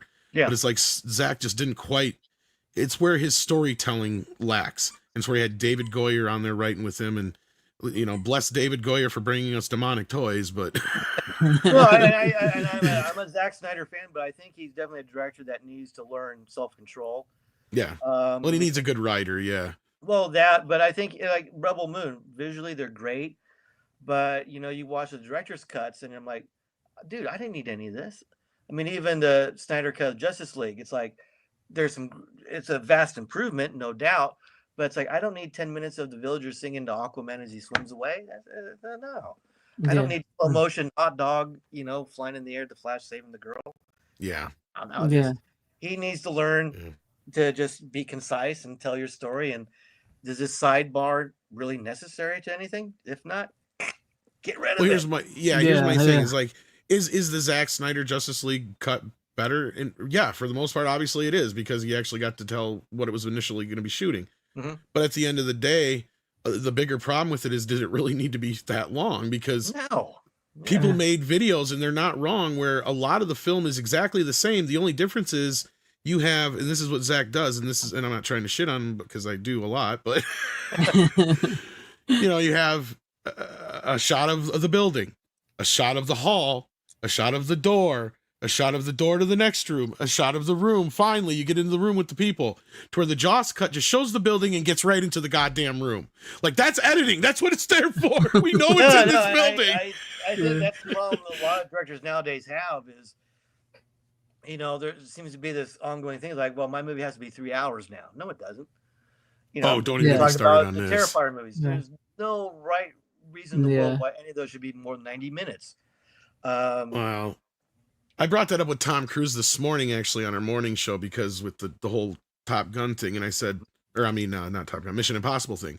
Because I said, I think this movie is not going to do very well. In fact, it may even do worse than the last one. And I think the reason is twofold. One, they're putting this up against Lilo and Stitch, which I see them seeing it as counter programming. But the problem with that is all the adults are going to want to go see Lilo and Stitch with the kids. That's the problem. Well, not just that, but they're not taking into consideration, I think, that a lot of the kids that have kids right now are the kids that grew up with Lilo and Stitch.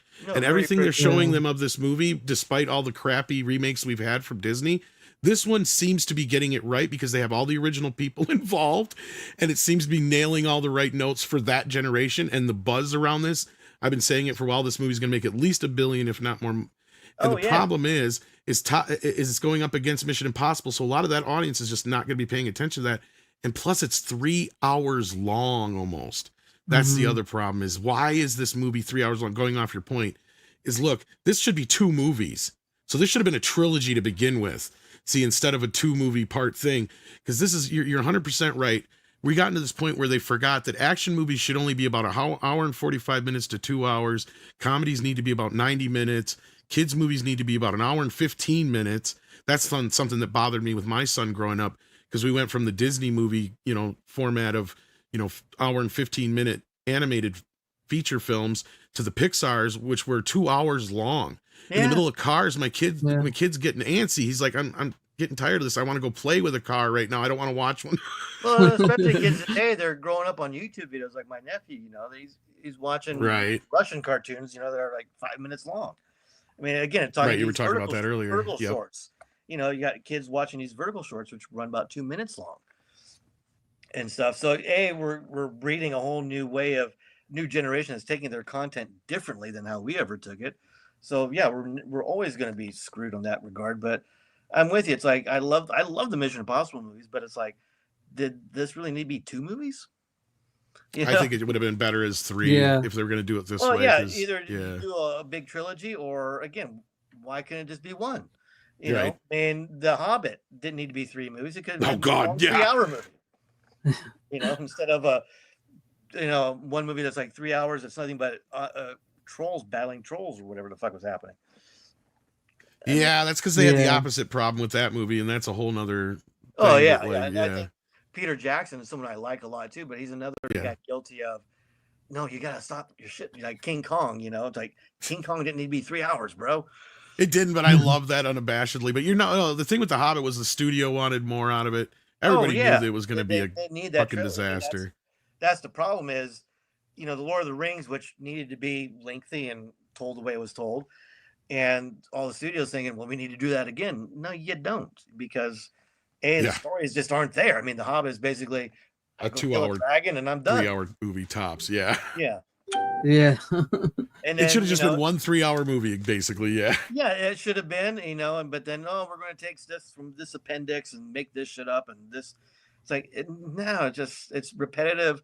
I mean, I was almost bored because it's like, I'm seeing the same fucking fights all the time. I came and watched The Lord of the Rings. It's like, it's another 2-hour battle. Well, I brought that up earlier as the exception, right? Like, you have the Lord of the Rings, you have your Godfathers. Those are also directors who know that they have a lot of story to fill. You go to the Lord of the Rings films, all 3 of those movies don't slow down until the end of Return of the King.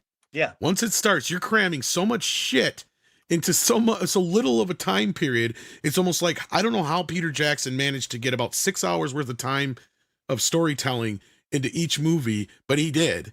He managed to do it. And that's a rarity, because these movies should actually be a hell of a lot longer than they are. This should be like a 10-hour mini series or something like that, or more. What I was thinking, it's like I've always felt Watchmen would have benefited being a 12-hour miniseries on HBO. Right. Each comic is its own episode, because the way that story is told will not work in a 2-hour format. It's too up and down, and too, goes off in this direction, that direction. It can't be told. I mean, Zach did a nice job, but he did the best he could with it. Yeah. It just doesn't lend itself to a 2-hour format. And I'm thinking the same out of left field. Kevin Costner's Horizon. He wants to make all these 4 lengthy westerns. Having watched the first one, it's not a bad movie, but he's throwing so much at you that you can't retain all this information because it's a movie. If it was a TV show, you could follow along weekly and take your time, but he's introducing so much within this 3-hour time period that you have to hold on to for the next movie, if it ever gets made or released, that it's going to it doesn't work. I said the same thing during my review. I just want to follow Kevin Costner's character. I said it should have been a mini series. Yeah. Yeah. It is good though. I've watched it like 3 times since it come out. It sticks with me for some reason. Because I didn't care for it as much the first time. I was like, this should have been a mini series. It's too damn much to take in at one time. And I saw it in a really piss poor experience. And then I got the 4K Blu-ray at home, and I threw it in just to kind of see how it looked. And I found myself just watching it all the way through. Same here, yeah. And then I watched it again, and I'm like, I just got sucked into it both times after that. And it's just like it's one of those movies that every time I keep returning to it, I don't know. I get why most people didn't like it though, and that's you're 100% right. It should have just been a miniseries. And part 2 is done, but I guess he's fighting with Warner Brothers right now. So he's got to pick a fight with everybody. So there's no box office, but I guess there's now a little lawsuit about over the whole thing. Yeah. So, and I guess he's got 3 halfway done, or trying to get 3 finished. Something like that. Yeah. But as you said, you should have learned from Yellowstone. Make it a epic miniseries on HBO or whatever. Yep. Or one movie focus on Costner's character, the next movie focus on the wagon train, and the other focus on the actual Horizon City being built. Because as you're watching this, and I'm with you, it's one of those ones that it pops up on HBO, I'll leave it on, I'll kind of pay attention. It's really a gorgeous film, right? But you're not wrong. It's all over the fucking place. That's the problem with it. You're exactly. You just and as soon as you start investing in, like, okay, the homesteaders, the village, the city, and the Indians kill everybody and they're rebuilding. You're following that, you're into that, and then all of a sudden, off you go to Kevin Costner's story. Right. And it's like, but, and then, oh, not done yet. Let's go to the wagon train with the girl that misuses water. But, you know, there's so much happening, your brain can't process it. And Yep. like I said, when the sequel does come out, I have to watch the first one again because I was like, I don't remember who's who. At least I know it'll be pretty to watching. Oh, well, yeah. I mean, you can't. No, I get it. I love it, and I will support Kevin Costner, and I'll support that all the sequels because they're movies, they're cinema. You know, and he's unfortunately telling the story the wrong way, wrong format. I agree, yeah. But you can't argue they look good, and too, that's the big difference. I think too, we're not singing films; they just don't look as good as they used to. And Oh no! Point to Superman, that's James Gunn's Superman. It just looks like flat TV cinematography. It's because they're using the same cameras for everything now. And I mean, Yeah. Brooks, you should know that because, you know, you guys use what you can for full moon now. And I know a lot of that stuff's done digitally and like you said, in 4K earlier. Well, that's the thing. That's what everybody's doing. And that's the problem with the Marvel films compared to the shows and everything too. It's that plus somewhere something was so popular that we've adopted this new look, this, you know, digital look, this saturated look. And I think that's part of the problem. Like when the Jason Bourne movies came out, everyone, oh, action's gotta be the shaky cam. The shaky cam, yeah. You know, no, you're right, and I don't like the look. I've been against it for a while. In fact, I embrace it. Like when, you know, Robert Eggers did Nosferatu, shot it on film this year, and stuff like that. And it looks, and you could tell it looks amazing. I mean, even Costner, even though he shot this on digital, he printed it out and then rescanned it on film, so at least it looked like it was shot on film. Well, I will say, I think a good DP, you know, can work. You can still make a great looking movie digitally. Yeah. You know, I think David Fincher is a great digital filmmaker. Roger Deakins can shoot great digitally, but I think we have this new generation that, again, they're just happy to have something in focus in frame. Or they have adopted this new natural lighting technique, you know, that everything has to be natural light, so it's going to be super dark or whatever. And it's like, no, this is a movie. We should have, you know, movie lighting. You know, it doesn't have to look real. I mean, one of my favorite stories is Excalibur, John Borman's Excalibur. Great movie. But you watch that, there's always this weird green light in every single shot, shining off of armor, shining here. There's this green light that has no source. But it's just this cool green light because John Borman's like, this is a cool green light. Put it in every shot. I don't care. Looks cool. You know, so every time I watch Excalibur now, I'm just like, there's a green light. There's a green light. There's a green light. Now, the problem is somebody would think that's not supposed to be there and probably take it out digitally just 100%. Yeah. Again, it's the problem, I think, with digital is everyone expects digital to be so perfect. Yeah. And that's the problem I have with digital animation is you're not trying to create a comic character. You're too worried about making sure that character's got a number of lifelike hairs and they have millions of hair follicles instead of just a weird cartoon look. Yeah. We've lost that. Or emotion through the animation. Exactly. Yeah. And I think that's what we're seeing is we're just seeing, you know, a new style of cinematography that just isn't that good. That doesn't have depth. That, you know, they're just going, you know, hey, the sensor is good. I've got this 12K camera. You know, I maintain a good DP. You give them your iPhone, you give them a beat up piece of shit Super 8 camera, it's going to look good because they know what they're doing. I see too many DPs now that rely on the camera to do the work. That it's a red, it's got this many Ks, it's this kind of sensor, it's going to look fabulous. No, it depends on who's operating, who's dialing in those tweaks and things.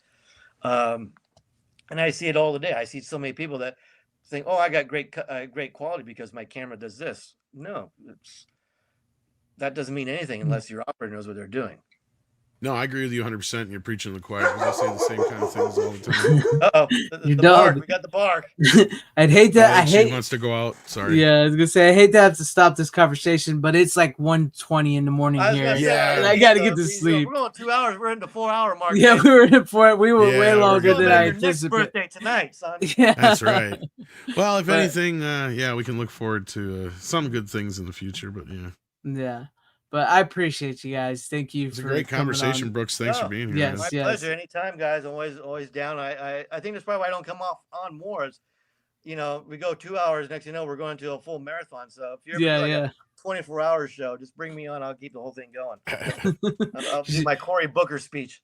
You need to get on the morning show with Tom and the Midnight Edge. They go for a pretty good time there. Oh, perfect. There you go. Yeah. But thank you, Tom. Thank you, Brooks. Thank you to the other Tom who joined us, everybody in the chat, everybody who super chatted, and everybody at home watching on YouTube and Twitter. Thank you once again to Delita Stevens for the $25 that you sent my PayPal. I appreciate that. Appreciate all you guys. It's a fun conversation. It is good, but I'm it's been a good birthday. Come on. It's a good birthday. You know, I've had a good long birthday today. But as always, make sure you guys like, share, subscribe, hit, you know, do the good stuff. As always, you don't have to go home, but you can't stay here. How you doing? Bitches leave.